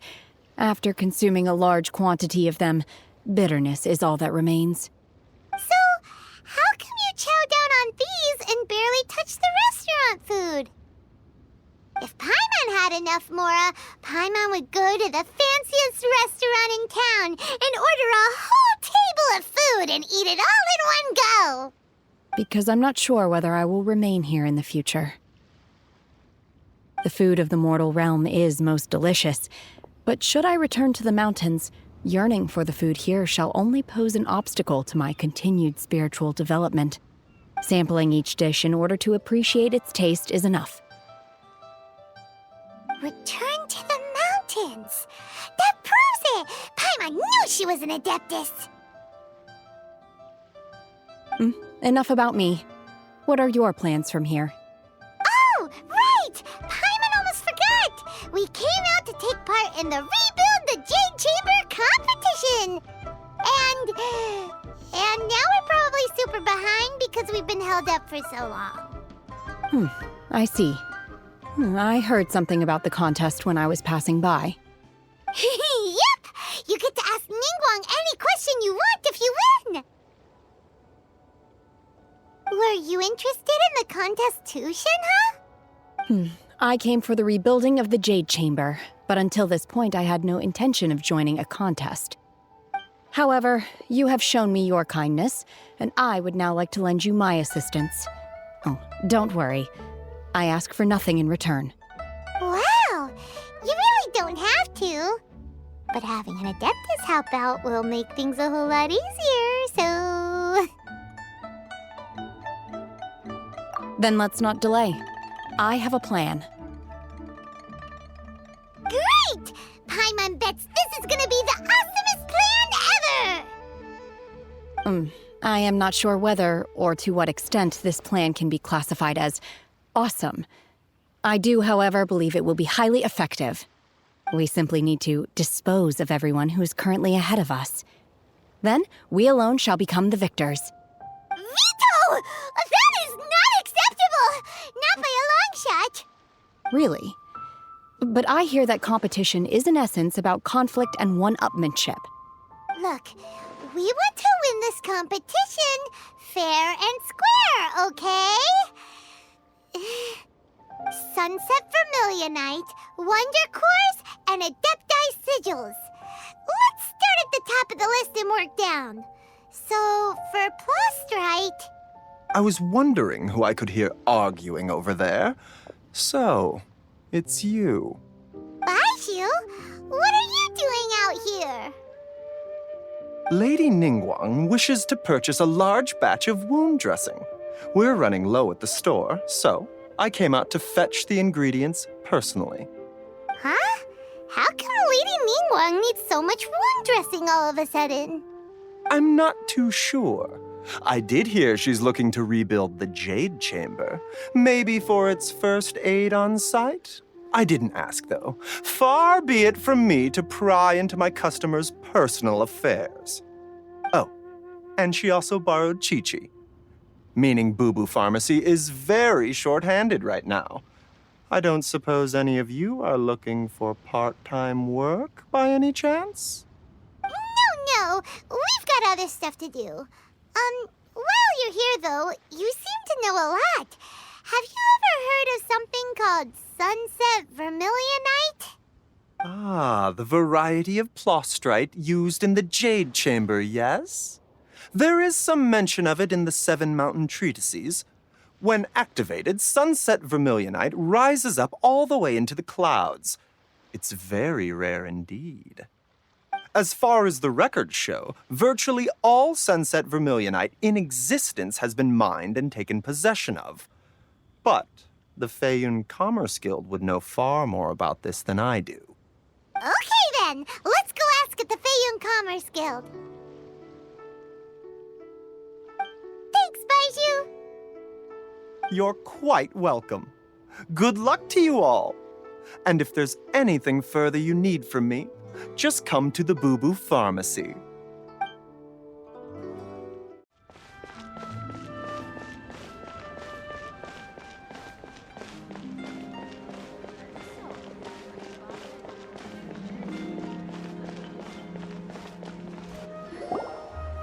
Master Xingqiu, thank goodness you're finally back. Oh? Why do I detect an urgency in your voice? The guild has had a whole string of strange orders in recently. Everyone's been completely caught off guard. Your father gave me specific instructions to ask you to stay and help out if I happen to see you. I see. Have someone sort the orders by type for now. I'll deal with them myself shortly. Oh, how wonderful. Thank you, Master. With you on the job, I can breathe a sigh of relief. Hey, Xingqiu! Glad you're here. We want to ask you for some information. Traveler, Paimon, please wait a moment.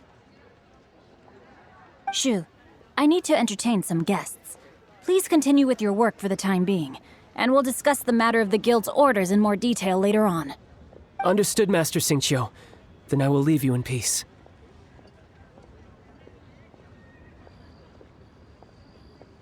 I wasn't counting on finding you here today. What's going on? And how, pray tell, may I be of service?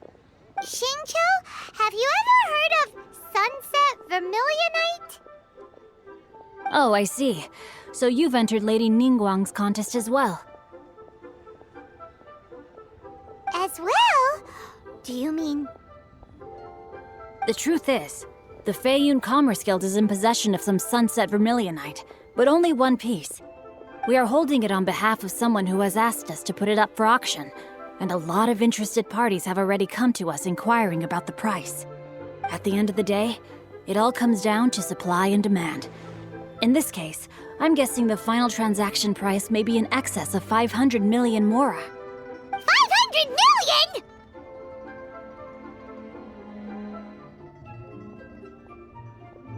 Honestly, I would recommend that you don't bother bidding on this one. The price is greatly inflated, and it's just not worth it. But without any Sunset Vermilionite... Don't panic. I don't suppose you ever heard of Sea Gazer? Who? Sea Gazer was once very close to Mountain Shaper, but if I am not mistaken, he has already passed away. Yes, precisely. I didn't know anyone else knew about him. According to records of drifting clouds, Sea Gazer once built an abode to store his rarest and most exquisite treasures, among which was some Sunset Vermilionite. After Sea Gazer passed, the abode was abandoned, and its location was lost to time. Luckily, I came into possession of a stack of folk history books just recently. They make some oblique references to this lost abode, and after cross-referencing them against each other, I'm now fairly certain that it is situated in the Lisha area. That's great!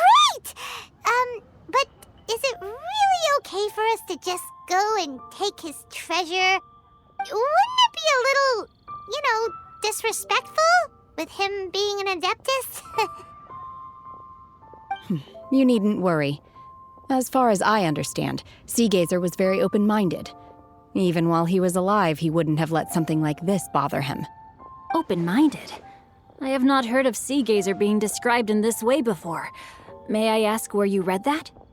Just a rumor I heard out in the mountains.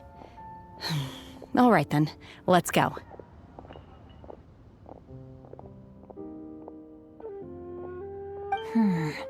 There's something about this young lady that reminds me of a good friend of mine. Oh, I almost forgot. Adepti abodes tend to have very ingenious designs, especially when it comes to their defense mechanisms. Plus, it's likely to be crawling with monsters after being abandoned for so long. So please, be very careful. Okay, we will be. Thanks, Xingqiu.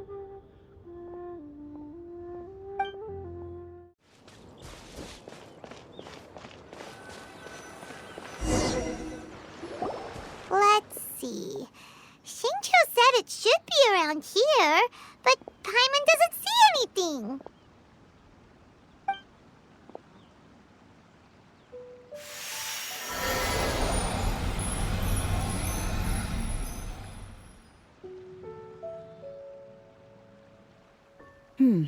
This place was hidden using a special Adepti art.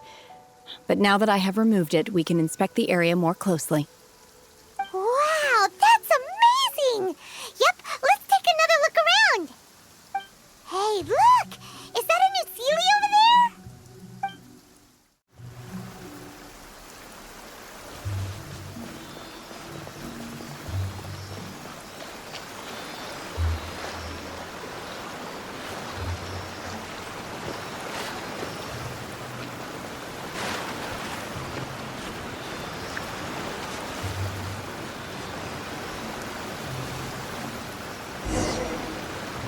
Sealy got to here and then disappeared.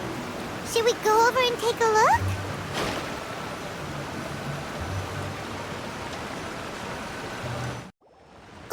What? Weren't we at a waterfall just now? How did we suddenly end up here? Oh, so many clouds. It feels like we're high up in the sky. I believe this is the abode of that Adeptus. With any luck, the sunset Vermilionite we're looking for should be in here. Really? Let Paimon see. Huh? Isn't that the Sealy from before? Look, it's gone and snuck beneath the clouds. And now that Paimon takes a closer look, the rocks and trees here don't seem complete. Oh, could there be something below the clouds? These are not real clouds.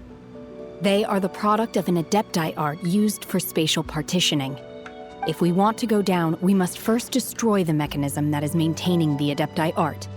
All right, then let's do it. I sense the presence of monsters in this place. I don't know where they are hiding, so we'd better be careful.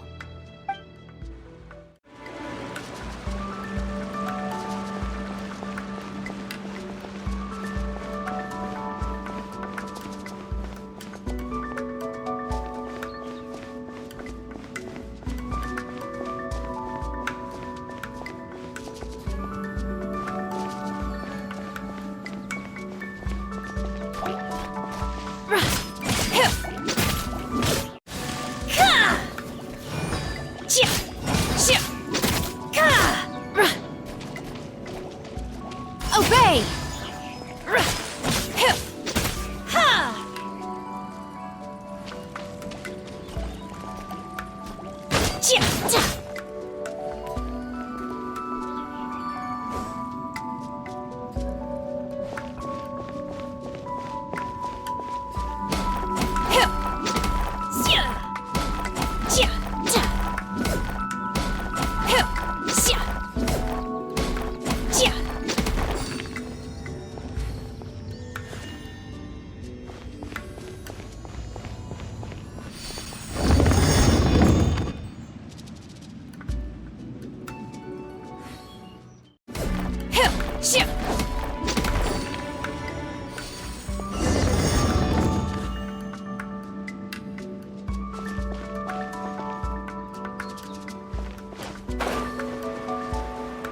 It appears that we've been taken for intruders. This time, why not allow me to take care of this? Your true form!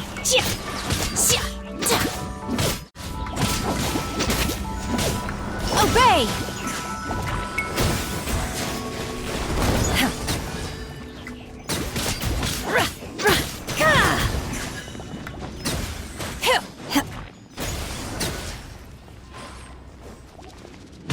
The core of the mechanism is exposed. Now's our chance.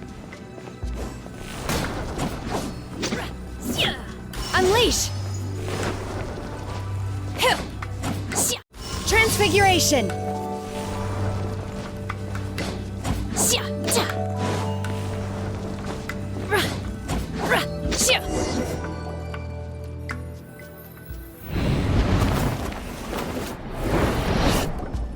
Whoa!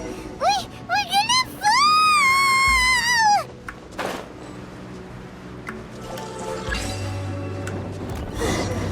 Is everyone okay? Look! The Sealy has disappeared beneath the clouds again! It looks like we need to go further down. But before that, let's destroy the guard mechanisms on this level first.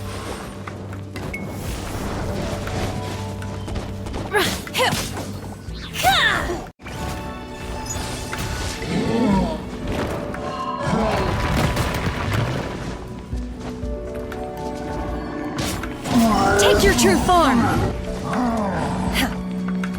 My will embodied!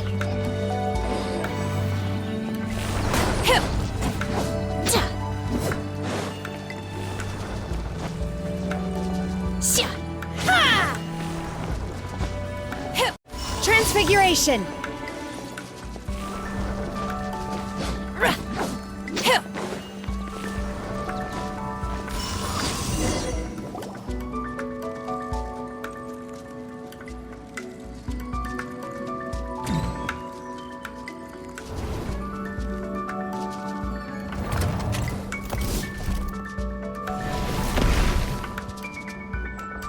We're gonna fall. This time, we're really gonna fall. Ah! Luckily, there was a pool of water at the bottom. Otherwise, that could have ended very differently. Hey! That Sealy's on the move again. Let's catch up with it.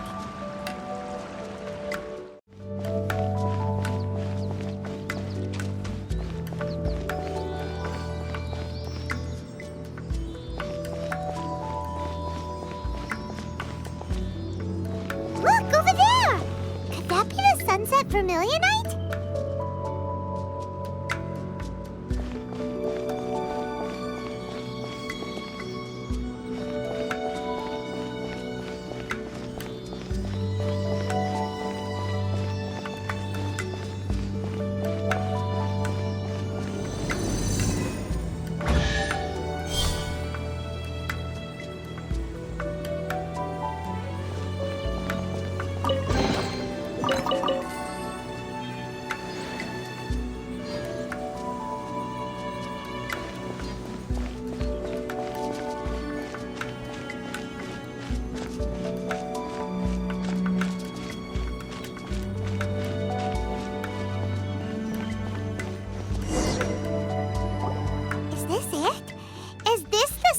Vermilionite?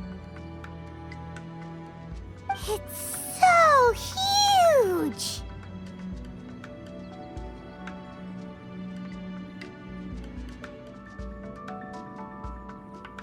That's true, but then again, why isn't it floating?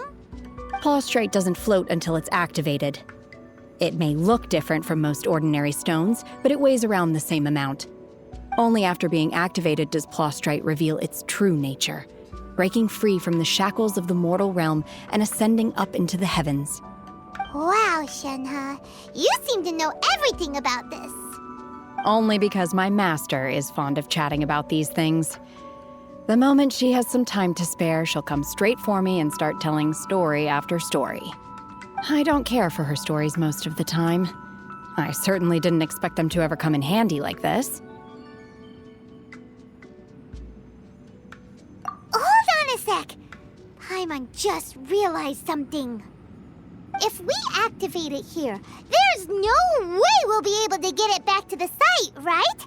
Heck, we'll be dragged up into the sky too! But if we don't activate it, how else are we gonna lift it? This rock must weigh well over 1,000 pounds, surely! Don't worry. I can handle the weight quite easily. Are you sure? Be careful! Please don't worry. I'm well aware that a Plaustrite sample this large must be highly valuable. I will be gentle with it and make sure it does not get damaged. My safety. That's right!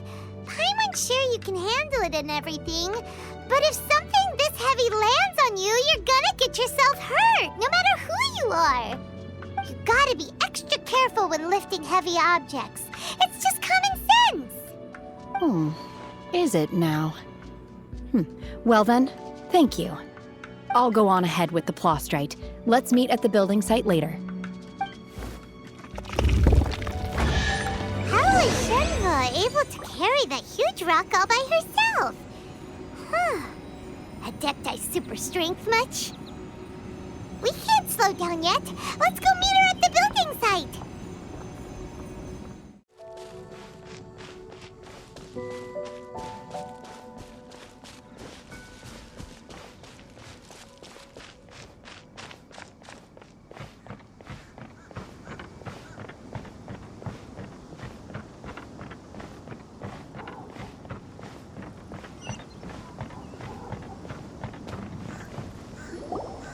Oh my god, I can't believe my eyes.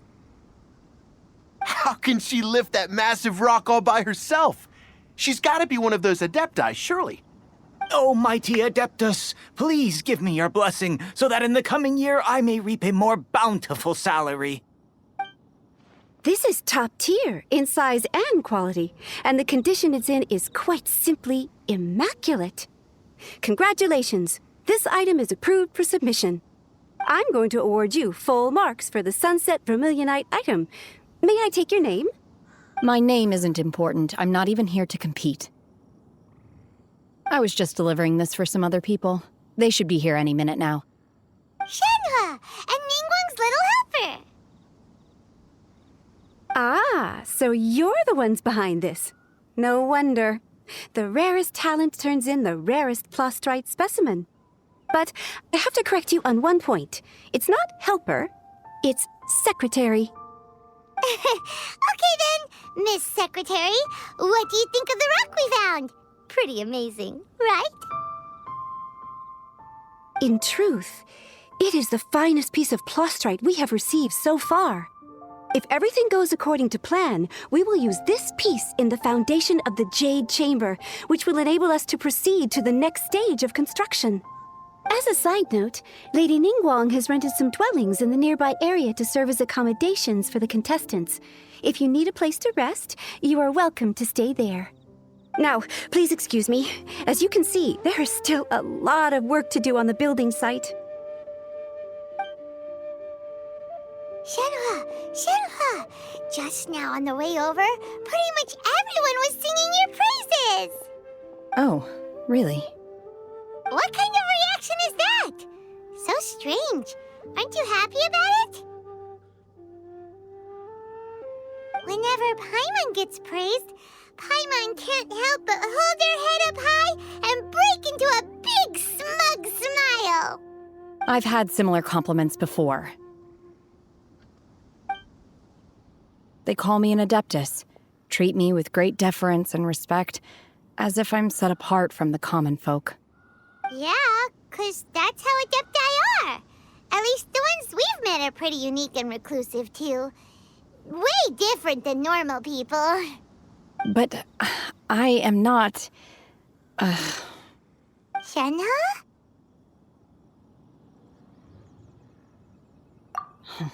I'm fine. I've been exerting myself quite a lot ever since we set foot in that abode. I'm just a little fatigued. Well, Byron said that there are some makeshift hotels we can use, right? Let's go check in and take a rest. No need. I simply need to find myself a secluded place in the wilderness to sit and meditate in silence. You can't do that. It's dangerous out in the wild on your own. When you're hungry, you go eat something tasty. And when you're tired, you go lie down in a nice, comfy bed. All right? Seriously, don't punish yourself like this.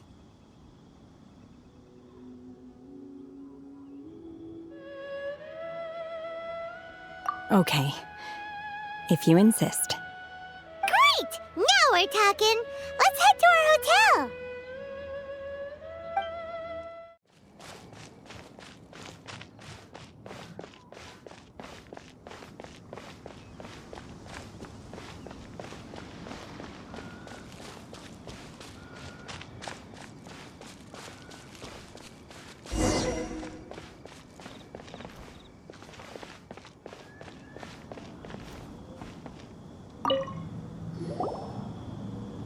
Hi there! Checking in, are we? You're just in time. We only have 2 rooms left. Since this was chosen as the building site for the new Jade Chamber, we've had a constant stream of people in this area. And not just workers either. Visitors, business people, tea sellers, all sorts. So, business is booming for me today. Very few vacancies. You're lucky you got here when you did. Great! One of your rooms is still being cleaned. I guess it should be ready within the hour. The other room is just to the door on the left. Here are your keys.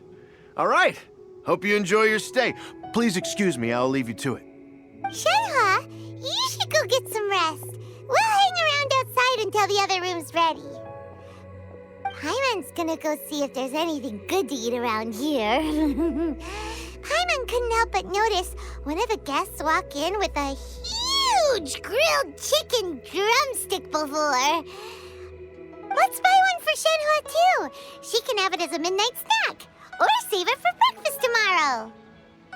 All right. I will head to my room for now. If you need anything, don't hesitate to disturb me. I'm a light sleeper. I will hear if you knock on the door. See you tomorrow.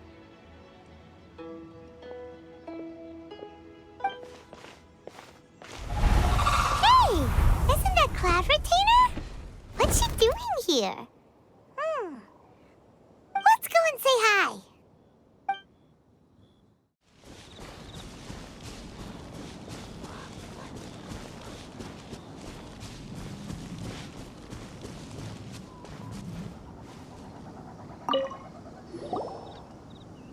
One trusts you have met Shen-He. So, are you getting along quite well?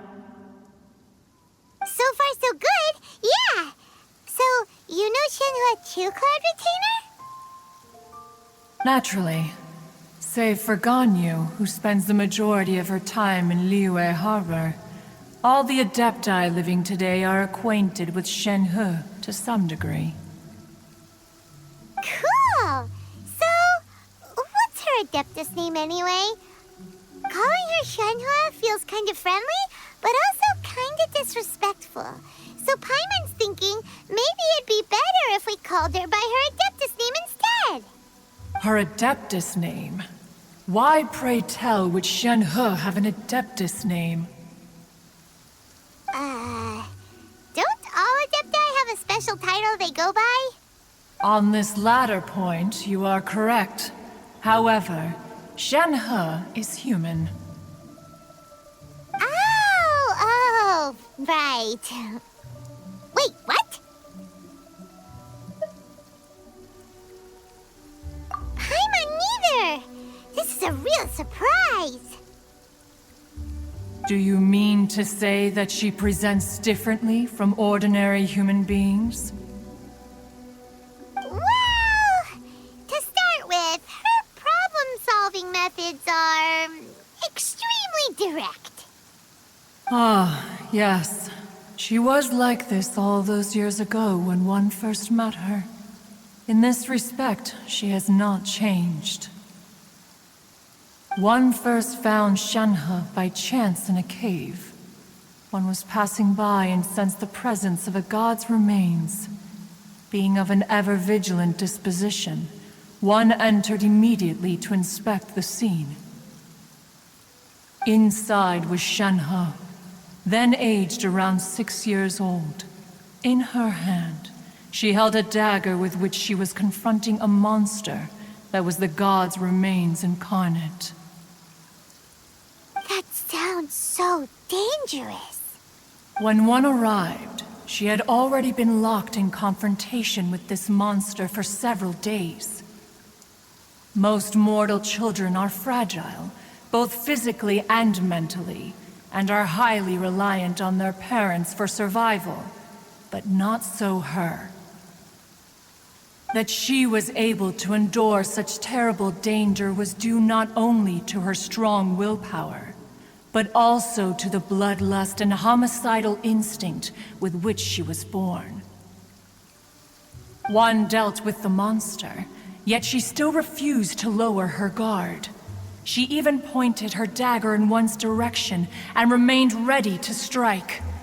Only after she was satisfied that one had no intention to cause her harm did she finally relent. She then passed out without uttering a single word. In other words, if you hadn't passed by that day, Shen-He might have... Not necessarily. Upon one's arrival, one could sense that the god's wrath was gradually receding. Even had the stalemate continued, one suspects that Shen-He may have still emerged the victor of the confrontation. That's still so dangerous, though! Why was a tiny little kid battling against the wrath of a god in the first place? Alas, the mortal world is rife with suffering of every kind. And she had experienced her fair share of this, even at a tender age. Seeing that she was homeless, one decided to adopt her.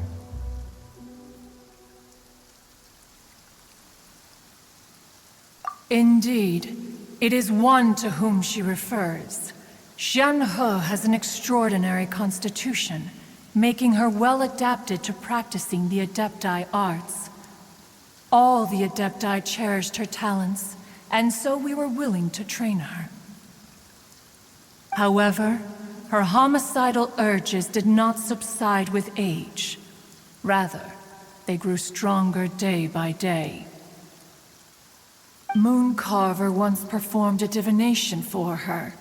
He declared that her fate is to bear the curse of calamity. Consumed by malevolent energy, she is prone to bring harm to those around her. Such is the magnitude of the danger this poses, that her soul must be bound with red ropes to keep her homicidal instinct at bay. The red ropes have indeed served to keep her calmer and more content. They also seem to have rendered her somewhat inexpressive. Perhaps the red ropes are so powerful that they have suppressed some of her other emotions as well.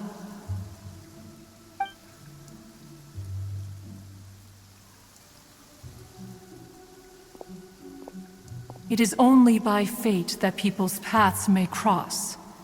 Now that Shenhe's path has crossed with yours, please be sure to treasure the gift that fate has given you, and take good care of her. Oh, now Paimon gets it.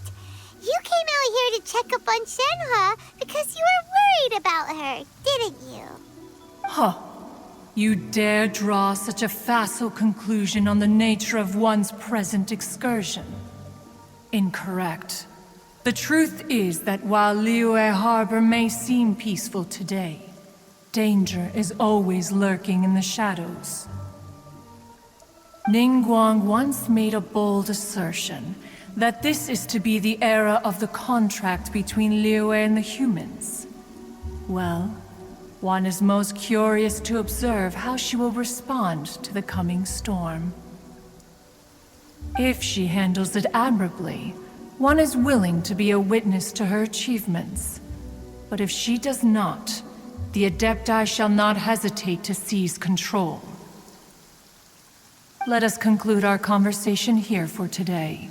One has occupied enough of your time, and night is approaching. Be sure to get ample rest.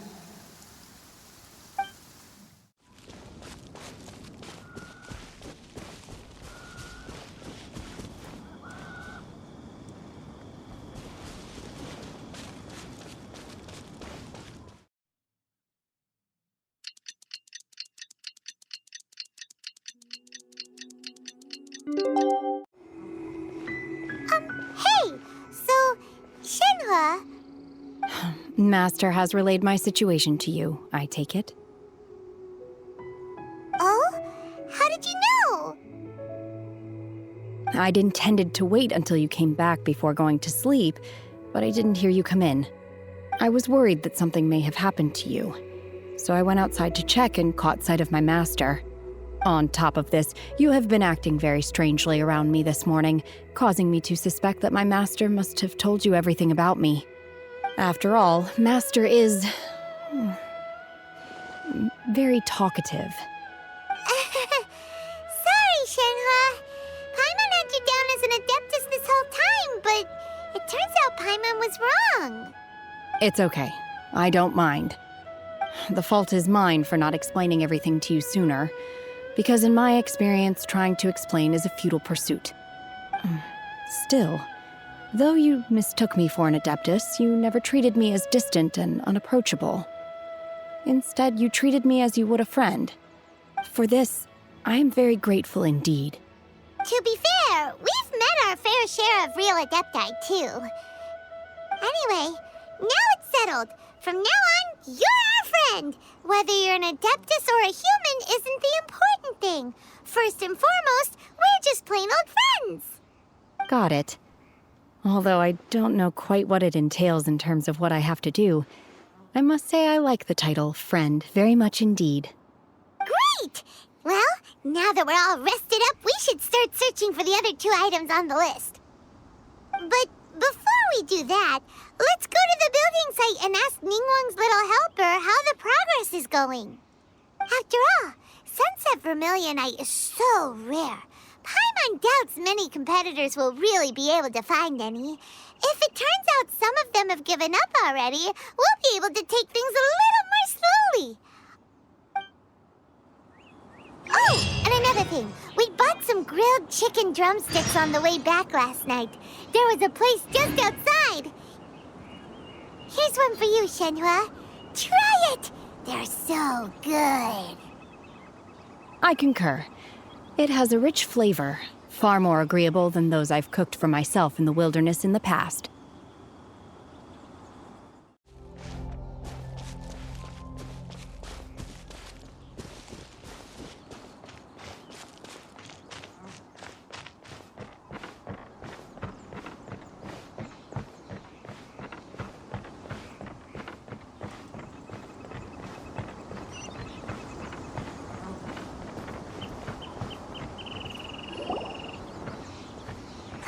Look! The Jade Chamber is floating into the sky! But it seems to be tied down by something. That's because it's not finished. Hey, Byron! And hey!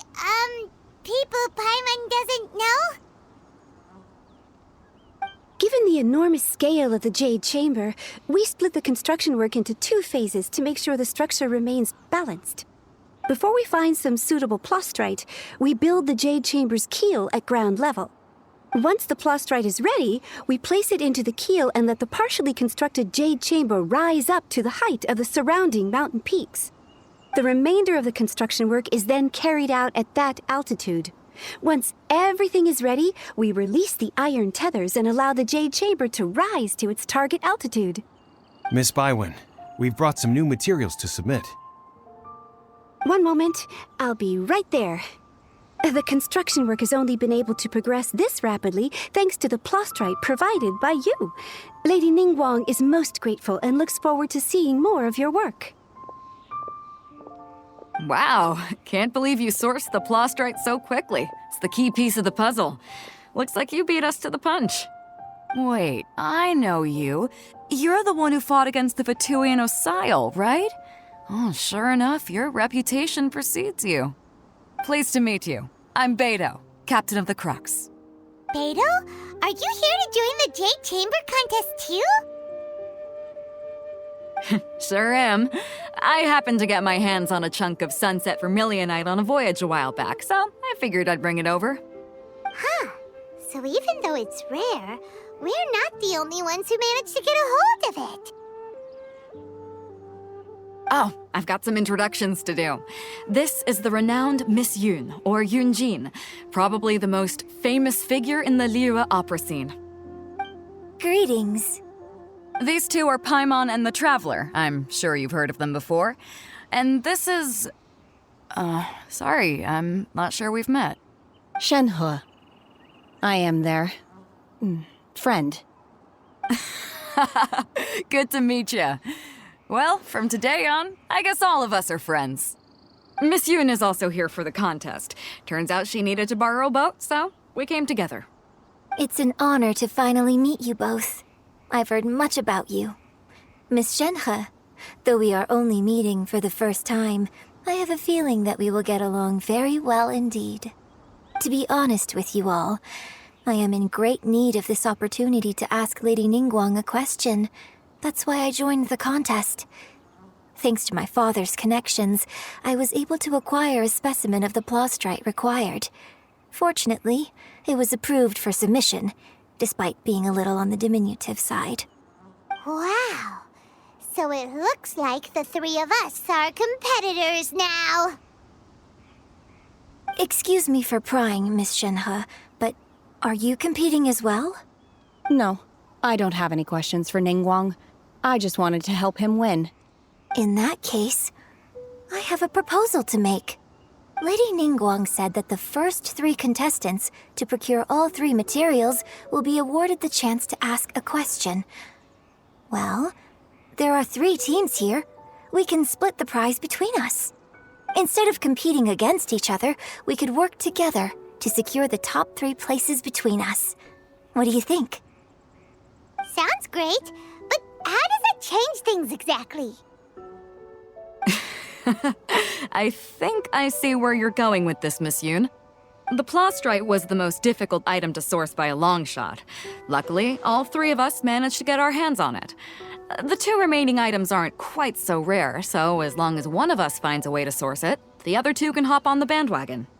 How'd I do? Is that what you had in mind? Precisely. Huh. Interesting approach.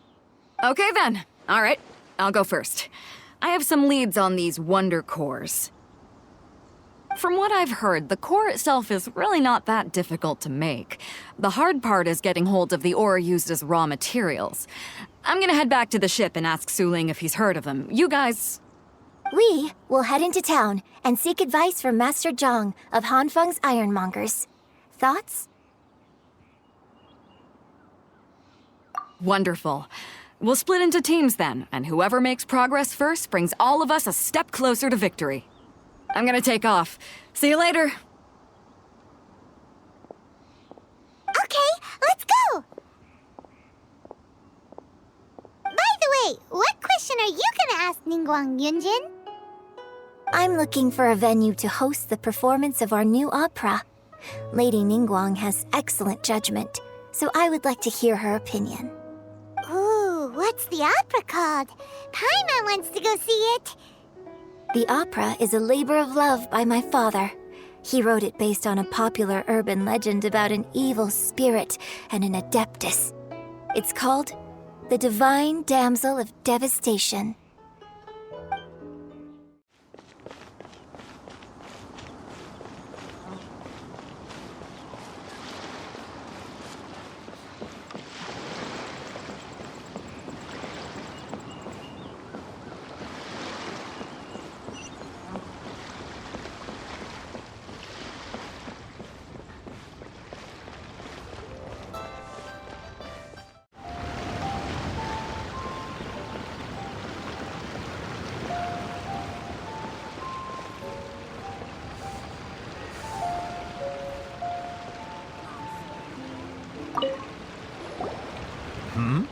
Ah, hello.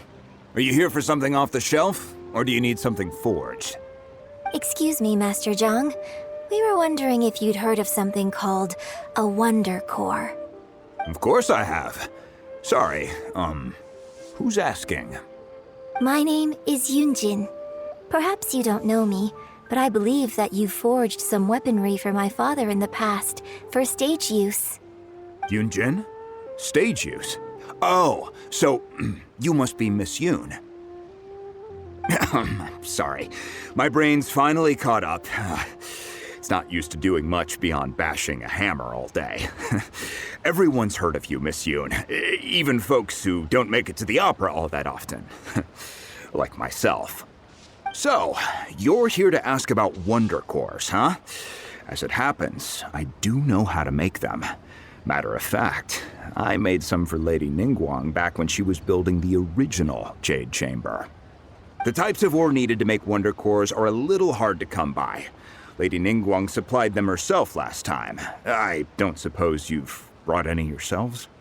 No, we were gonna ask you what kinds of ore we need. Sure. Well, you'll need 2 kinds. Star Splinter Iron and Subrosium. If I remember correctly, Lady Ningguang sourced her Star Splinter Iron from the Mount Tianheng area. They say it resonates with visions. It could take some work, but if you stick with it, you'll find some eventually. As for the Subrosium, though, that's trickier. It's all but unheard of on the market.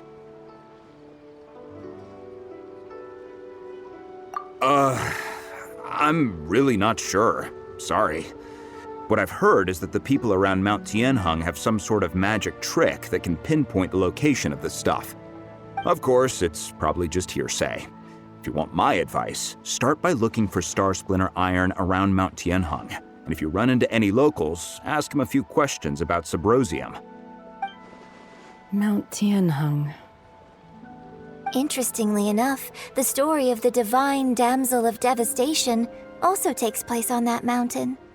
I hear the view there is quite spectacular. A favorite destination of the Adepti, in fact. Perhaps it can give me some inspiration. Let's not delay. We should head straight there.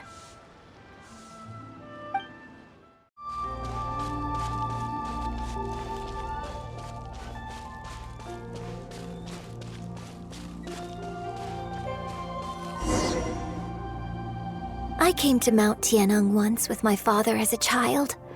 I remember it being such a long climb that I could barely feel my legs by the time we reached the top. This is quite a trip down memory lane for me. Look at these majestic, towering peaks and the gently flowing streams. It's like setting foot in paradise. No wonder the legend of the divine damsel of devastation is said to have taken place here. Adepti wander oft where mortals seldom stride. Indeed, this looks like a place that one might expect to be frequented by Adepti. The Divine Damsel of Devastation is your upcoming opera, right? And the story takes place in Mount Tianheng. Huh. Seems like you have a real connection with this place. What's the story about, though? It's the story of a girl becoming a hero. Cool! A hero story? They're Paimon's favorite! The legend first arose in this area. It is said that there used to be a prosperous village on the mountain. In that village, there was a loving couple who were completely devoted to one another. One day, a terrifying monster appeared.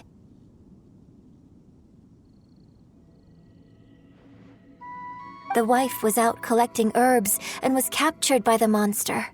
Her husband was so distraught at the news that it broke his spirit and drove him to madness. The vile and vicious monster told the villagers, "If you want to live, you must sacrifice a child to me."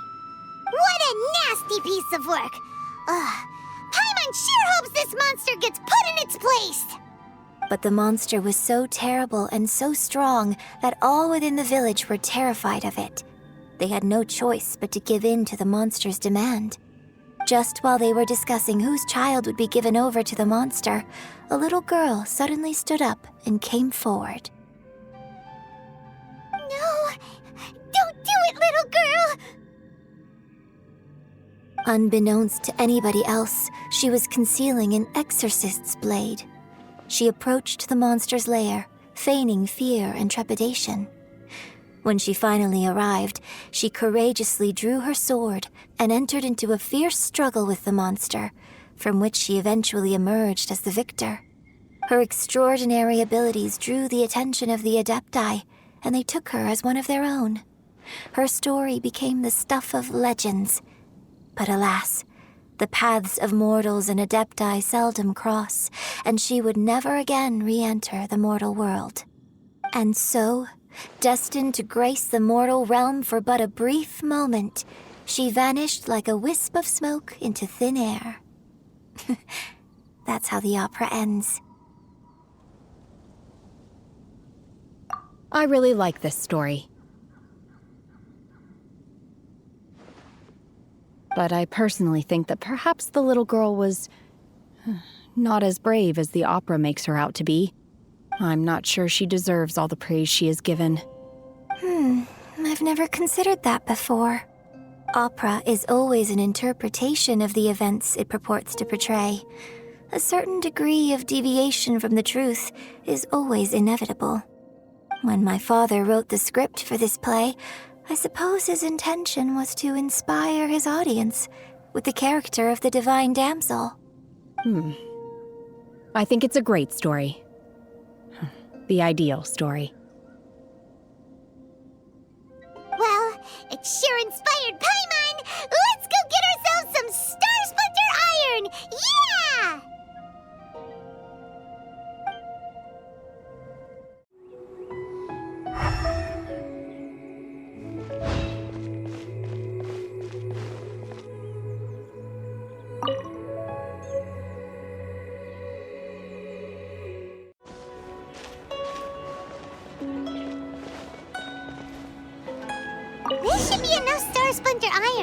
Now we just need to find that Symposium.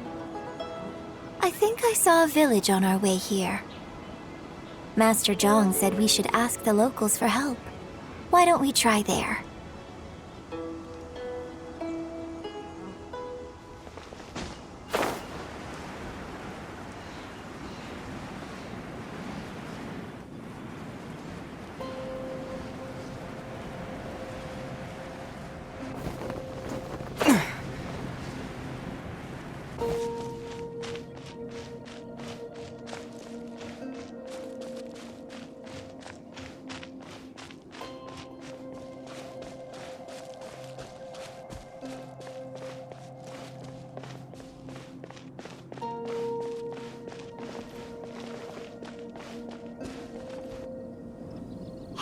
There really is someone here.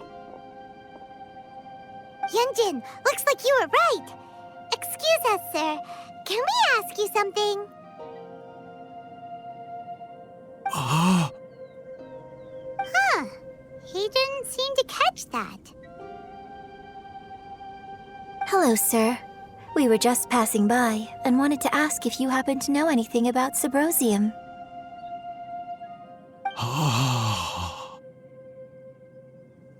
Is he trying to tell us to look for clues in the village? Well, whatever. Guess we're on our own here. Shenhua, Yunjin, let's have a look around.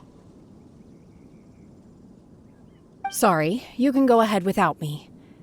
I'd like to have a word with this gentleman. If that's okay with you, Uncle Mingjin. It's... Shenhe. Shenhe. You're alive. The rumors were true. So, all these years?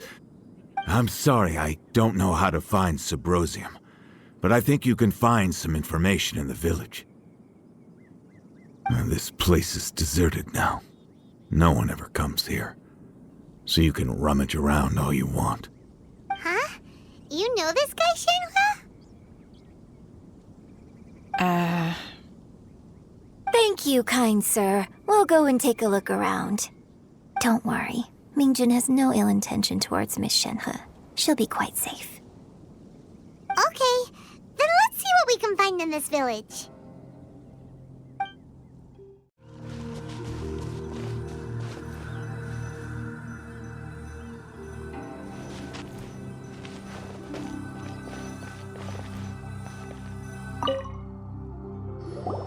Huh. What's this?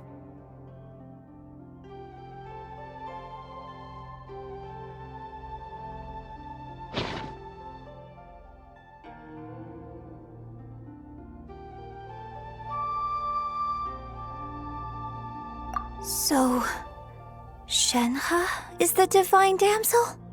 Now that I think about it, she does behave rather like an adeptus, and she is about the right age. So that's why I've been getting the strangest feeling whenever I chat with her. I should have noticed it earlier. According to this text, the divine damsel from the opera was actually the daughter of the loving couple. And she didn't volunteer. She was sacrificed to the monster by her own father. Oh, the truth is even more lamentable than the opera. Now I understand why Shenhe said the girl was not as brave as people think. It wasn't her choice to enter that ghastly situation. She was forced into it. Oh, it looks like my father may need to make a few revisions to his beloved opera.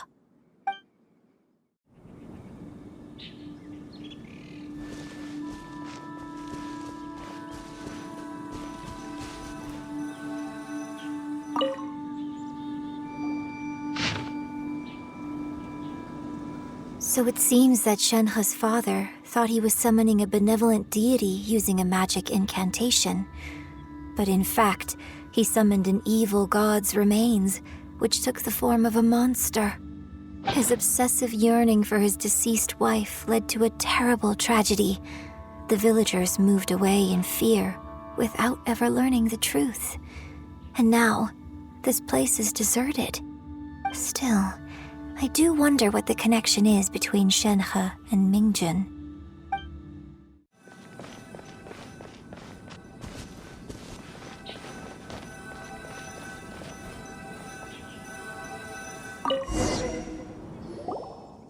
This is it!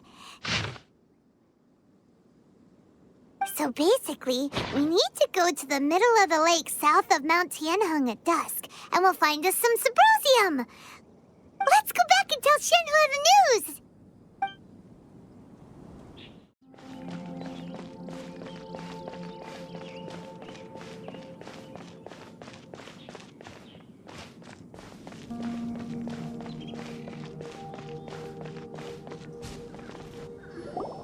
One year when I was back visiting, I heard a story about a white-haired adeptess from a merchant passing by. I never imagined it was you. I was a very close friend of your father's. I could have stopped him from performing the summoning ritual. I had plenty of chances, but I couldn't bring myself to stand up to him. I just let things happen, let it all escalate, and, well, we all know how that story ended. I bring flowers back here every year. And each time I wish I had a chance to apologize to you.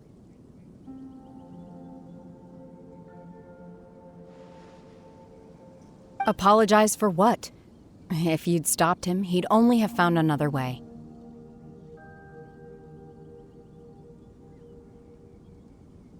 There is nothing he wouldn't have done for his true love. Nothing. Do you still hate him? I don't know what I feel. I'm told my fate is to bear the curse of calamity, so my master bound my soul with red ropes to curb my aggression. But it also dampened my emotions, making me dispassionate, like the Adepti. So if you ask me how I feel about the past, if I hate my father or not, the truth is, I feel nothing at all. It must have been so tough for you all these years. Shenhe! We're back! Oh, then I will leave you all in peace. Shenhe, it brings me some solace knowing that you are okay. I'll tell you more about the old times next time we meet. Thanks, mister. We found some info in the end.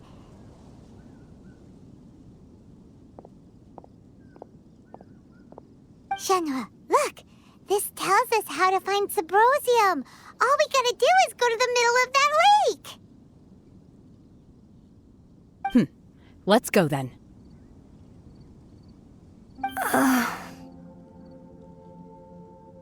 Miss Shenhe, there's something I'd like to talk to you about. Just now, in the village, we found your father's diary. It turns out that many of the details in the Divine Damsel of Devastation are not true to the facts, so I'd like to change them. Why? I know I say that opera always deviates from the truth, but now that the main character is standing right here in front of me, I cannot simply dismiss your lived experience in favor of my father's fiction. It's okay. I like your version.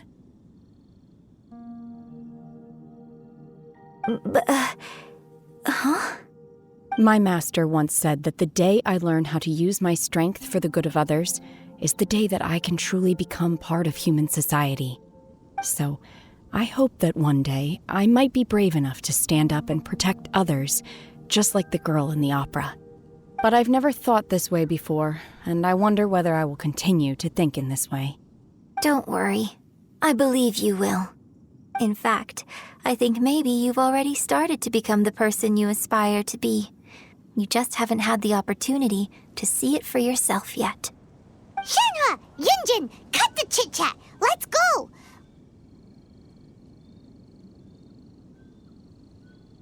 We can't let someone else beat us to it!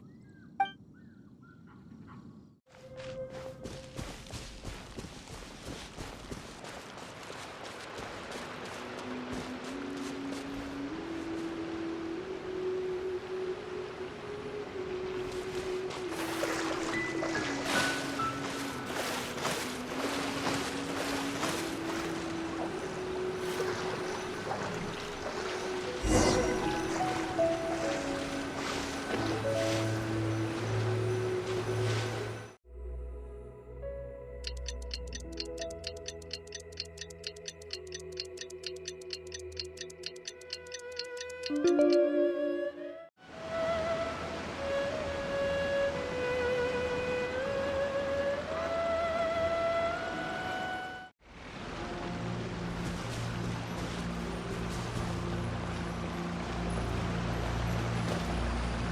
everything we need! Let's head back and report in! Paimon's curious if Beto's made any progress.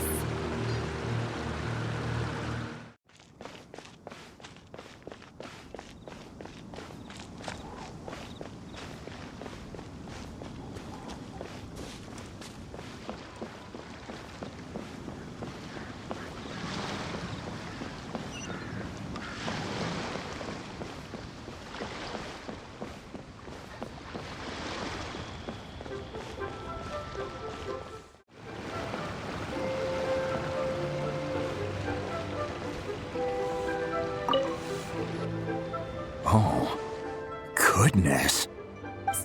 So, are they okay? This is some top quality ore you found. I think I'll get a good end product out of these. Guess now it's my time to shine. Hey everyone, how's the A-team doing? I ran into a bit of a brick wall on my end. Suling's never seen a Wonder Core before, and says it'd take a lot of research for him to get up to speed. Leave the Wonder Cores to me. I'll work on them while you go about your business. Don't worry. It won't take me too long. Much obliged, Master Zhang. We should look into the Adepti sigils next, but where should we find items relating to the Adepti? I'll sort that out. Oh? You got this then? Yes. I have been training with the Adepti for years. I know a thing or two about making sigils. When we first met, I told you I came for the Jade Chamber, not the contest.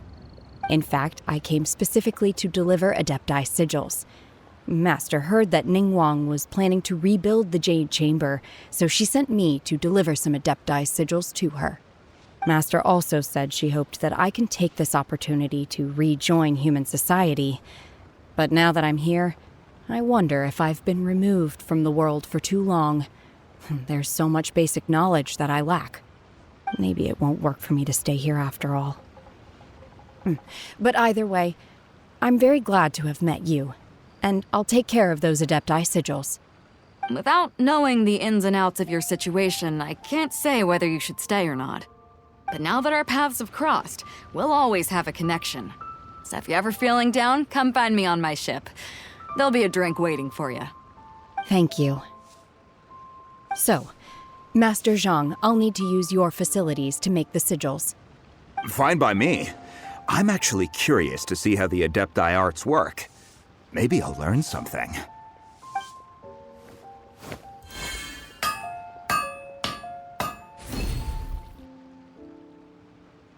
Whew. The sigils are ready. Though they are in some respects inferior to my master's, I can assure you there will be no quality issues. I've finished forging the things you asked for, too. Great! Let's go submit them before someone else gets there ahead of us!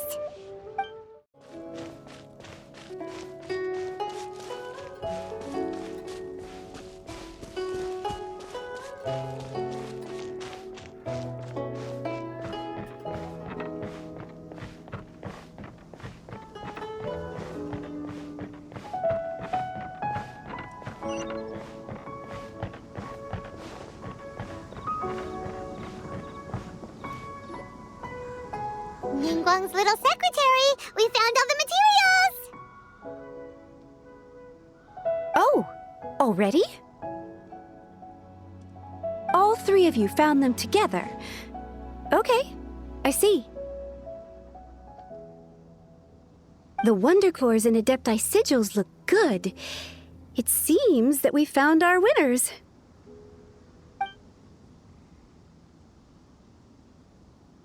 I hereby announce that the winners of this material procurement contest are the Traveler, Yunjin, and Beidou.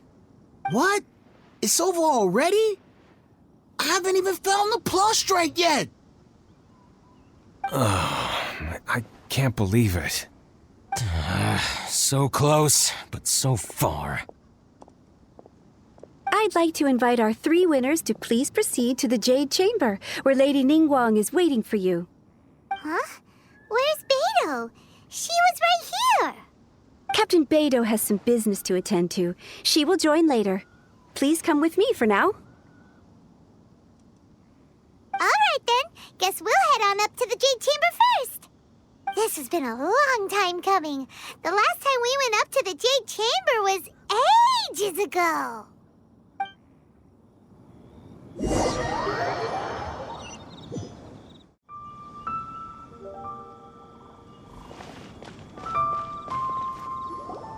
Combine the Adepti sigils with the Wonder Cores and insert them into the Jade Chamber's control compartment. The construction of the new Jade Chamber is now officially complete. Once the tethers are released, it will soar into the sky. Thank you all for your work. Now it is time for me to fulfill my promise. Yeah! Miss Yun, I've already heard something about the reason for your involvement. You are looking for a venue for your new opera, aren't you? That's right. Lady Ningguang, I would like to hear your opinion. The unveiling of Miss Yun's grand new opera surely requires a venue of equal grandeur. So what would you say if I proposed that we stage your first performance right here, in the newly built Jade Chamber? The Jade Chamber offers a splendid panoramic view of the mountains and the bustling city. It is fitting for the finest performance to be hosted in the heavens. I can think of no better stage for you than here, Miss Yun. Thank you, Lady Ningguang. Then I will prepare my props and other articles shortly. Please allow me to bring all these aboard the Jade Chamber. You're quite welcome. It's truly what a good opera deserves. A traveler, Shenhe, Paimon, I'll be leaving now. Do come and see my play when the time comes. You're next. What is your question? I should clarify. I do not know your sister's whereabouts. Please, don't waste your question on this matter. Wow, you're a mind reader, Ningguang. Oh well, guess Paimon will ask a question then. Managing a successful business is not as simple as you might think. Capital, connections, sensitivity to the trends, and instinct for what is a good opportunity. All of these traits are crucial. If you want to know how to make money, I will honor our agreement and give you an answer. But that is not to say that it will work for you. Wow, Paimon hadn't even asked the question yet. Your question was written all over your face. Now look, you helped me rebuild the Jade Chamber, and I intend to repay you handsomely for it. So I promise you that should you one day require financial assistance, you may seek employment here. I will pay you at the highest rate of remuneration. Oh, great! So next time we run out of Moro, we just need to come to Ningguang? No more questions from us. Shenhe, you got a question? Me? Yes, this was a group effort. Thank you. But I don't have anything to ask. Are you sure? This is a once-in-a-lifetime opportunity. I'd urge you not to squander it. Yeah, just don't waste it. Hold on a second. Paimon can probably think of another one. Lady Ningguang, do you think I can ever fit in Liyue Harbor? Now that is an interesting question. Liyue Harbor is very inclusive. As long as you respect the rules here, you will not be turned away. So, the key is whether or not you yourself can develop a sense of belonging in Liyue Harbor. Huh. A sense of belonging? Yes. To become fond of a place, to feel part of it, it always requires a reason. Perhaps someone you've met, or something you've experienced here. Or perhaps you enjoy the atmosphere of Liyue and you will become accustomed to it. In short, everyone needs a reason to stay. I hope you can find yours soon. I see. Hey, what's going on? I just went to see the fleet. I'm a little later than expected. Come on, Beidou! It's your turn! Do you have a question for Ningguang? Me? Nah, I ain't got any questions. She forced me to help out, so I figured I may as well get involved with the contest. Ningguang, don't forget what we talked about. It's not gonna be easy to deal with. I don't think my fleet can take it on their own. Don't worry. I have made preparations. The wound dressings are ready, and the Millelith have set up an ambush. Glad to hear it. Watch your back. Stay alert. Beidou? Ningguang? What are you talking about? You'll see when the Jade Chamber ascends. However, it's not the most pleasant topic of conversation. Maybe it's better that you don't know.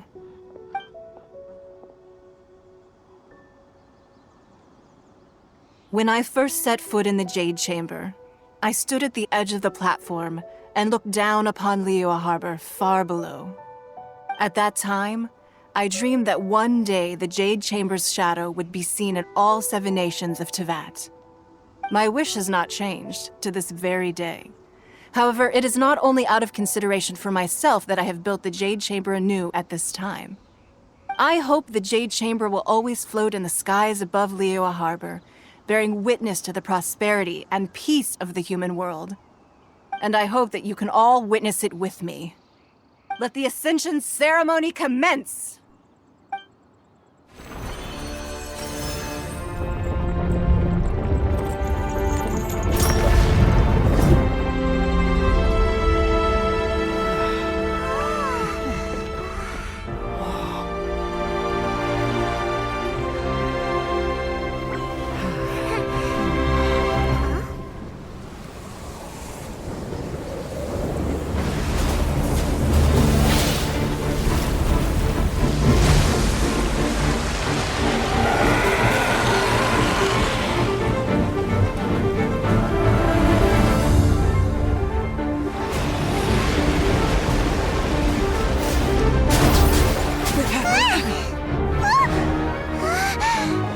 Right on cue.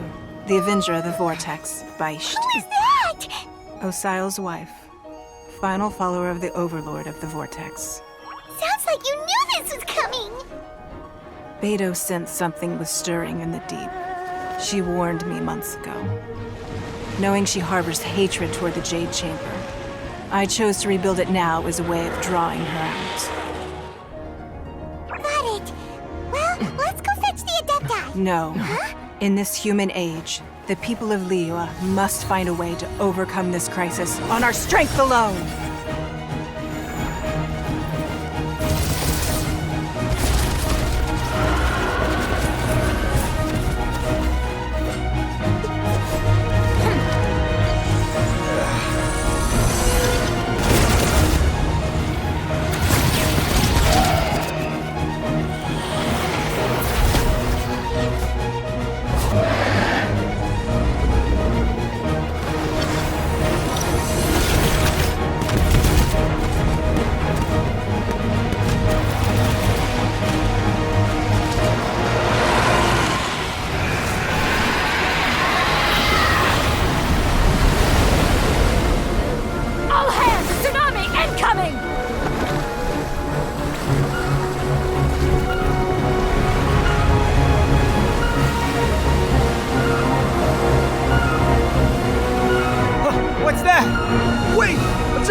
You are a cursed child.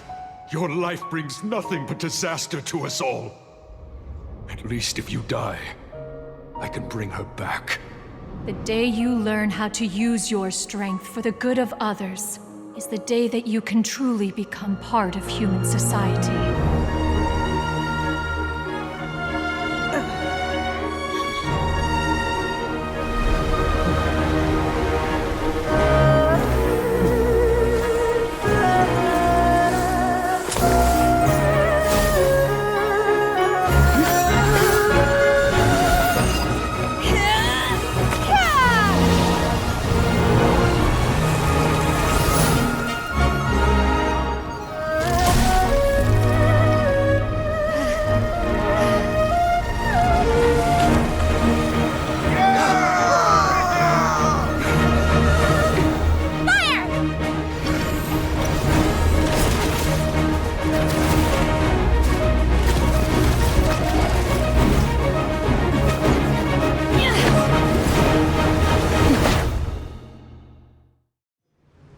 What are you doing here? We can't let you be the only one taking this risk! I hardly see this as a great risk. The people of Liyue Harbor are well prepared, and she is already badly injured.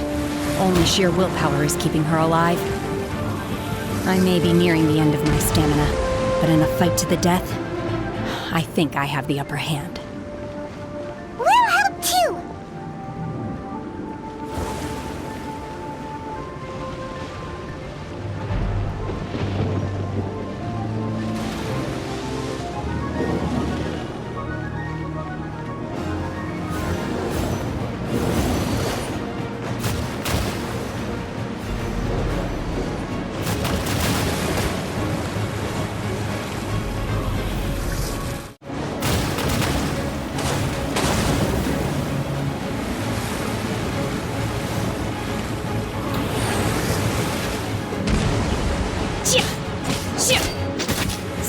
Unleash!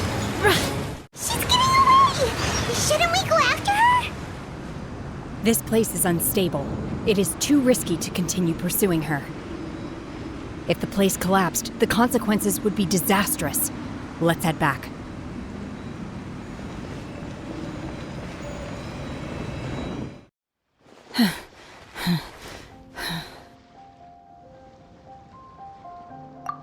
I'm just a little exhausted.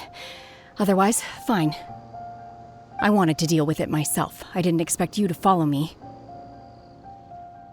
Don't worry. She's not coming back anytime soon. After an injury like that, she'll likely seek refuge somewhere else. How did things go underwater? It's been dealt with. She was injured before entering the water. It didn't take too much effort to finish the job. Good. So the crisis has been safely averted. When you visit the Jade Chamber in the future, you will be afforded generous treatment. Lady Ningguang, the fleet reports that the sea monster has left Guyan Stone Forest and the surrounding waters have returned to normal. Thank you. How are the Millilith? Thanks to the medical supplies you prepared and Lady Keqing's command, our losses were minimal. Of course, we owe huge thanks to this young lady for her help.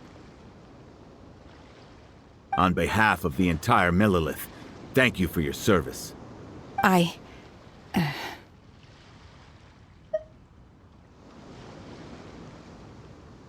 Great. Then next time I watch Miss Yun's opera, I'll be able to take the compliments. I wasn't trying to be a hero, though. I just wanted to protect you.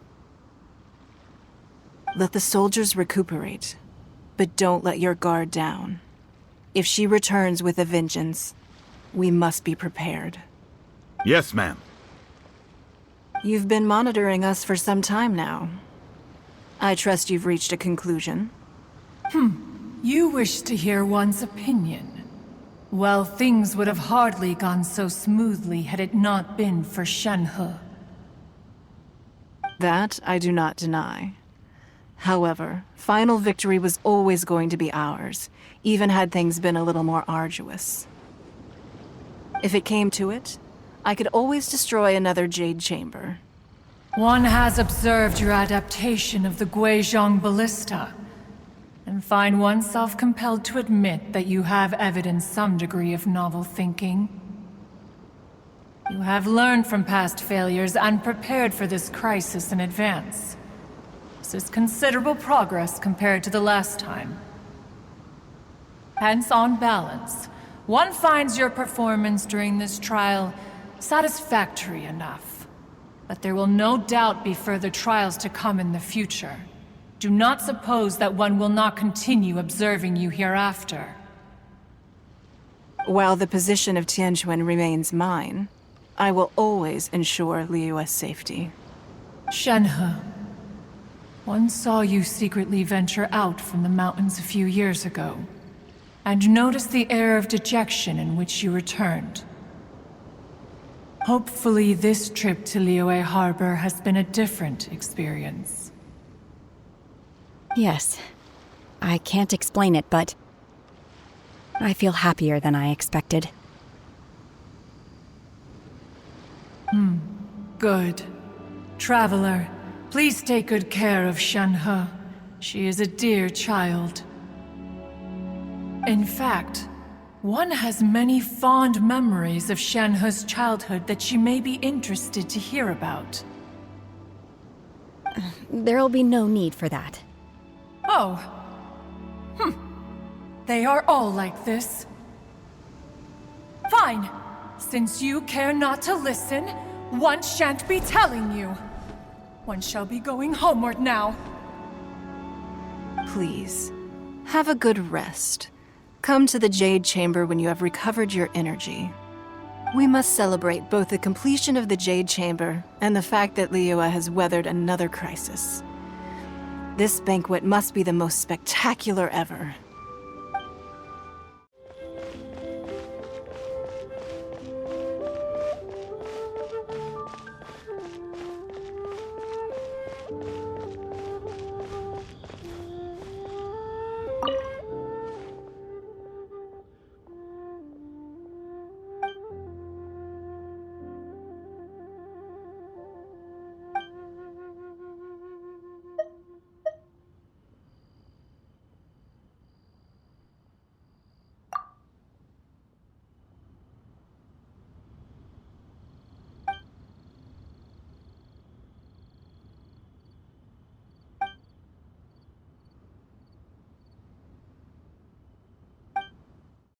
Wow! Everyone's already seated! It's Paimon's first time attending a banquet in the Jade Chamber. The food here looks amazing. All of you here are my distinguished guests. I am determined that each of you thoroughly enjoys yourself. Those who don't drink alcohol, please, help yourself to other beverages. Fine wine is a delight to the senses, but it is far from the only one. I trust you will find the marvelous view from the Jade Chamber to be an equally gratifying indulgence. Have you heard? Miss Yun's going to be performing today. Sure have. Honestly, it's the main reason I'm here. I've never missed any of Miss Yun's performances, and I don't intend to start now. I hear she's going to perform The Divine Damsel of Devastation today, the one written by her father. I've been so excited that I've barely slept the last few nights. Hey, look! Miss Yun is going on stage!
到这里本该接近尾声，但今日我再添一笔，唱与诸位听。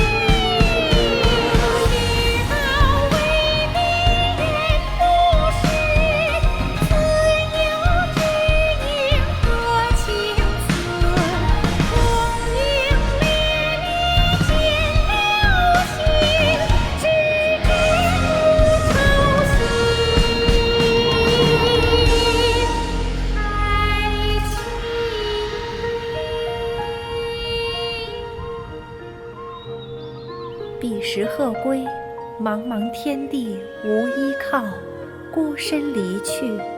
今日再会，新朋旧友坐满堂，共聚此时。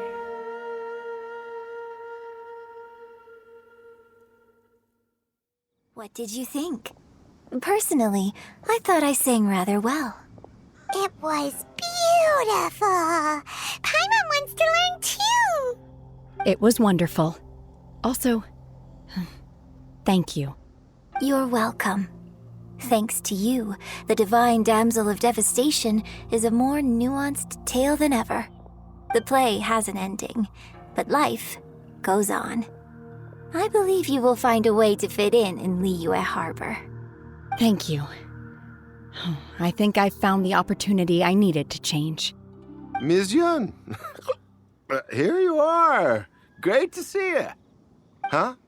Hey, this young lady with the white hair looks like some kind of VIP. Yeah, that's it, like an Adeptus. Wait, you're the girl from the opera, aren't you? The Divine Damsel herself. And look who else we have here, the illustrious traveler. Well, I'll be. This was definitely worth showing up for. Let me pull up a chair, all right. We'll all have a friendly chat, get better acquainted. Alternatively, you could leave us alone. That is, if you'd prefer to finish your drink via the orifice of your own choice. Uh-oh, this feels all too familiar. Shenhe's back to her old self again. Hey, what are you doing? Calm down, Shenhe. Calm down.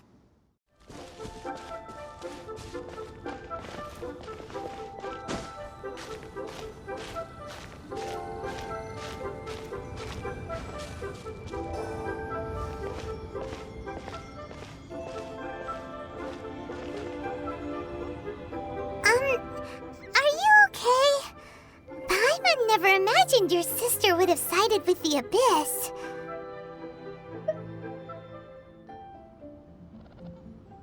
Well, keep your chin up. Paimon believes in both of you. And when the going gets tough, the tough get going. Right?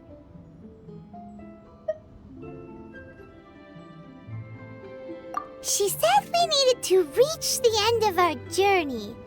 Paimon bets she still has lots more to tell us. And we won't find out what this journey is or where it will end unless we keep going.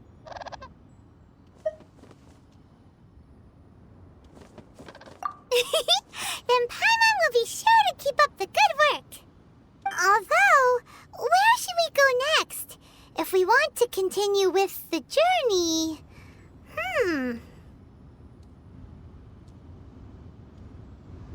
Oh, you mean the god that took your sister away in the first place? You're right.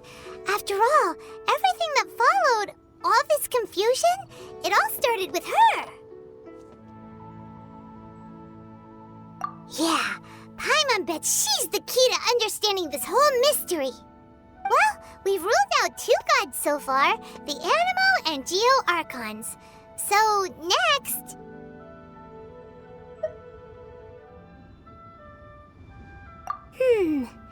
Paimon doesn't think we can simply walk into Inazuma. Zhongli said it was a closed nation. We'll have to find some other way in. Why don't we ask someone from Inazuma how to gain entrance? Oh, Paimon's thought of someone already! Atsuko in Liyue Harbor! She's from Inazuma! Let's see what she has to say.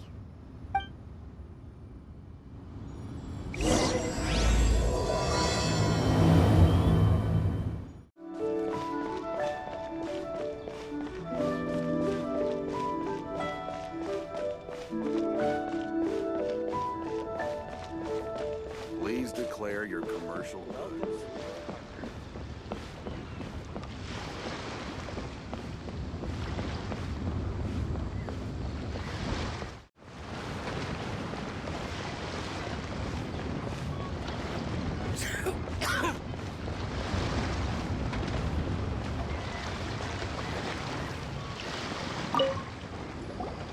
Oh.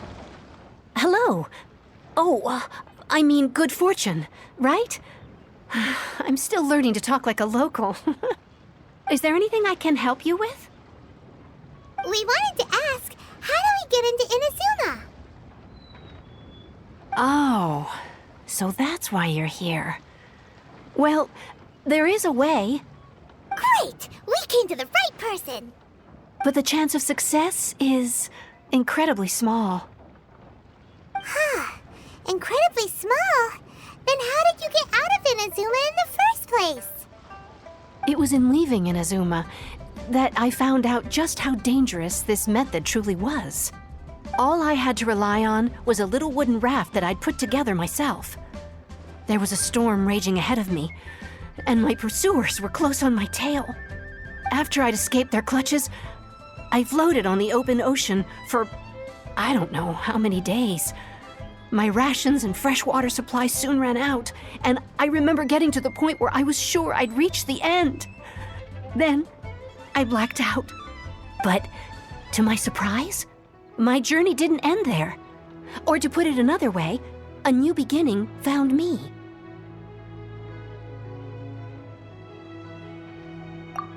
That's right. I escaped by the skin of my teeth. The fact that I'm even alive to tell the tale must be a sign that the gods were watching over me. What a horrible journey! And you set off knowing how dangerous it was? Why? Well, because everything is just too restrictive over there. The atmosphere is so stifling.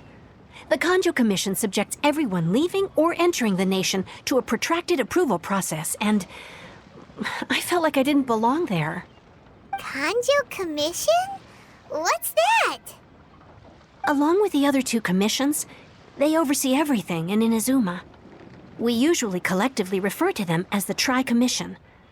I suppose they're equivalent to the 8 trades under the Liyue Qixing. One of the obligations of the Kanjo Commission is to conduct rigorous identity checks on all individuals leaving or entering Inazuma. All non-nationals are processed centrally on Rito upon arrival. Meanwhile, the Tenryo Commission is responsible for implementing the recently promulgated Vision Hunt Decree. They act like the executive arm of the Raiden Shogun's rule. Loyal, yet unfeeling. It doesn't feel good to speak ill of my home like this. But after spending so long under that oppressive atmosphere, I begin to lose all hope for the future. What I mean to say is, unless you have an extremely compelling reason to go to Inazuma, you should abandon your plans of trying to get there.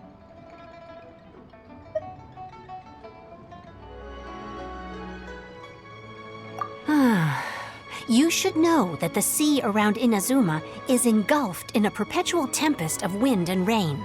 Supposing you survived that, you would still need to get past the samurai guards that enforce the Sakoku Decree, the closed nation policy of Inazuma.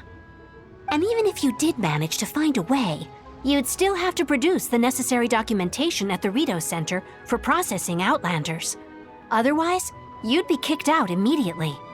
Seems like they really don't want anyone setting foot in Inazuma, huh?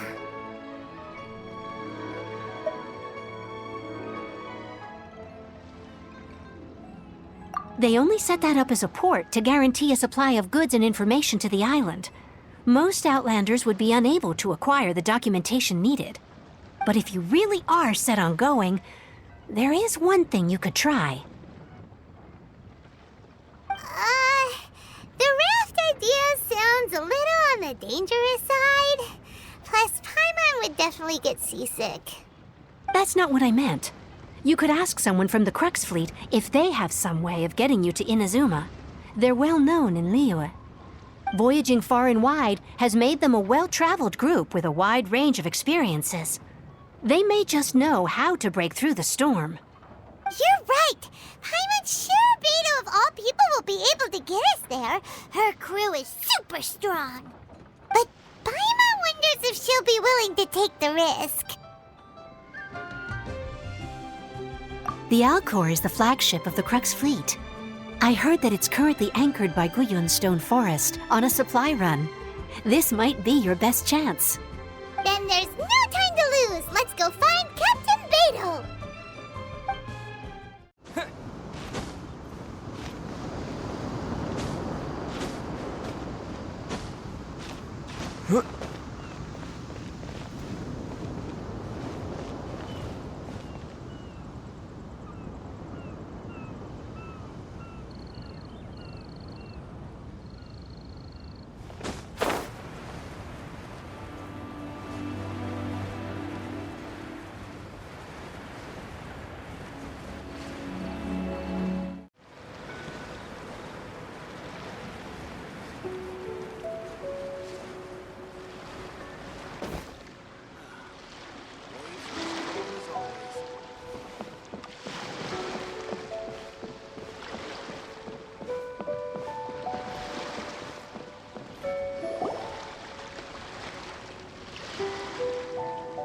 Oh, if it isn't the Traveler and Paimon. I knew you guys would come. Paimon? What a fascinating being. You two give off not only the essence of wind and earth, but also of... yes, the stars. Huh? The fragrance of what now? That's the weirdest compliment Paimon's ever heard. Pay it no heed. I mean only to say I am certain that it is by fate, not chance alone, that we should meet. And that gives our encounter meaning. You're not far off, but they go by a different name in Inazuma. I prefer other means of entertainment. This young man is Kaidahara Kazuha, a temporary addition to my crew for reasons I won't bore you with. Occasionally, he opens his mouth and flowers come out instead of words. With this fine ship and the soft sea breeze, would it not be romantically irresponsible of me not to acknowledge it with a line or two of poetry? Well, I can't argue with that. Okay, then. Once the clash is underway, I'll give you a chance to perform. Only if the mood takes me, of course. Poetry for poetry's sake tends to lack meaning. Hey, you don't want to pass this opportunity up too easily, especially seeing as our great hero here might be in attendance. Oh, wait a minute. What's the clash? Also, just to clarify, by great hero, do you mean... Huh? I thought you might be here to sign up. You're telling me you've never even heard of it? The Crux Clash is a martial arts tournament that I hold. There'll be a whole bunch of folks taking part to showcase their talents. There are 2 important rules. 1, competitors must be renowned fighters. We want those with real martial arts ability, not just people taking part for the fun of it. So, you've got nothing to worry about there. I don't think there's anyone out there who hasn't heard of you. 2, you can't take part if you've got a vision. Otherwise, things get a little one-sided.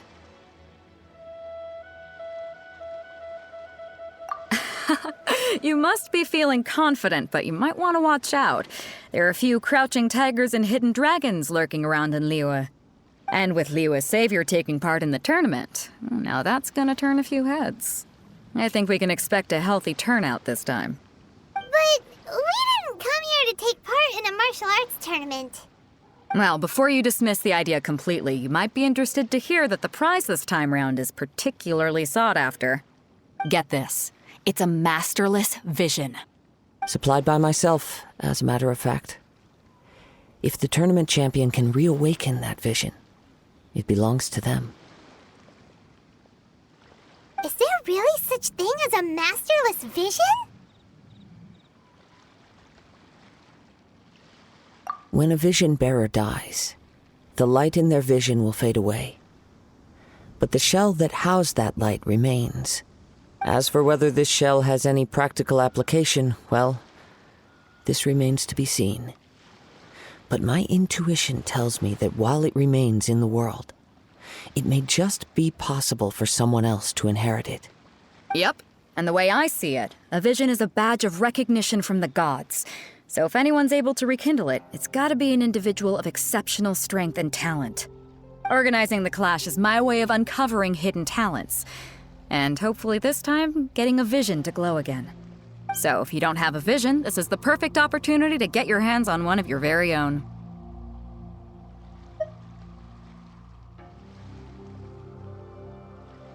Yeah, we're interested in getting to Inazuma, not fighting in some tournament.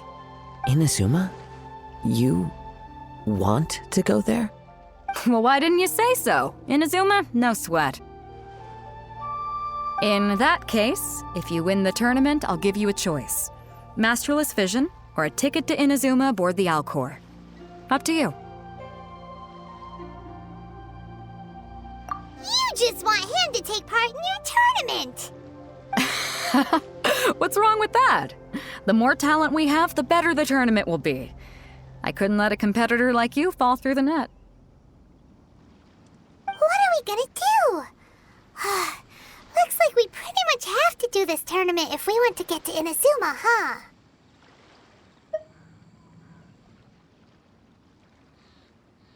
Great. Then let's get you signed up. Head to the tournament arena in Guyun Stone Forest. Kazuha and I will be over soon. It seems like it will only be a matter of time before the answer is revealed.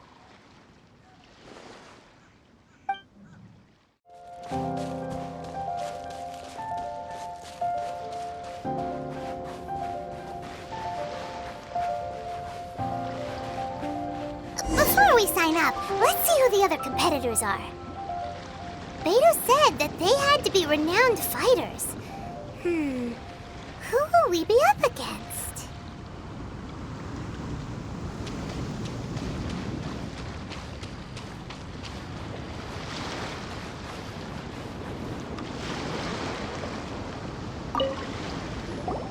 Hello?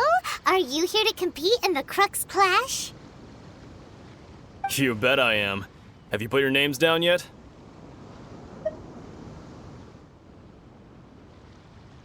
Well, I'd have a look at the entrance criteria if I were you. Then allow just anyone to take part. The Clash is a comprehensive test of fighting ability. Anyone who turns up for show over skill is gonna get their butt handed to them. Nobody wants to see that, right? Yeah, we heard a rule about that. So, Paimon's wondering, are you a renowned fighter? Me? Only a former runner-up in the Chihu Rock Freestyle Combat Summit. Oh yeah.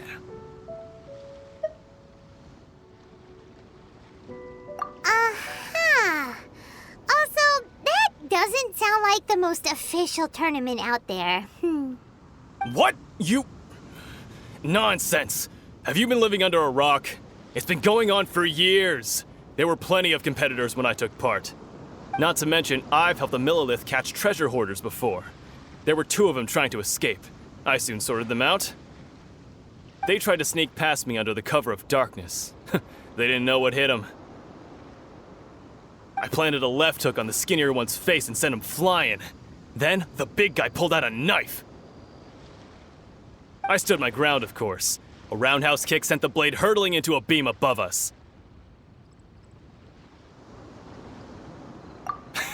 I told you. Unarmed, outnumbered 2-1, but I still got the upper hand. I'm not saying I came out completely unscathed, of course, but the fact remains that I did manage to subdue the both of them, and hand them over to the Millilith. I received quite the commendation. Oh yeah. Uh-huh. But for us, even 4 or 5 treasure hoarders at a time is all in a day's work. Alright, we're gonna keep looking around. I'll see you in the arena, but I don't plan on losing to a pair of children anytime soon.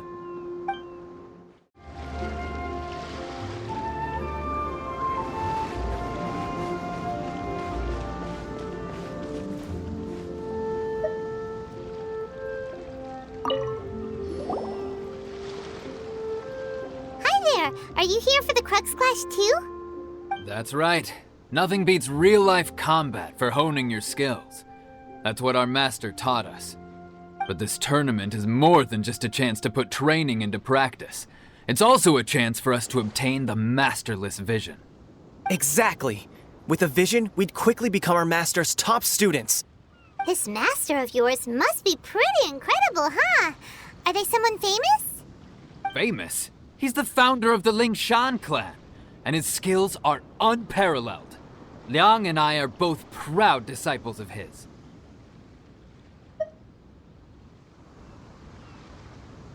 You probably wouldn't have heard of it. It was founded quite recently. The clan is nowhere near as famous as the master himself anyway. He's got to be a grand master or something. He's created many different styles of kung fu, and countless other clans have borrowed extensively from him. To the Lingshan clan, he teaches a special technique known as force dispersal. Force dispersal? It's a type of breathing exercise where you can train yourself to harness the energy around you and neutralize attacks without moving an inch. For example, our master can use it to alter the path of an attacking fist, or change the direction of an incoming stone, all without breaking a sweat. One time, he sent a challenger flying into the air without lifting a finger. It sure is, but it's extremely difficult to cultivate this ability. We've been training for ages and we're still getting to grips with the very basics. There's no way we could use it proficiently yet. We're clearly not that naturally gifted, or we would have at least gotten the gist by now. If we don't start making progress soon, we'll probably run out of money to pay the tuition fees and still have nothing to show for all our training. There's a tuition fee? Of course! This is a grand master we're talking about here. He doesn't have time to waste. If you want face-to-face training, you've got to show you're sincere about it. But here we are, having trained under him directly all this time without even a hint of improvement. Master is getting increasingly impatient with us. Recently, though, we heard that a vision bearer joined the Guhua clan and made pretty much instant progress in their training. So, if we can get our hands on a vision too, maybe we can finally make our master proud.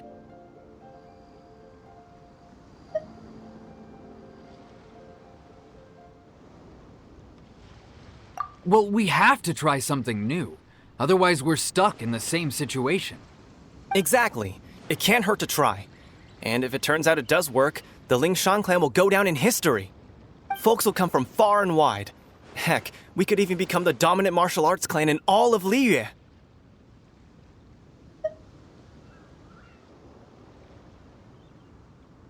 See you in the arena.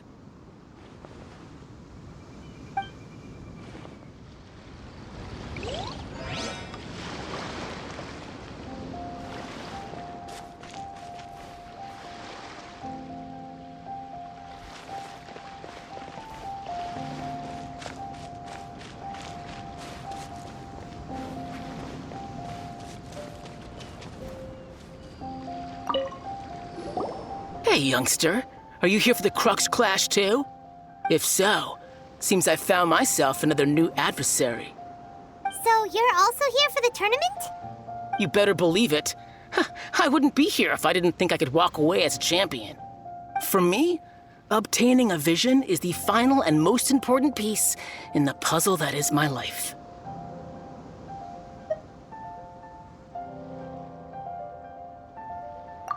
No. It's not about what I want to do. This is about who I want to be. I am looking to become a perfect person. I know how that sounds, but let me explain. I've lived a successful life so far, without any setbacks.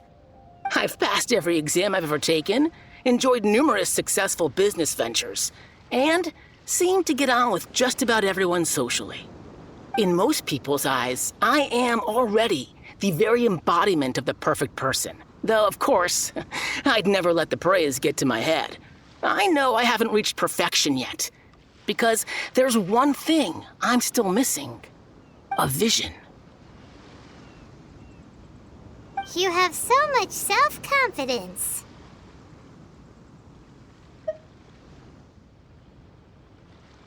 That's not important. I have a contact in the Crux fleet who was happy to vouch for me. So they very kindly made special arrangements on my behalf. I've also brought along a bit of an entourage for moral support. It's such a blessing, really, to have so many good friends in my neighborhood. Of course, I also put in a few good days' practice, concentrating mostly on rare and esoteric styles of Kung Fu. As a high achiever by nature, I'm confident I've done enough to guarantee my victory in this tournament.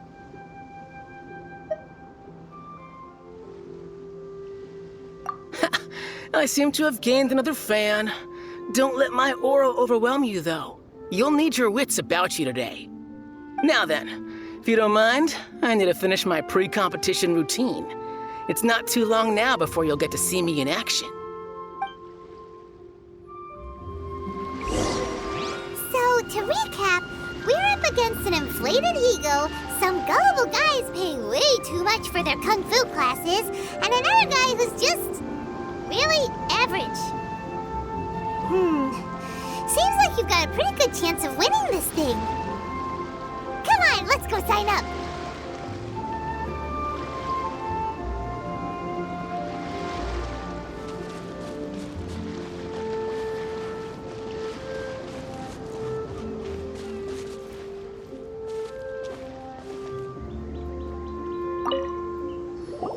Chinksa Village arm wrestling champion, huh? All right, you're signed up. Next, please. What's your name? Wait, aren't you? Did I hear that right? Is it really them? Huh? Aren't they a vision bearer, though? Why are they trying to enter the clash? I have to ask, aren't you the traveler that helped Liyue fight off that ancient god? Oh, it's really him! The one that spoke with Lady Kuching at the rite of parting. Oh, I wonder if I can get his autograph later. I trust you are aware that only those without visions can enter the tournament? Really? But from what I've heard, the things you're capable of in combat are nothing short of extraordinary.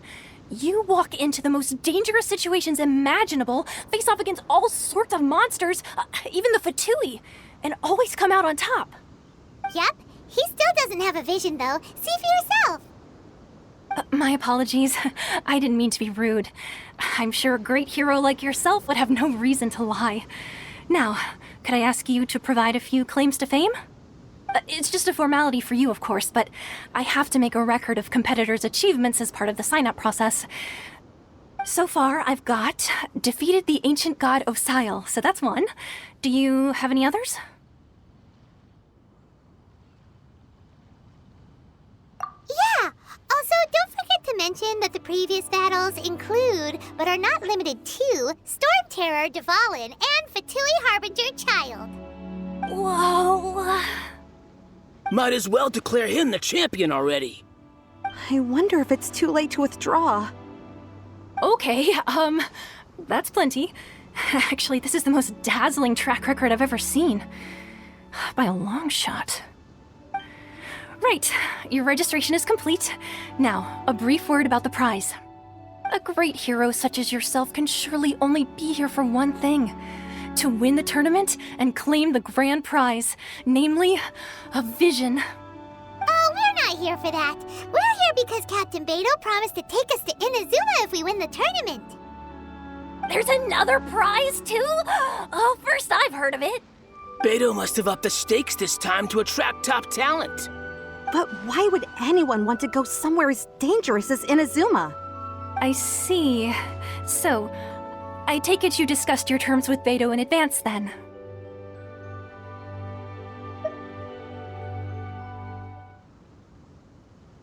Well, I'm sure a great hero has an important reason for being here. Anyway, the qualifying rounds are about to begin. I'll leave you to your preparation. Hey, so Paimon's thinking about that whole no vision bearers rule in this tournament. Even though you don't have a vision, most people in Teyvat think that you can't manipulate the elements without one. So Paimon thinks thinks you probably shouldn't use your elemental abilities during the tournament. You know, just to avoid any misunderstandings. In any case, looking at the competition, it should still be pretty easy for you to win, even without using any elements, right? Alright, it's showtime! You got this!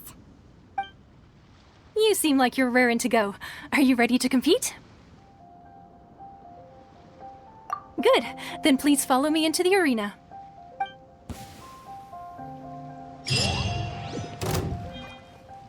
Our next competitor is seen by many as the favorite to win this tournament. His first bout begins now!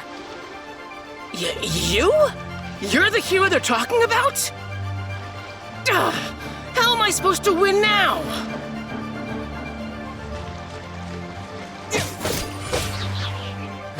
What a strange guy. Why was he so confident to begin with? Well, now that we've won, let's go and see Bough. She'll probably have something to say to us.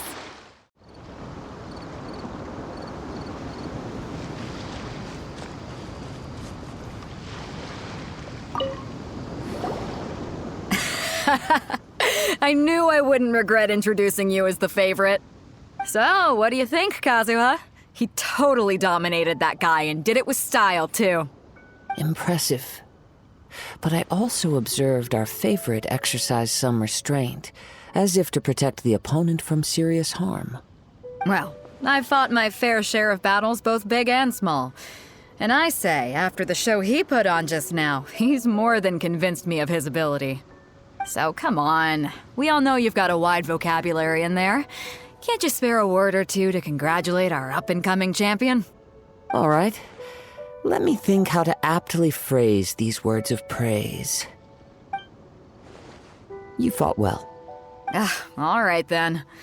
I was thinking your inner poet might want to join in the fun, but I guess I shouldn't put you on the spot like that. You know, a lot of competitors came to me saying how surprised they were that Liyue's hero was entering the tournament. And since you signed up, we've had many others do the same, with more than a few top-tier fighters among them. I'm sure lots of them are here to find out how they stack up against you.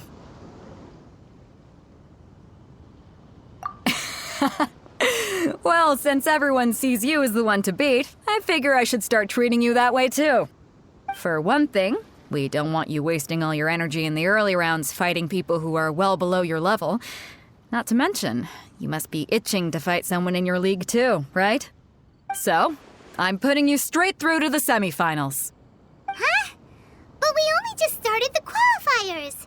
Seems like a crazy system if we just skip straight to the semifinals. This is how Captain Beidou works. You won't persuade her otherwise. Besides, at your level, you would have made it to the semifinals anyway. Huh. To be fair, Paimon was thinking that too. All right, I'm gonna watch some more of the tournament. If there's any potential contenders for you out there, I want to know who they are and what they're about.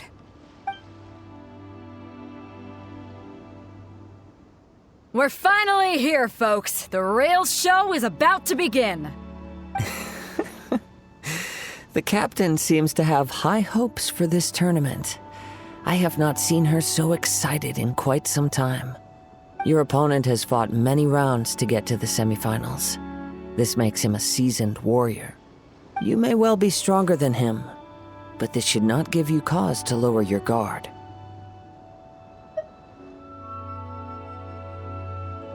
Very well.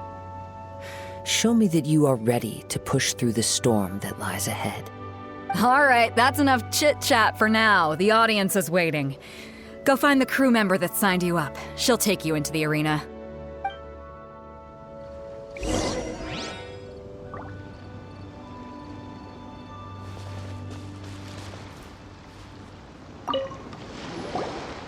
Your opponent in the semifinals is new to the Crux Clash, but he has quickly become the dark horse of the tournament. I do not doubt your abilities, but I would suggest that you make sure you are fully prepared before you begin. Relax, my guy's at the top of his game. He ain't gonna lose.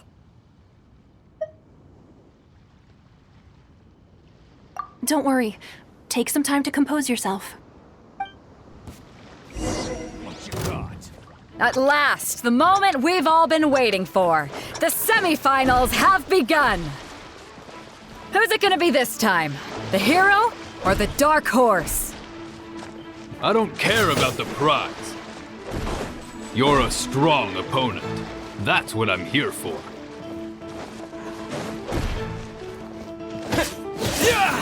It's a fury!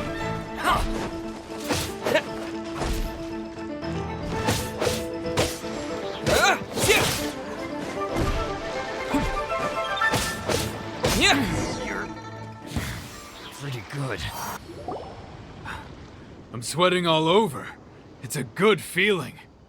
Congratulations. I was beaten by the best. I need to train harder. Right! For a moment there, Paimon was a little worried. If you had a vision, you'd definitely be one of the strongest around. I wanted a vision once, when I was a kid. People said that if you're strong enough, you'll have your chance to get one. But mine never came. I lost interest eventually. You can't depend on a vision like you can your own body. I've fought and won against vision bearers before. The power they have was given to them by the gods. I don't envy it. Huh? You mean you didn't sign up to try and get your hands on that masterless vision? No, I didn't.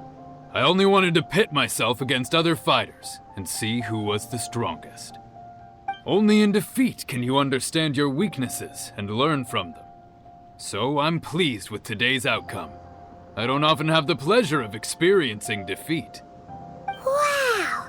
Now that's true strength talking. If you have the chance in the future, please come and spar with me again. I will be stronger next time. By the way, do you know who else made it into the finals? Is it gonna be someone even tougher than you? Whether they'll be as tough as me, I don't know. But what I have heard is that they're extremely quick. So don't get too cocky. There he goes. Maybe we should ask around, see what we can find out about our opponent in the final round. Paimon thinks we might need to up our game a little.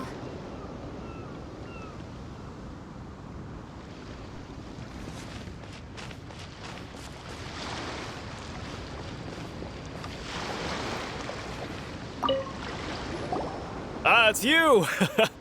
I watched your match. What a stunning performance. I myself was eliminated in the third round. Shame. If only I could have advanced one more round. Maybe next time, huh? By the way, do you happen to know who else advanced to the final round? Why, yes. He's the same one who defeated me. He is a formidable opponent, quick on his feet and swift to take advantage of his opponent's missteps. I faltered for but a brief moment, but before I knew it, he had me on the floor. Given my stature, I have no fear of squaring off with physically strong opponents. But faced with a nimble, agile opponent such as him, I found myself completely out of my league. Still, I'm sure he'll be no match for you.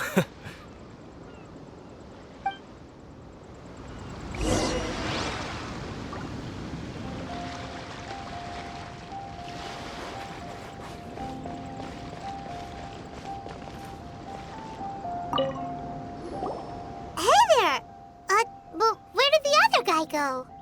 He tried to use force dispersal to deflect a punch, but instead he took it straight to the nose. There was blood all over the place. His opponent was pretty freaked out by it. He kept asking him, "Why didn't you dodge?" But he was pretty much out cold by that point and couldn't reply. "Why don't you dodge?" they ask. Because to not dodge is the very essence of Lingshan clan kung fu. It's just that he hadn't quite mastered it yet. Don't even get me started. I spent all my energy helping him get from here to the boat to take him back to the harbor. But by the time I got back, my scheduled match time had already passed and I had to forfeit. I don't dare tell my master about this, otherwise I'd never hear the end of it. Sorry, I shouldn't be complaining in front of you like this. I'm afraid I'm still a bit out of sorts at the moment, so I probably won't be able to help you with whatever you were here to ask me about. Oh, all right then. Hope your buddy makes a swift recovery. Hang in there. Thanks, I'll do my best. We still information yet. Maybe we can go talk to Beto. Surely she's gotta know something.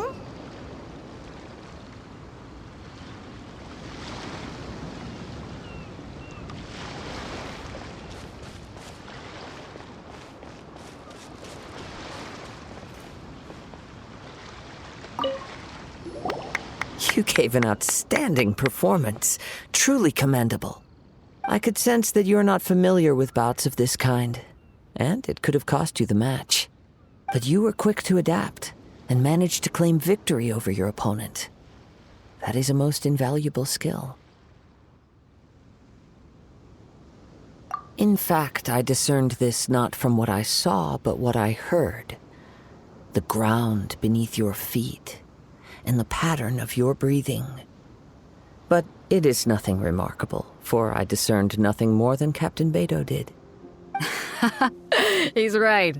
But in my case, I was purely relying on previous experience. I guess not using your elemental powers must be quite new for you, huh? We wanted to ask about who our opponent will be in the final round. Do you think they'll be stronger than the one we faced in the semifinals? Not exactly. Contenders that reach the finals aren't necessarily stronger. They tend to have something unique about their style. As for the guy you'll be facing, his skill lies in his speed, and he has superior form. It's also obvious that he's seen his fair share of battles. What's the matter? Worried that you've bitten off more than you can chew this time? If that is the case, then I have a proposal for you. Let's go somewhere a little quieter, shall we? I haven't properly introduced myself yet. In the land of Inazuma, I was a wandering samurai. Yeah, we could tell that from your getup. But at the same time, when you talk, you don't really sound like someone who's used to waving a sword around. It is true that I am versed both in literary and martial traditions. But on the straggling path of a wandering samurai, is there harm in acquiring a surplus skill? I do not mean to flaunt my martial prowess, but I myself have witnessed reputable fighters hailing from across the lands. I do possess some knowledge regarding your opponent's particular skill set. Given your talents, a few hints from me will be all that's necessary to bring your opponent down.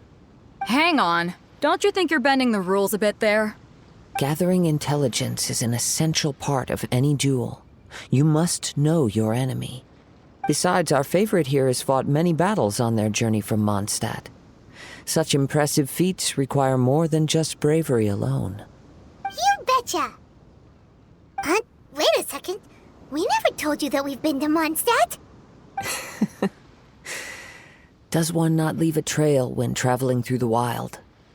In return, nature also leaves its traces upon you. However, there is only so much that can be discerned from these traces. I sense that many things about you elude me still. These are the things I am curious to know about. Come with me. Some post-match entertainment is in order.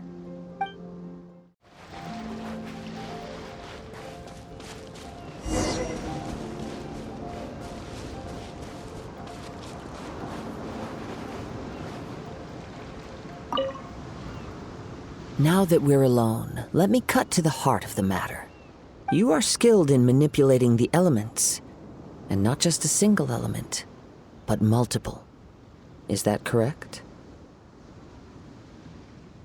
Paimon knew that you were hinting at something from the moment we met. You've known all along.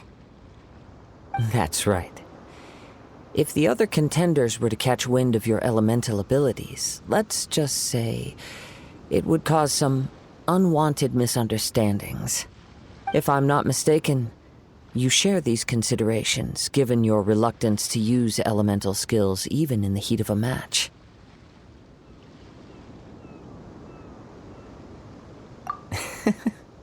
When I talk about that which I see or hear in you, this is not poetic symbolism at play. I mean these things in the truest sense possible. Since a young age, I have been attuned to the tidings of nature. I hear the breath of the wind and the whispers of the leaves. It is things of this nature that I also hear from within you. Nothing more. As crazy as all that sounds, somehow Paimon still believes you. My humble abilities are negligible compared to your incredible feats. To think a human could wield the elements without a vision, and not to mention your incredibly complex scent, like that of some mysterious being. Hey, stop evaluating us based on our smell! It's weird! Could you perchance enlighten me as to how you managed to obtain your combined elemental abilities?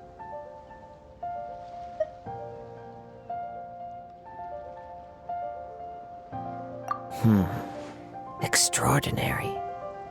So then, might I be so bold as to inquire how exactly it is that you learned to channel elemental energy and even wield it in combat?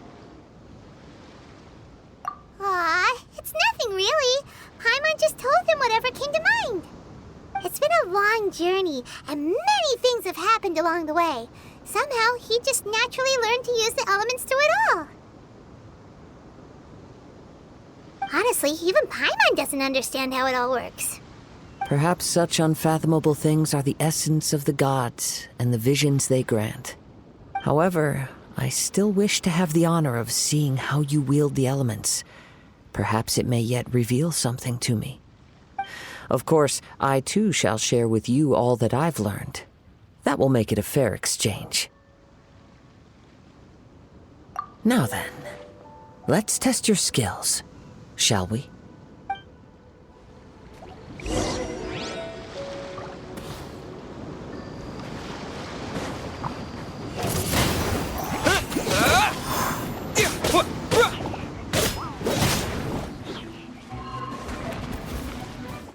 Windblade!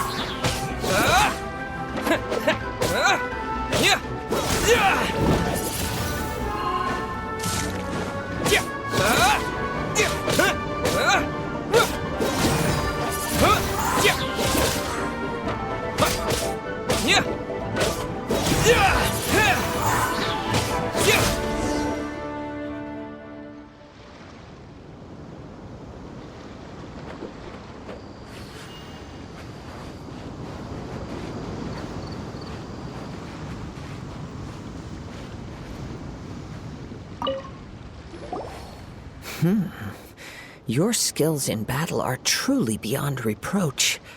Even with your opponent's speed, he shouldn't be able to overwhelm you. Your opponent is skilled at controlling his breathing and maintaining balance, which enables him to execute moves that many would find impossible. He relies entirely on the element of surprise to defeat his opponents. In other words, as long as you remain mindful of his ability to detect weak points, then his attacks should pose no threat to you. Please, save your thanks. If anything, I should be thanking you for the opportunity to witness your command of the elements that defies all known principles. The world is a truly mysterious place, it seems, and one will always encounter that which is still unknown. You seem kind of obsessed with visions, but don't you already have your own? Why are you so intent on exploring the connection between visions and the elements? I desire to know what meaning visions have to the gods, and what influences the gods' decision to grant humans these visions. My apologies. You must be completely in the dark regarding such matters.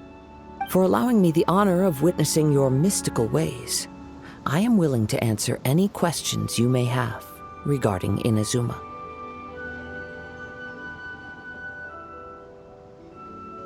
So that's what you're curious about? Then allow me to tell you more. As you well know, a vision hunt decree is currently underway in Inazuma. Visions are a gift bestowed by the divine. People that have accepted this gift are now having their visions confiscated inexplicably, sometimes in circumstances that leave their original recipients dead. In the outset, supposing each of the 7 Archons had their criteria for granting visions to living beings, then does the current Electro-Archon now doubt these criteria, or even the act in and of itself? Not to mention, with no new Electro-visions having been granted for such a long time, it would seem that we can infer something of the Raiden Shogun's feelings on the matter. She sounds less like an Archon and more like a tyrant. As far as I know, she is an Archon that pursues eternity. She will relentlessly carry out her will with no regard to what others may think or feel. Liyue's contracts are meant to benefit all who reside within Liyue. But what does Inazuma's pursuit of eternity bring to its people? It goes without saying that the people locked within Inazuma do not fare well these days. Sounds a lot like something the god you encountered in the beginning would do. Oh? Have you encountered the Electro Archon before? With time, we will change. But the Shogun will remain the same. If you wish to find her, she will forever be there. There will come a day when I too shall wish to understand the answers to eternity from her. Ah, the time for your match is approaching. Oh, right! We got so distracted talking about Inazuma that Paimon forgot all about the tournament! If you have no other matters to attend to, then we can return together. Very well, let's go. I wish to see who will obtain the vision.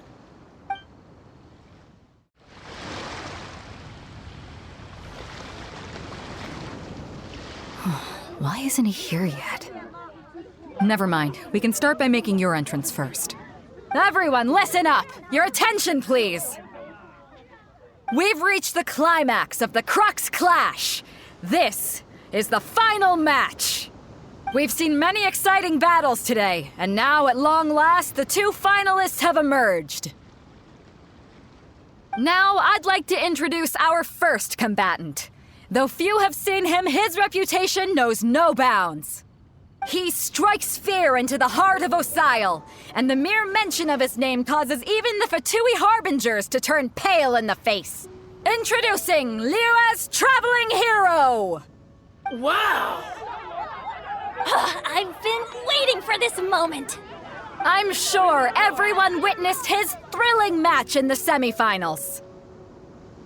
But today's final round will surely take things up a notch. As for our other combatant, he still hasn't arrived. Oh, come on, what could be taking him so long? You can't just forfeit for not showing up like in previous rounds. This is the finals. Apologies, everyone just sit tight. We've got no other choice. If he doesn't show up, we'll just have to postpone the match. Wait a moment. Something doesn't seem right about this. Captain Beidou, perhaps we should check on the prize. Traveler, come with us.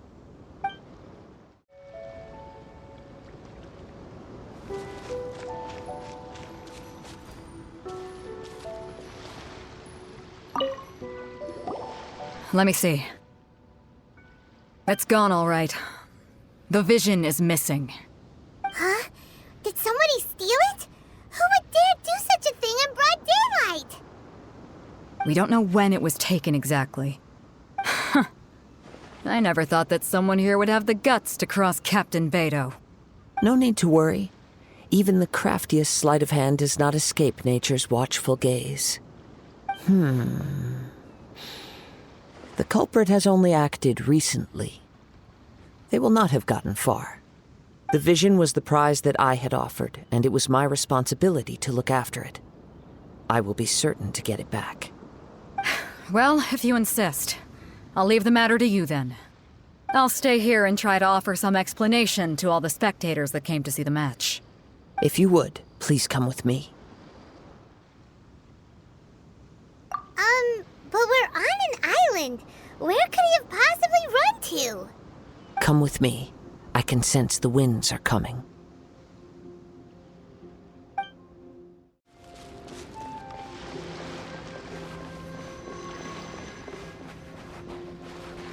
Huh? A wind current? The winds have come at an opportune moment. Let's seize this chance. Ride the winds upward. From there, we can continue our search for clues.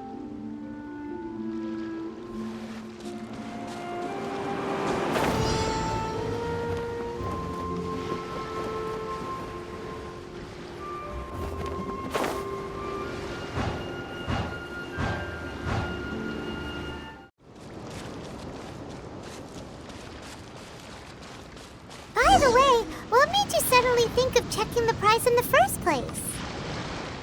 I heard it the moment it was stolen. Well, then why didn't you stop him? You'll see shortly.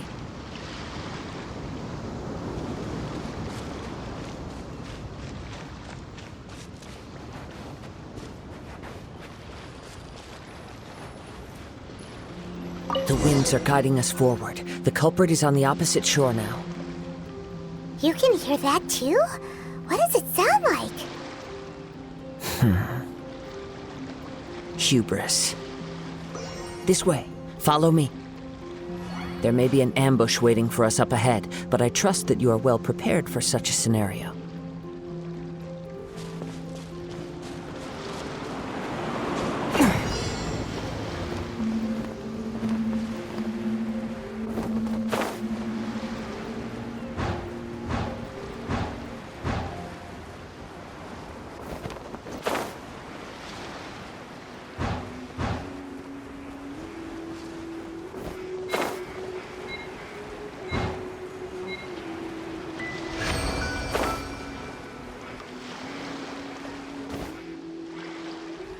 Hoarders, they're here! Get them! Treasure hoarders, just as I expected. In which case, please stand back.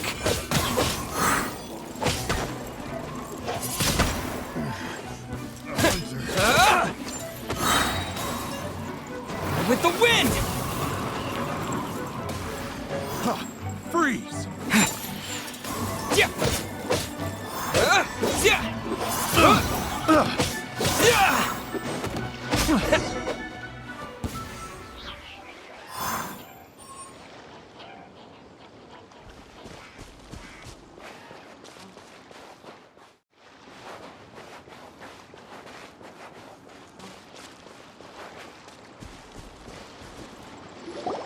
You caught up with me?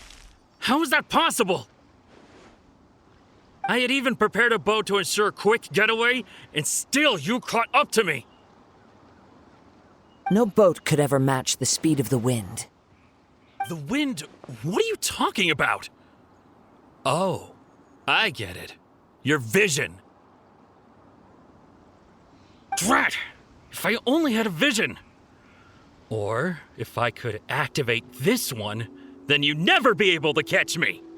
This has nothing to do with visions. You may be skilled at vanishing from a crowd, but it seems you know precious little about how to conceal yourself from nature's gaze. Additionally, your chosen escape route was flawed for reasons that are too numerous to go into, and on top of that, I could hear your boasting and proud laughter in the wind as I was pursuing you. In other words, you failed to meet any of the basic criteria for a grand heist, namely speed, stealth, and style. You... But most disappointing of all is the state of the vision in your hand. It appears that the vision doesn't respond to human desire indiscriminately. Fine. I admit it. I've had my eyes on this vision for quite some time now. I decided to register after hearing that this fighting contest was full of a bunch of lousy fighters. I fought my way to the finals and... Aha! So you were supposed to be our opponent! I'd intended to win the contest through skill alone all along, but then you showed up. After watching the semifinals, I knew that I didn't stand a chance. But I wasn't about to give up on the vision so easily after coming all this way. Since there was no use in trying to face you in the match, I decided to put my skills to good use while everyone's attention was on you and Beto. I was convinced I prepared thoroughly for my escape, but somehow you still managed to catch up to me.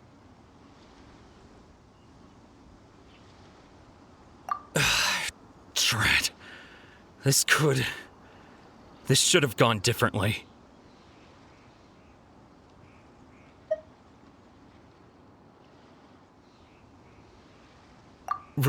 Really?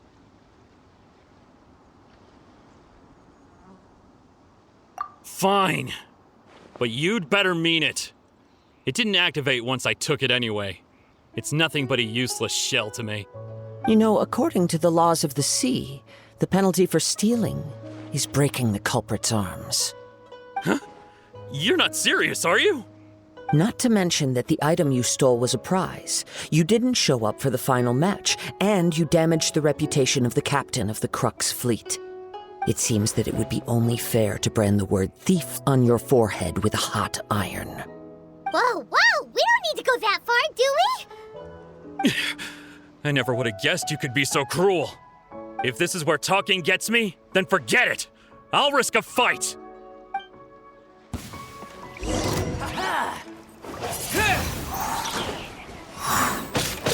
Yeah! Yeah! Wind blade! Yeah! Here's something special!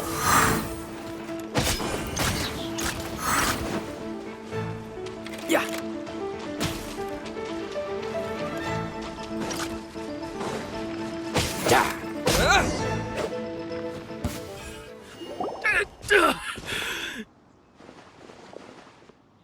No, no. Do what you want, but please, don't brand my forehead, please! He has persevered to the bitter end, and now death looms near. Yet still the gods do not bestow their favor upon him. Put down the vision and leave. I've changed my mind. No further punishment for you. Huh? What's wrong? Are you asking for more punishment? It's up to you. Such willingness is commendable, and fits the way of the samurai. No need for that. Thank you for releasing me. You truly are generous. Huh? Paimon doesn't get it. Were you just trying to scare him? I take no pleasure in frightening others. I was just testing all possibilities while the vision remained in his hands. When people are forced into a corner, that is when their greatest strength will appear.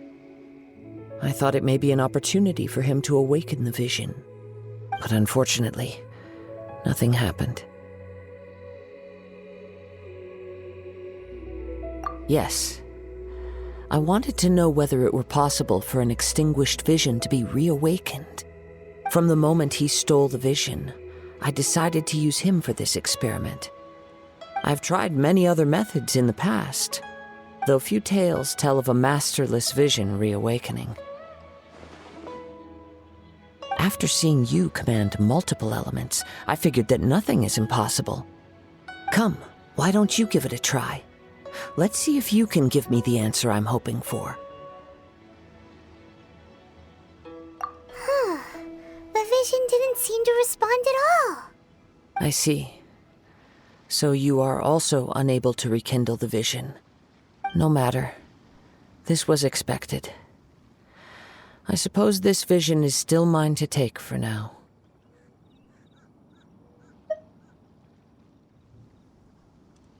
Yeah, what's the story behind this vision anyway? The story begins with an old friend. He was once a good friend of mine. One day he asked me about a sword art of which he had heard, the Musono Hitotachi.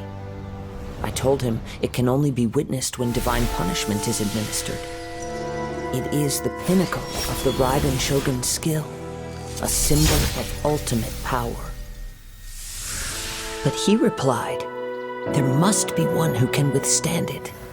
There will always be those who dare to brave the lightning's glow.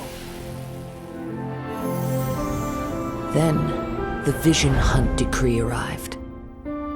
People's aspirations were stripped away as the Raiden Shogun began to construct her ideal of eternity.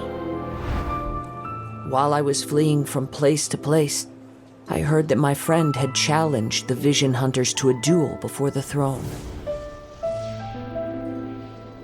A solemn yet brutal challenge. The defeated face divine punishment, while the victors gain a second chance.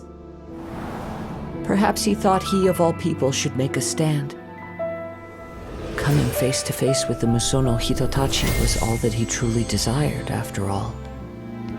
When I arrived at Tenshukaku, the duel was over. I heard his sentence of divine punishment, his severed blade hitting the ground. Perhaps that was the glory he had yearned to witness. In his last moments, What expression was on his face? Before I knew it, I'd stepped forward and snatched the dying vision and was running from the scene.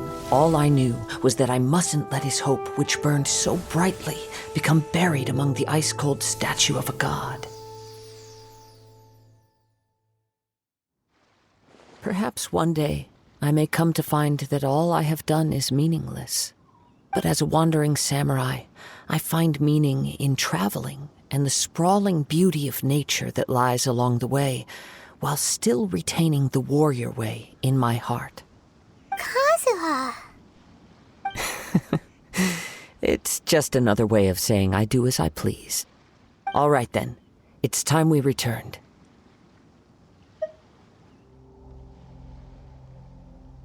Do not let my feelings trouble you. But thank you.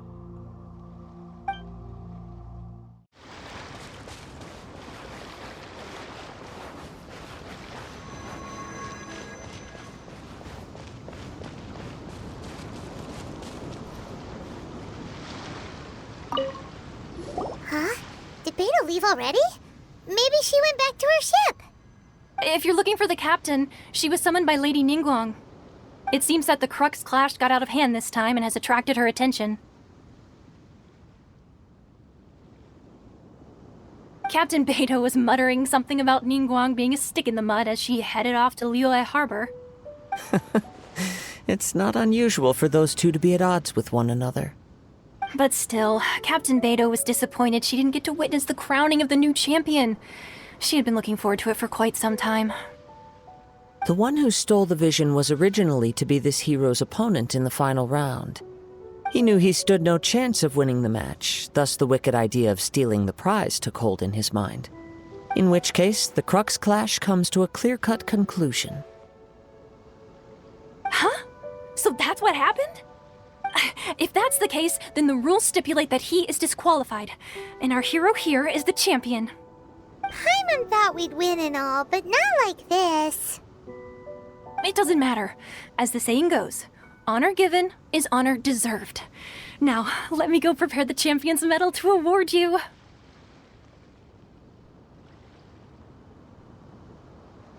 Yes, I believe so. Though Captain Beidou is no longer present here, I'll be sure she receives word of it. She is a woman of her word. But the voyage to Inazuma is a treacherous one. You will be plagued by a perpetual tempest the entire trip. In fact, the relentless rain and wind are also an embodiment of the Raiden Shogun's will to close the nation. Hold on a second. You're saying she can change the weather just with the power of her mind? Let us not forget that this is one of the 7 Archons.